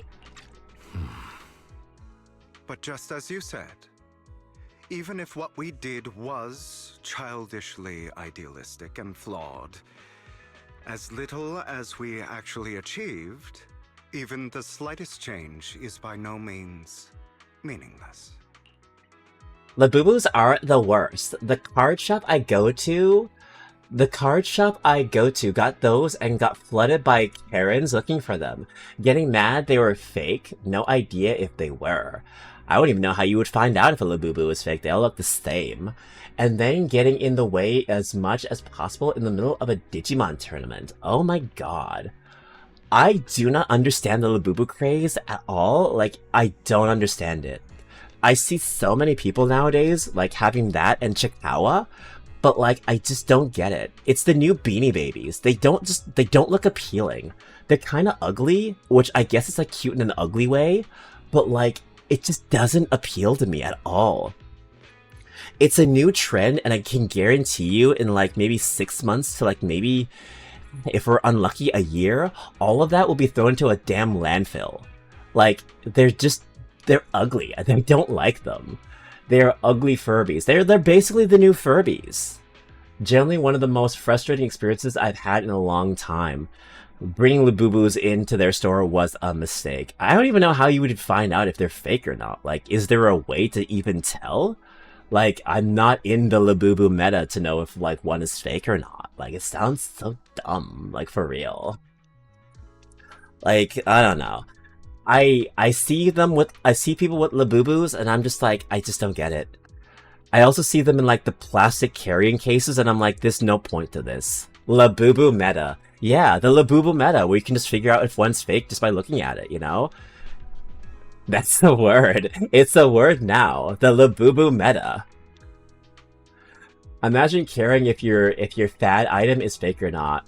Fake Pogs, fake Mighty Beans. Like, bro, I see this, like, One Piece Labubu collab on Temu. And if it's Temu, you know that Bish is going to be, like, 90% fake. Might Beans. I thought you said, yeah, Might Beans. Yeah, Might Beans. Yeah. Like, I know that Bish is fake. That Bish is fake. But, like, at least it looks somewhat cool because they're in the design of One Piece characters. Like, why do you even care, like, if a Labubu is fake or not? What is the difference? They all look the same. Like, I follow the like, creator of K-pop Demon Hunters on Twitter, and, like, I follow her husband. Not her, but I follow her husband, and her husband gave her, like, a giant Labubu as their anniversary present, and I'm just like, why? Why? What is the point of this? You gave her a giant Labubu for an anniversary gift. This thing looks disgusting. It's so stupid. Oh my god, cringe. I know. I saw it and I was just like, that is such a... You couldn't have given her, like, a nice dinner, a necklace, or something? You gave her a giant Labubu as the gift, as your anniversary present. I'm like... Okay. Man, imagine being Imagine they still made and sold different varieties of Mighty Beans. Oh my, I remember that fad too. That would be such a dumb thing if those came back. Imagine giving someone a fad toy anniversary gift, right? Like, I'm not gonna like, okay, I'm definitely giving you shit. I'm definitely giving you like shit is not a bad word, by the way. It's not a bad word. It's not a bad word. Shit is shit. But like, that's such a dumb thing to give your significant other. Because that's gonna lose its significance in like a year. It's gonna lose its significance in like maybe a few months. It's just gonna be there collecting dust. It has no value. I would have just given her the money that was spent on the big Labubu. That would have been a much better alternative. I am bad at dating, and even I came up with better than that. Yeah, even I could come up with better than that as well. It's just like, bro. I don't even know if she was happy with the gift, then I guess he knows his girl, but like... That's such a bad thing to... why would you give that as a gift? Like, that would have been a gift to give like at any other situation, but as an anniversary present? No, not an anniversary gift, bro, no. Back to this. Holds more value to me than Mockingbird. Hugo stares at the ocean. A gentle breeze lifts his golden locks. So fabulous. The sunlight glances off both his eyes. Alright, let's catch up later. I still have things to do, and need to wrap up my plan. Not a special date, not a well thought out personal gift, a big ass ugly shit Labubu. Yeah, exactly. That is it. That is the thing. That is your gift. Beautiful. It's on the same level as proposing to your girlfriend in VR chat. Which, listen, I know there's an influencer who did it. I am not gonna give you a lot of shit because your girl was interested in it. But I think it's very weird to, like, propose to your girlfriend in VR chat. I don't know. There are some things I'm just kind of like, maybe the traditional way is better. Nah, you can give someone shit for proposing in a video game. Okay, thank you. Thank you. Because I thought that was really funny. Oh, I almost slipped up. That was really stupid. I just... Oh, whatever. The influencer's never gonna see this. I'm not even that big of a person. But, like, come on, bro. I'm not gonna propose to you in, like, VR chat. This was, like, in the height of VR chat, too. So, like, no. I'd rather take you to, like, a scenic location, the pier, like, a beautiful scenery, not a bunch of pixels, bro. Like, for real. We need to do better as a species. There's a difference between that and the guy who proposed by asking the devs to add his proposal to Spider-Man. Wow. That is a big oof. Imagine how fluffy landfills are gonna be in like 2 years. Yeah.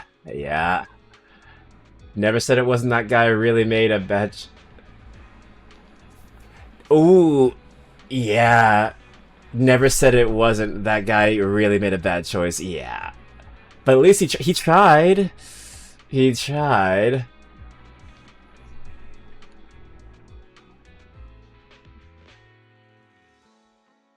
That reminder. She turned him down and dumped him. Oh my god, that must have taken that was so much money wasted on that. Labubu will someday go the way of E.T. in video games. Oh, I can't wait. It's gonna be going like Beanie Babies. At least E.T. is functional, a product of some kind. Labubu is an ugly-ass toy. It is. I thought you would rest up first. As much as I would prefer that. My dear uncle and the Exaltus fanatics likely would not give me such an opportunity. If all has gone to plan, the fish will have taken the bait already. And if everything goes very well, I'll soon have solid evidence of the Ravenlock family's crimes. And the thing is, like, when it came to the guy that, like, oh, I don't have to talk like this anymore. Oh, thank God. Whew, okay, I'm out. I'm free. Fuck y'all.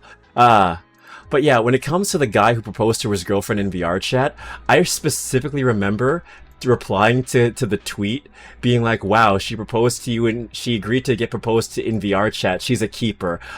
That may have sounded a lot harsher than I wanted it to sound. But I meant it very well. I was very honest with that. I said, wow, if your girl agrees to get married to you in VR chat, she is a keeper. Because that is something that most women would give you the biggest shit for doing. Like, I have never met a single woman who'd be okay with something like that. They would beat the shit out of you. Hold on, let me get rid of my Mike Tyson scar. Wait, I'm crying. No, I don't want that. No, I'm hard-eyesing you. Okay, cool. Yes, I'm going to bat for E.T. the extra testicle fad toy. Fad toys are so much worse. Yes. I agree, Labubus are worse because they're made to be just, they're so artificial and they're just made to be a trend. I hate seeing them. I genuinely hate seeing them. Well then, thank you for your assistance, former partner. Let's part ways here. I can get on to a lot of trends, I can, but Labubus are where I draw the line. I can't do it. I'll go with you. Lycon, surely you don't think that because I just recovered, I'm too weak to deal with those useless fools. Hartman's actions will disturb the safety of New Eridu. As I serve the mayor, I should intervene. Very well, whatever. Let's go. And don't slow me down. Before that, don't you have something to tell me? What do you mean? Don't play coy with me. I know you're not spilling your whole plan. If you kicked things off by approaching Emin from tops by being shots, by the tops being big shots, how did you manage to sweet-talk him? I am a bit of an illegitimate child, but I still have that Ravenlock family blood running through my veins. Funnily enough, this Lord Emin thinks direct lineage is more noble than the side branches, which is absolutely laughable. So I played his arrogance to my advantage. And let's be real, I had some just juicy intel to swap with those high rollers, but that's Mockingbird's secret, so I can't let any outsiders in on it. Alright. Delicious Cromer. Let's see. There are a bunch of copies of E.T. in the desert. There are hundreds of thousands of times where Labubu getting thrown away when they stop being popular because, yeah, very true. They'll keep making them long after they should, where E.T. was one overly large print run. Now's your chance to be a big shot. Be a big shot. But yeah, you're right. The fad will keep going.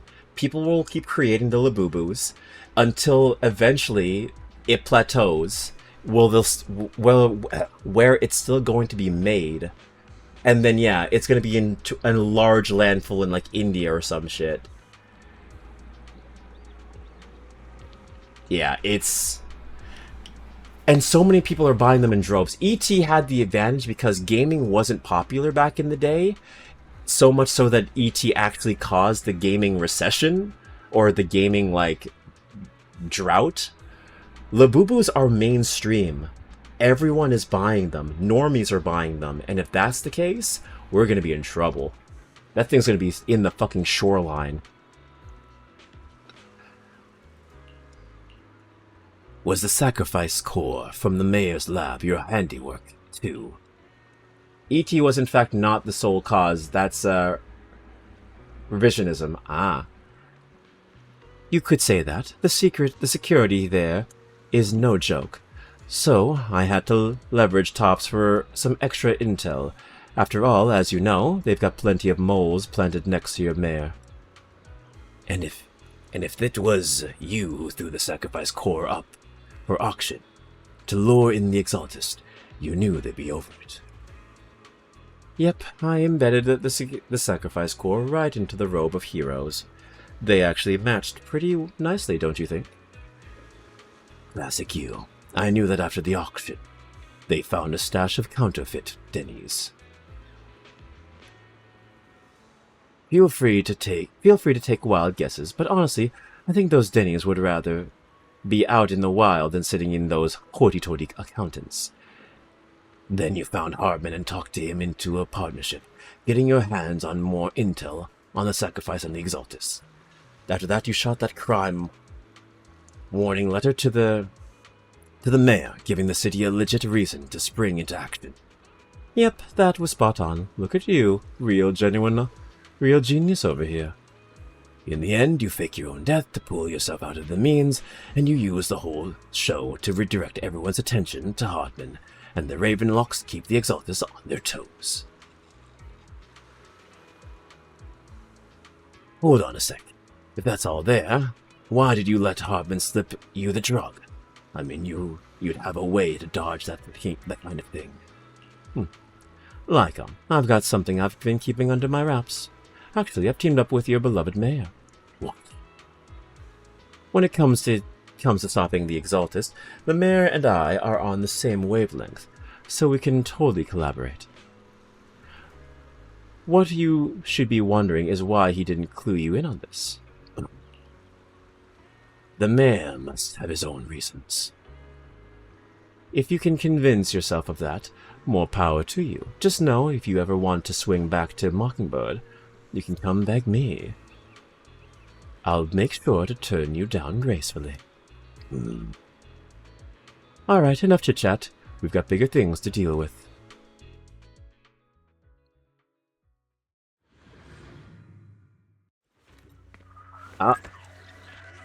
Well, I'm sure you've heard about the missing workers from companies under the Ravenlock family, too.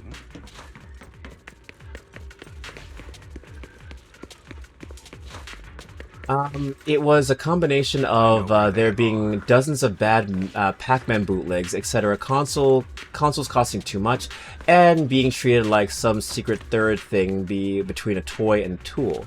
The Atari crash is referenced in the third dimensional Neptunia. In fact, it's the main plot near the... men. The workers with them are the victims who were tricked into going into the Hollow. Near the second episode of the anime.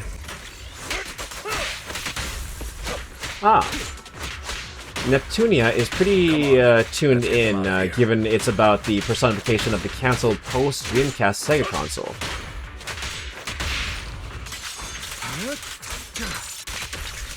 In position. The Atari crash was a lot more complicated than history wants to pretend it is. Yeah, I just know about you unite the workers. You untie the workers, not unite. Thank goodness someone's here to save us. Thank you. You're welcome. So, could you tell us what those Ravenlocks did to you before they ran off? They're a bunch of liars. They tricked us into this hollow. You unionized them? I know, I made a mistake. Now they're gonna rise up and ask for wages. Livable wages. They said they had a job with high pay for us, but they kept avoiding the topic after we got here. Something didn't seem right, so I wanted to leave. But then they showed their true colors. They tied us up and told us that they were going to ship us off somewhere. They didn't make you take any weird medicine, did they? You unionized the workers, I know. A cardinal sin. Medicine? No, it wasn't just us they tricked. Another group went that way. I see. Here, take this carrot. There's an exit nearby.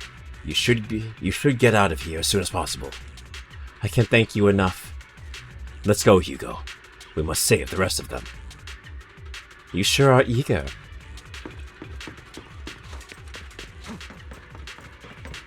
Okay. Bunch of nobodies. Annoying as hell. Kill them! You're welcome to try. Gotcha.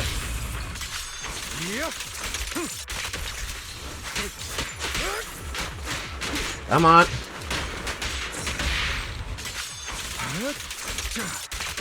There we go. Repent! Say no more. Hell yeah. More workers here. And I'm not unionizing you. You untie the workers. Who are you? Your saviors. Your saviors. Thank you. Thank you. I had a bad feeling about that group from the start. I shouldn't have ignored my gut instincts. Did those Ravenlocks do anything to you? I'm out here scabbing now, yeah. No unions. This is Amazon, you shit in the bucket. Do anything. Well, we weren't doing as well as we were told, so they tied us up. Nothing else? Good. Oh, right. There was another batch of workers ahead of us. They should be by the roof. Don't worry, I'll handle it. You should get out of here as soon as you can. Let's continue. Is Hartman behind this, too?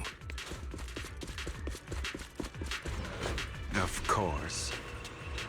He threw them into the hollow like offerings for the Exaltists. Let's make sure no video game voice actors learn of Kodiak's scabbing, if you know what I mean. Uh-huh. There's more over there. Let's hurry. Listen, if I ever get casted in any project and they say that I'm this or that and then that and I'm that, watch my stream. What you see is what you get. You knew what you were in for. All you have to do is watch like 30 minutes of me talking and you should know if I'm someone who should be in your company, representing you, for real. It's different this time. Don't rush in. Let's listen in on what they're saying first. I'm very much a what you see is what you get kind of person. I still need more direct evidence to ensure the plan is absolutely foolproof. The compensation you promised, it's all real, right?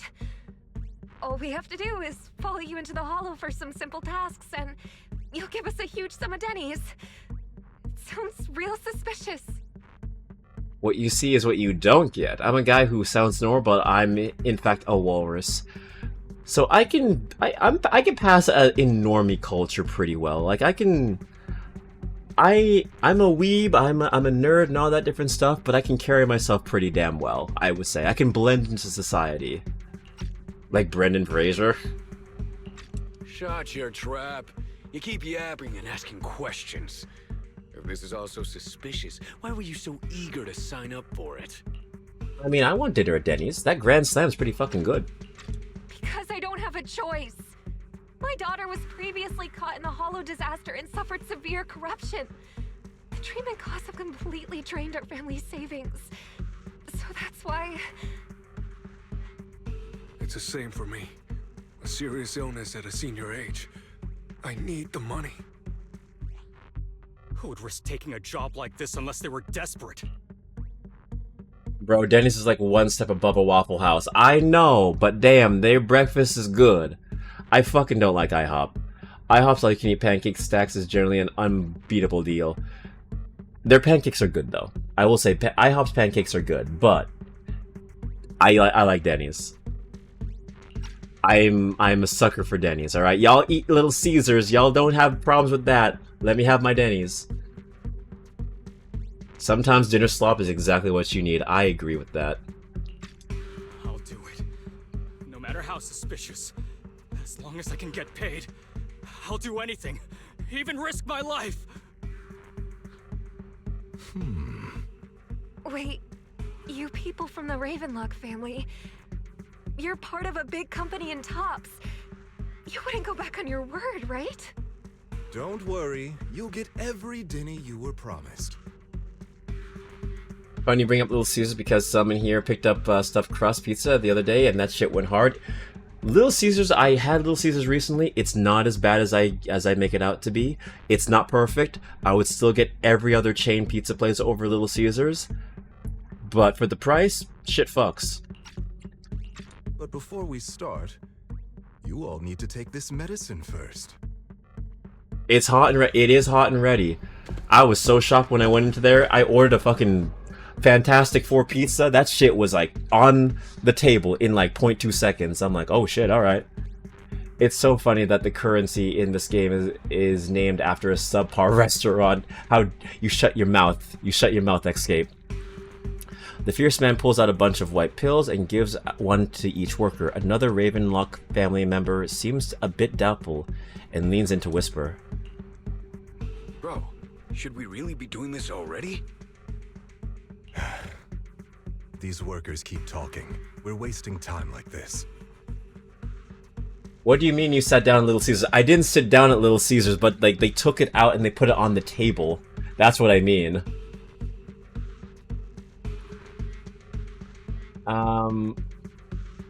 Little Caesars tastes so good when you ain't got a bitch in your ear telling you it's nasty. True. This guy's giving these workers probably corruption drugs. And the sooner they take it, the sooner it'll be over. Consider it an early release for them.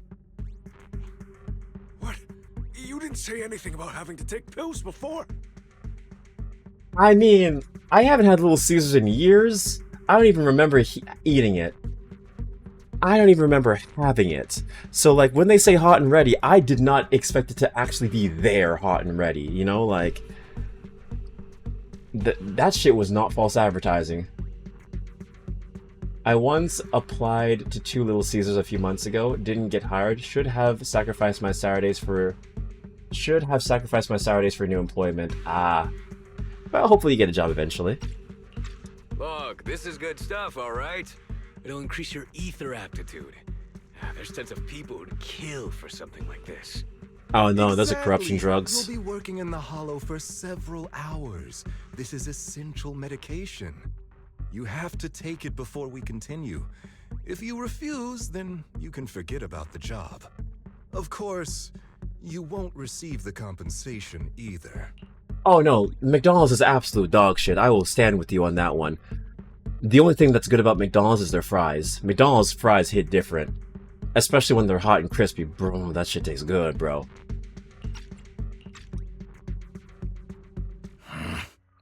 Lycon, what are you doing? Rescuing those workers, of course. There's clearly something off about those pills. We can't let them take them. Now is not the right time. As I said, we need more evidence to ensure the plan works. Yeah, Snack Wrap is okay. Many years ago, you can't exploit innocence to achieve your goal. So that's how you see it. If that's not what you want me to think, then explain everything to me. All right. It's a little complicated, but simply put, these workers will be fine. Of course, it's your choice to trust me or not. But if you try to rush in, I will stop you. I trust you. Meanwhile, the workers have also made their decision, except for the talkative worker. Most of them already swallowed the pills. That's when the arrogant Ravenlock family member finally reveals his true nature, saying, "You think I'd let you run," while forcibly shoving the pill into the worker's mouth. At this point, McDonald's is consistently lower quality than Burger King. Oh, don't. I mean, Burger King's pretty shit, bro. I'm just gonna say that.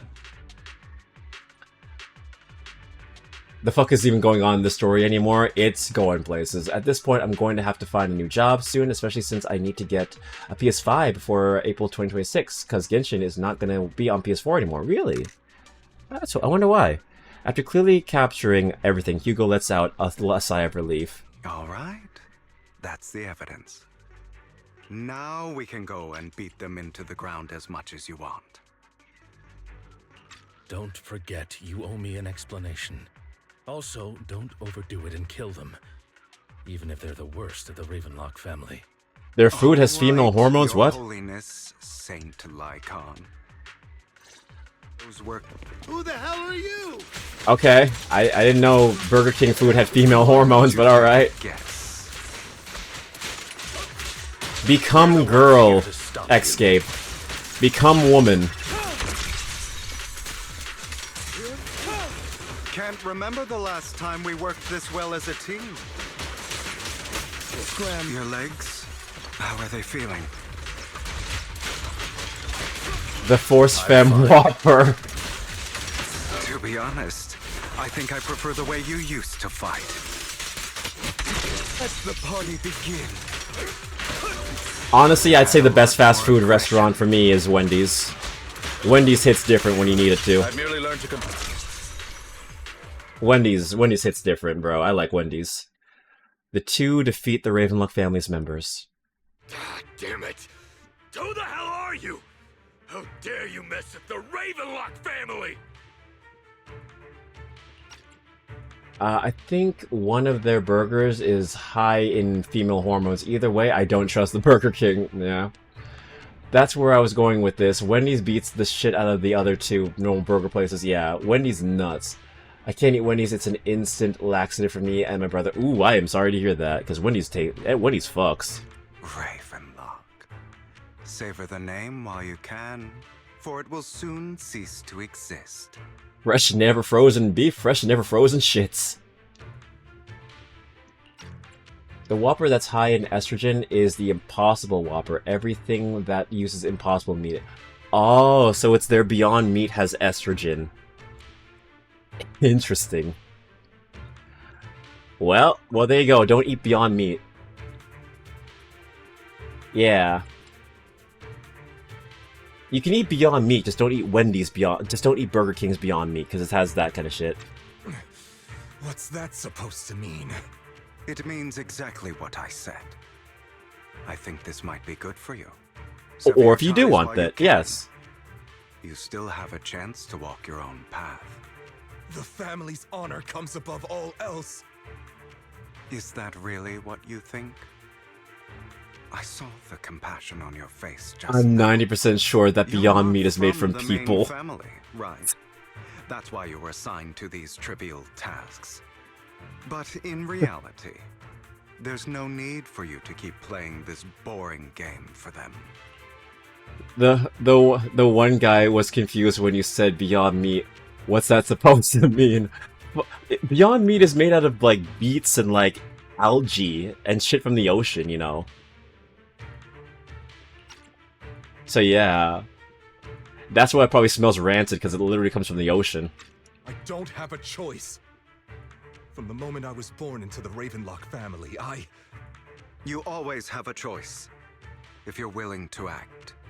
Alright, let's end the small talk here. Hugo delivers a swift chop to the back of the necks of the Ravenlock family members. Don't worry, Lycon. I didn't hit them too hard, just enough to keep them quiet. How's that? My acting's pretty good, right? It's Beyond Meat because it's fish. It's algae. It's algae. It's basically coral shit, or, you know... Yeah, that kind of... It's like basically like fish grass, like water grass, that kind of shit. I'm 98% certain that all fast food burgers are made from people. I've seen Soil Isn't Green, and the scary thing is it takes place in 2022, and my god, the movie aged so well.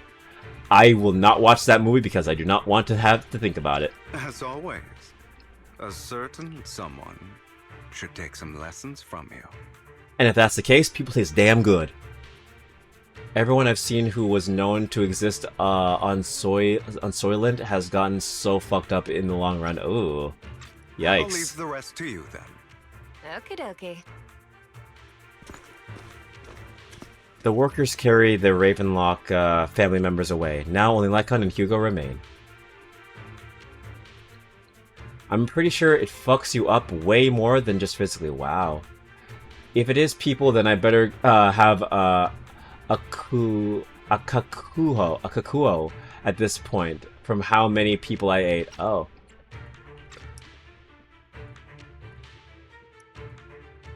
Okay, now can you tell me exactly what's going on here? As you can see, that worker just now was actually an informant of mine. The pills were swapped out with vitamin tablets. Outside of this batch, some workers have already taken the actual substance Hartman has. Katsu out here consuming long pig. Yeah. But rest assured, the antidote for it is already in development. I have found no the best idea, in the Escape. field to help, and with I the have data no I idea. collected before, we should have results soon. I wanted to ask. The reason you decided to lock yourself in a room and endure the effects of the drug, besides getting evidence, it was also to collect data on this drug in order to create an antidote, correct? It seems you're not completely beyond hope. It's what that ghouls in Tokyo Ghoul have, predatory organs. Okay. Once again, Katsu, great at giving no context. Are all the character stories in this game this long? Yes, this is a patch. Actually, no, because Triggers wasn't this long. Hugo's is just very long because I'm guessing they needed time for 2.0, so they made this very long. I've seen playthroughs last 4 hours. I've seen some people stream this for 7 hours. We're not going for 7 hours, by the way. Once there is a good enough point for me to stop this, I will stop. Yeah, they definitely padded out time for 2.0, so they dragged this out as long as they could. I thought you were just being stubborn. Sometimes I wonder if you know me at all. Because listen, I love Hugo. I don't love Hugo this much. This is long. Then I have one last question. Gotta go now. Take care, Escape. Why did you never tell me any of this back then? The truth is, I heard everything. That entire conversation between you and Jack. Before he passed away in that small attic. When Jack called you aside and gave you those warnings. Fate episodes are short. This game's version of that is really self-indulgent. Yeah. That's right. You never said anything. What would I even do? Scream and rage over your suspicions, or get on my knees and beg for you to trust me? You know there's no way I'd allow myself to do such a thing. Hey. Besides, back then, even I was confused about myself. Hey, I love Hugo. How dare you? Anyway, take care, Escape.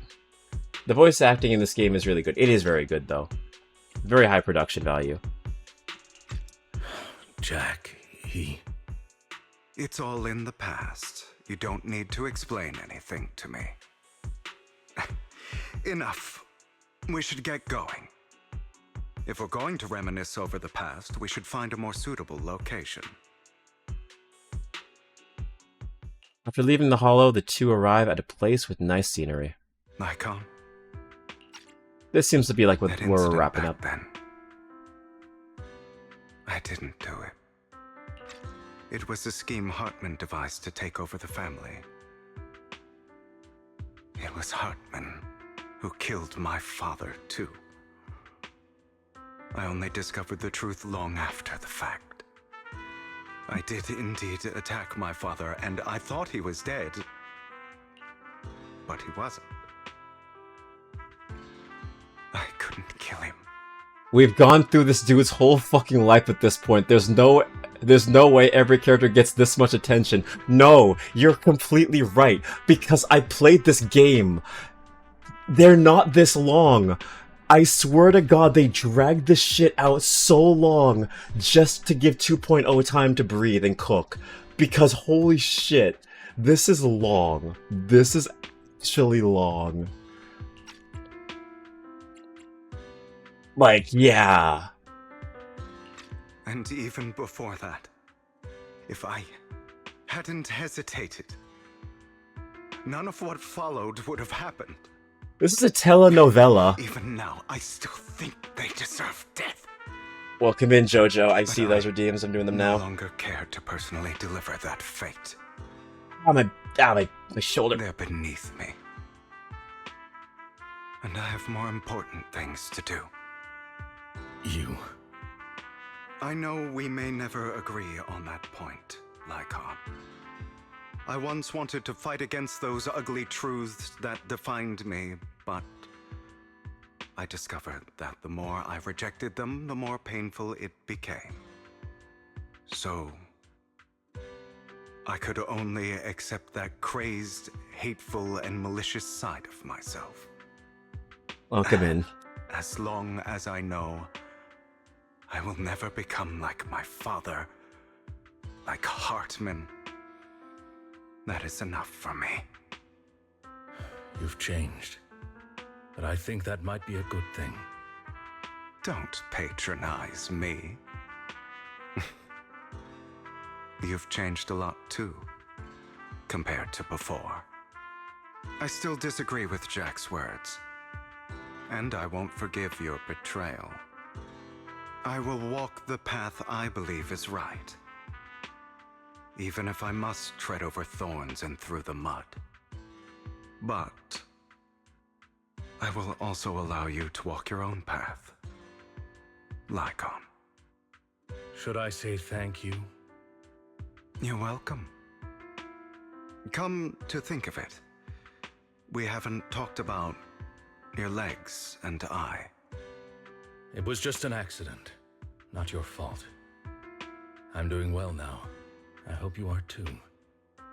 On the contrary, perhaps I should be the one apologizing. I misjudged you.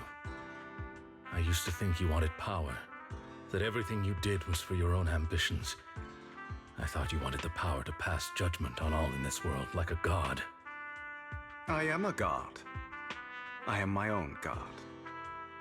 Or you could say that in this world, everyone is their own god.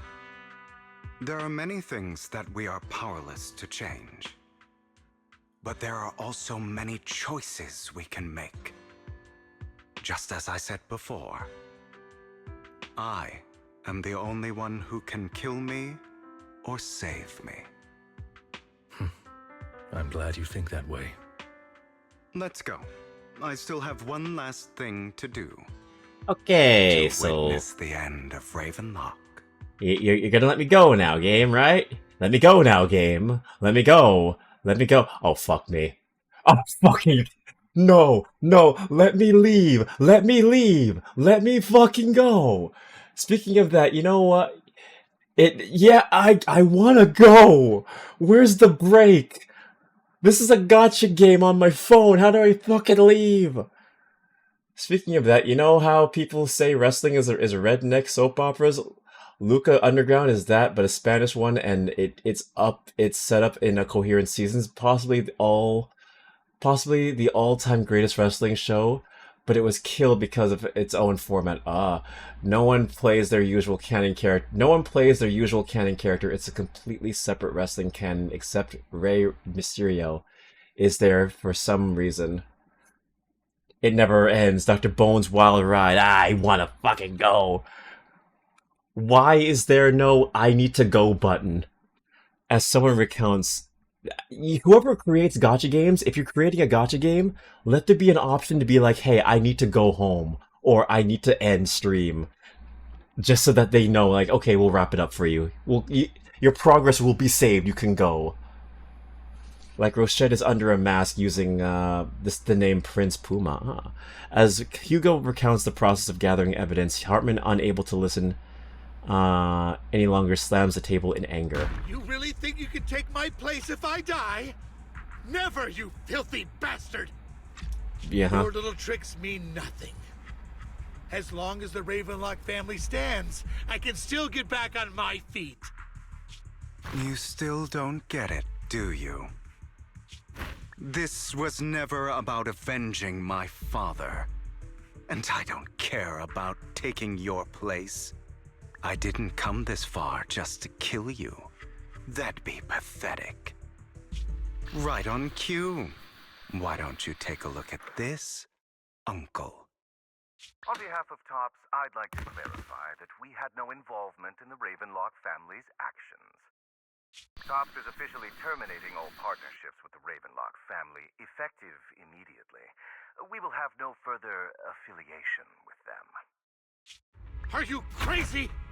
What the hell do you get out of ruining the Ravenlocks? You want to be a petty thief forever? Thief? Oh, Uncle. Allow me to reintroduce myself. Oh, that line was sexual. I'm the name people whisper about. The one who robs the rich and gives to the poor. I'm the master con artist who can fool anyone, anytime. I'm the leader of Mockingbird. The one who turns every headline into my own stage. Okay, I'm just gonna say this right now. I love Hugo as a character. I think this story is very well developed. I think it's very well written. But here's the thing. Knowing full well this is a filler patch, and that the next patch after is actual story content that focuses on the main story, it really doesn't... It makes this doesn't feel as valuable, you know? It just kind of feels like you're prolonging time, you know? It's like watching a filler episode of Naruto or One Piece. You know full well this is filler. I don't think this feels like filler. Really? For me, it feels a little bit like filler. It's character development, but it's a lot of character development. On a character that isn't really going to be very prominent going forward. It's very densely written. Okay.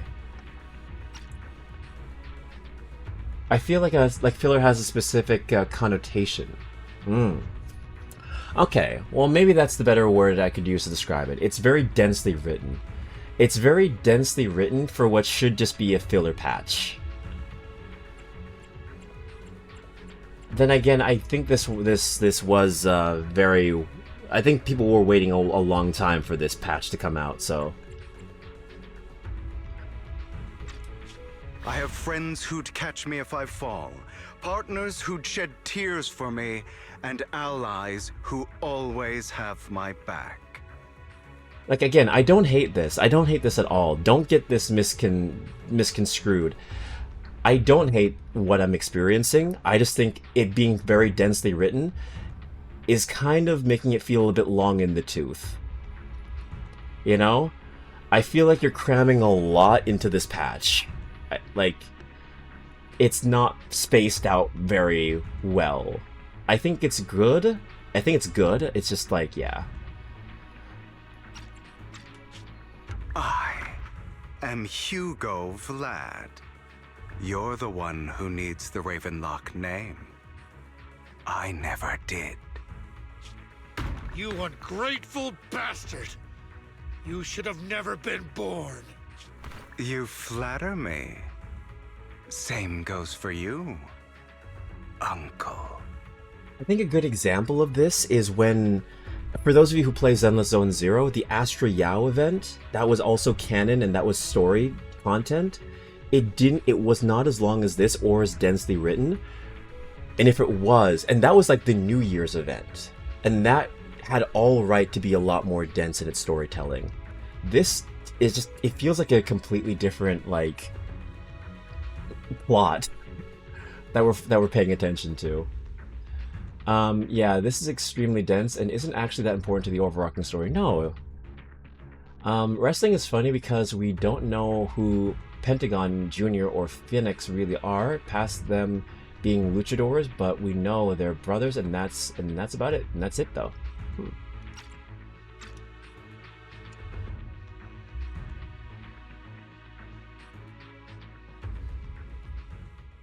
After leaving the Ravenlock Manor on Hugo's speedboat, after reaching Elput, you all wait for Hugo to arrive. Port Elps.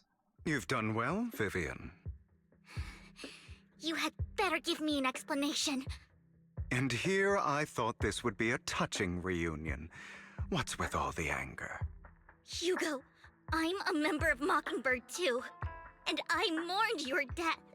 Listen, Vivian. I don't want you or the people you cherish to get caught up in danger because of me. I've always been selfish, so I don't hesitate to use you all as variables in my plans. But it is because I am selfish that I also don't want my failures to affect my treasured companions. In any case, if you were in the same position, would you not make the same decisions?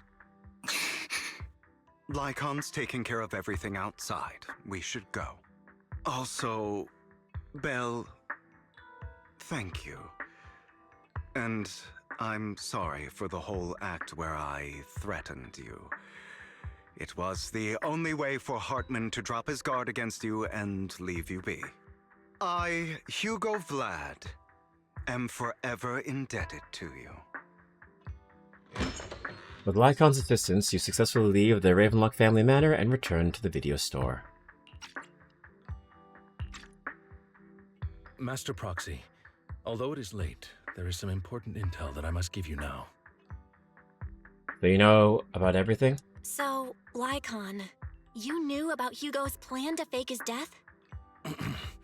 I was simply playing along. After all, I could not determine whether Hugo's plan would pose a threat to you. You are a student of the mayor's late friend, and I am obligated to protect you. You still have that habit of finding awkward excuses when you're embarrassed. Mr. Hugo Vlad, if you have any important intelligence to share, please do so with haste. I need to return to rest before midnight. You guys are really close. You two sure are close.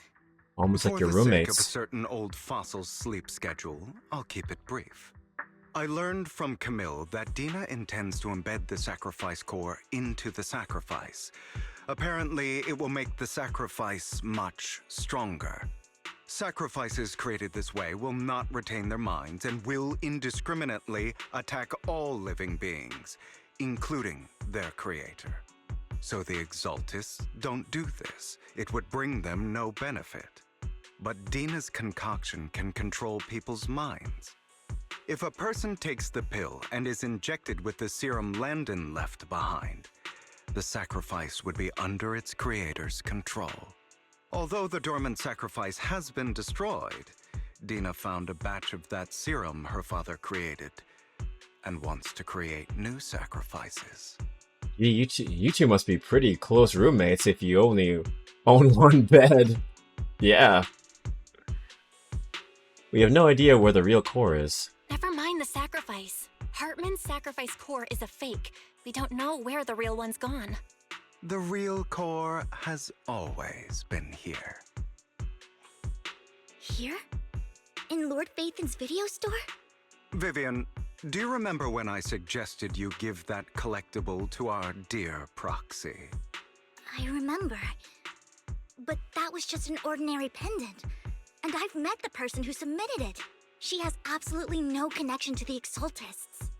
How about our dear Proxy take out that pendant so we can take a look? After finding the pendant sent by Vivian, Hugo takes it and gently pushes a hidden clasp. The pendant clicks open from the middle core. From the core, inside is the sacrifice core in the middle. A collectible gifted by Vivian. It looks like an expensive and exquisite piece of art, and no one could have guessed it could be opened. Inside, it conceals the mysterious sacrifice core.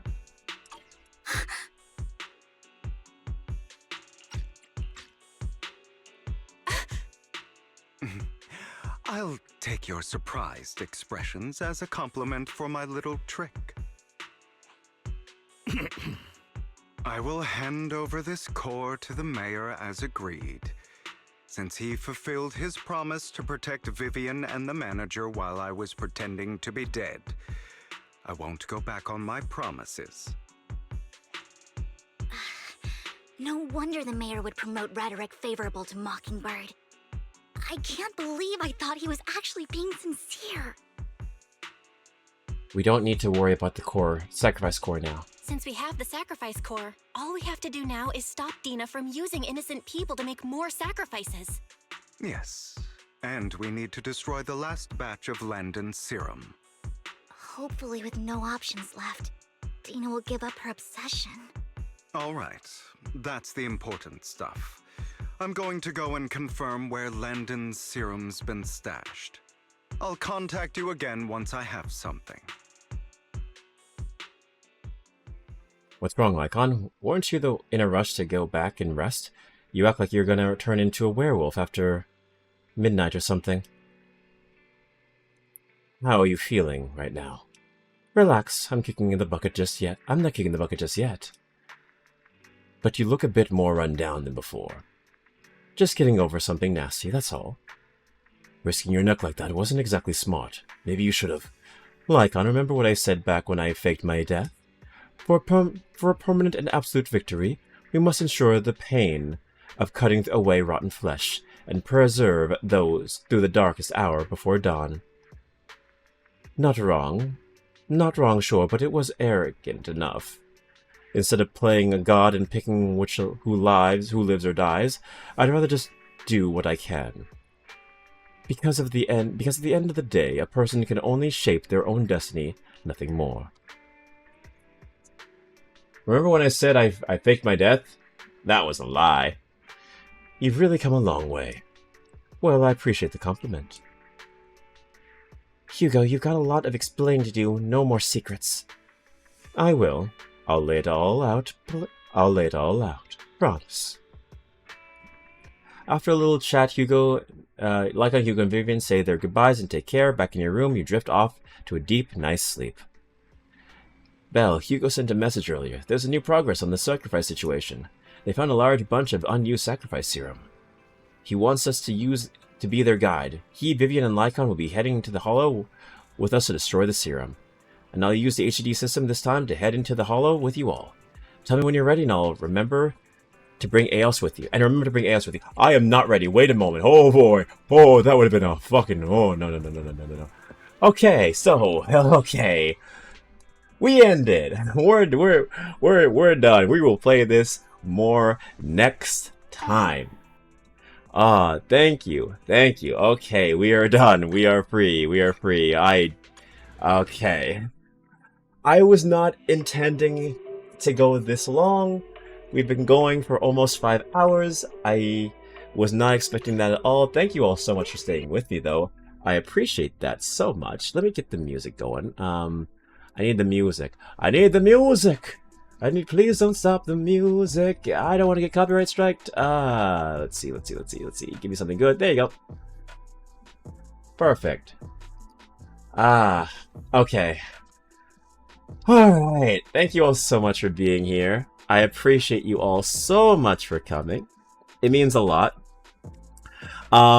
Just to let you guys know, I was very happy playing this game. I was excited. I enjoyed the story. The story was really good. Do not get me wrong. The story in this game was goddamn good.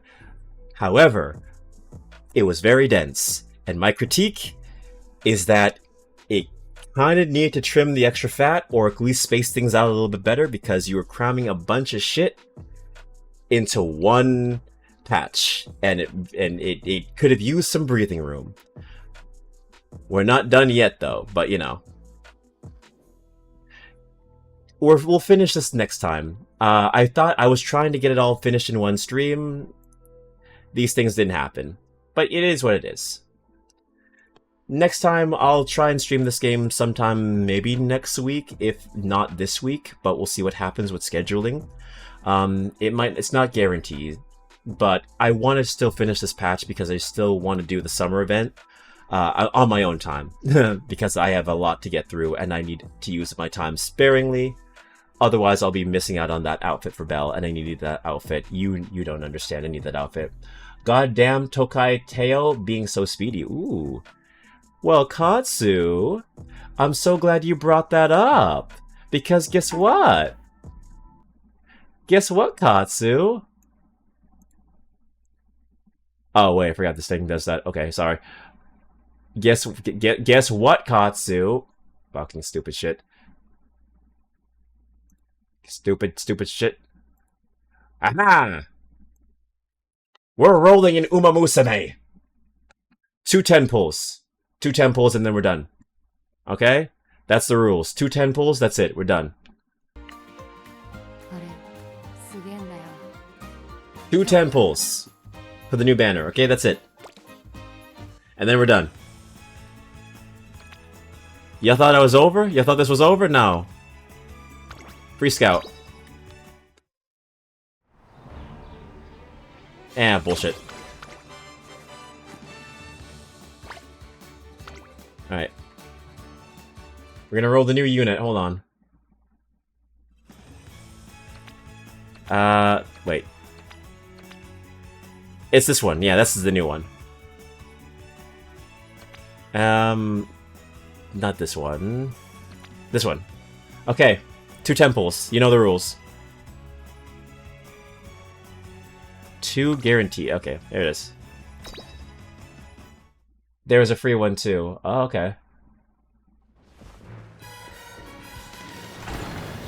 Okay, let's see what we got.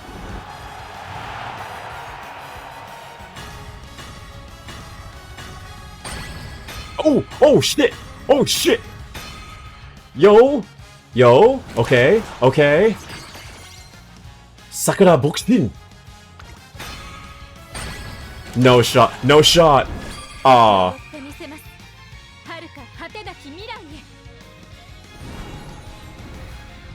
Oh, okay.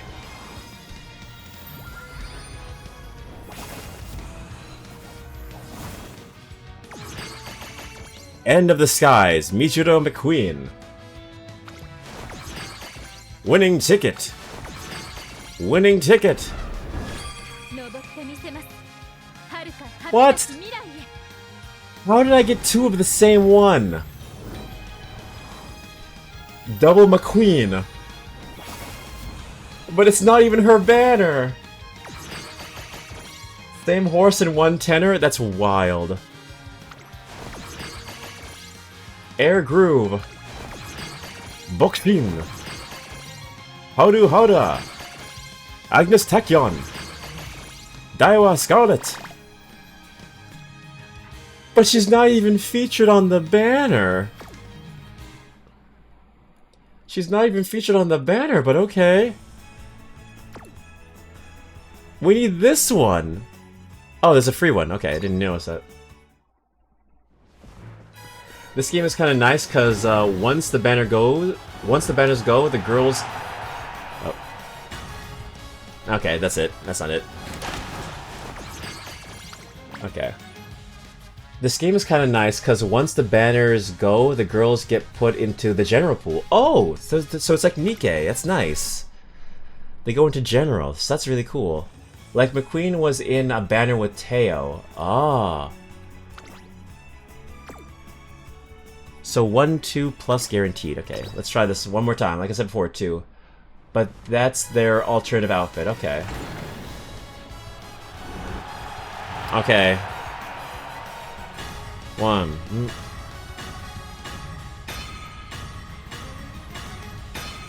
Fuck.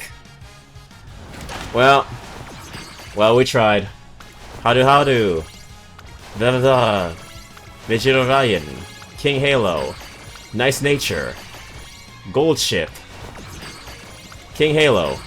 Nice Nature. Major McQueen. Ryan. Desawa. Fuck. Okay. Alright, I'm a man of my word. 2 temples, that was the rule. Stupid bitch. Sorry.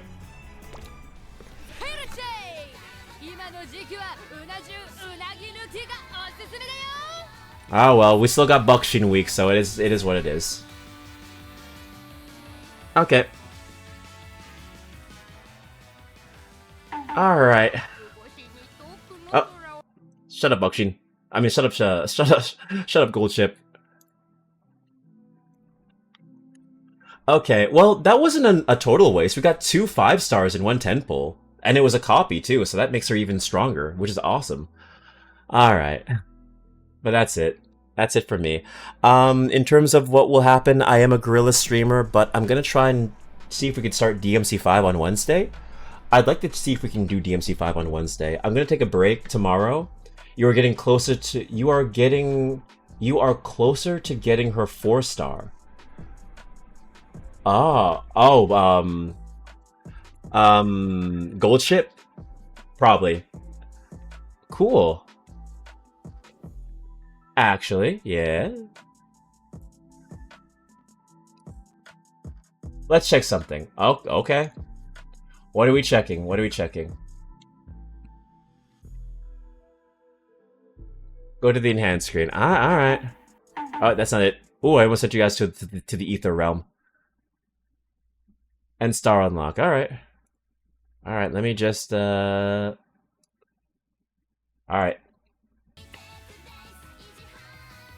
Enhanced screen. Let's see. Star Unlock.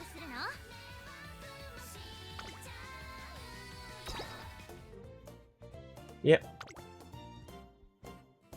Alright. We're talking about gold ship, right?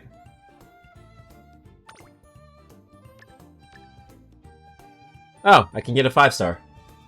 Oh, McQueen. Let's see. McQueen. Oh.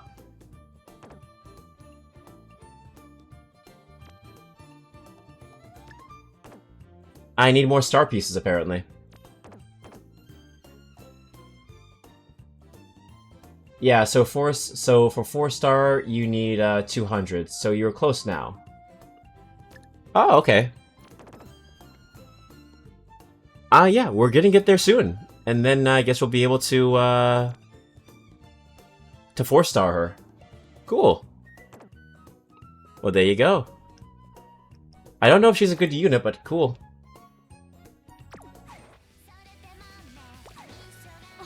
Like the statue exchange, you can buy star pieces. Ah, okay.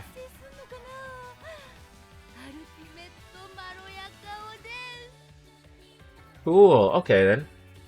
So we're getting closer then. Awesome. We will do more of that next time. Well, I'll do more of that in my spare time, but you know, you'll be there, Katsu.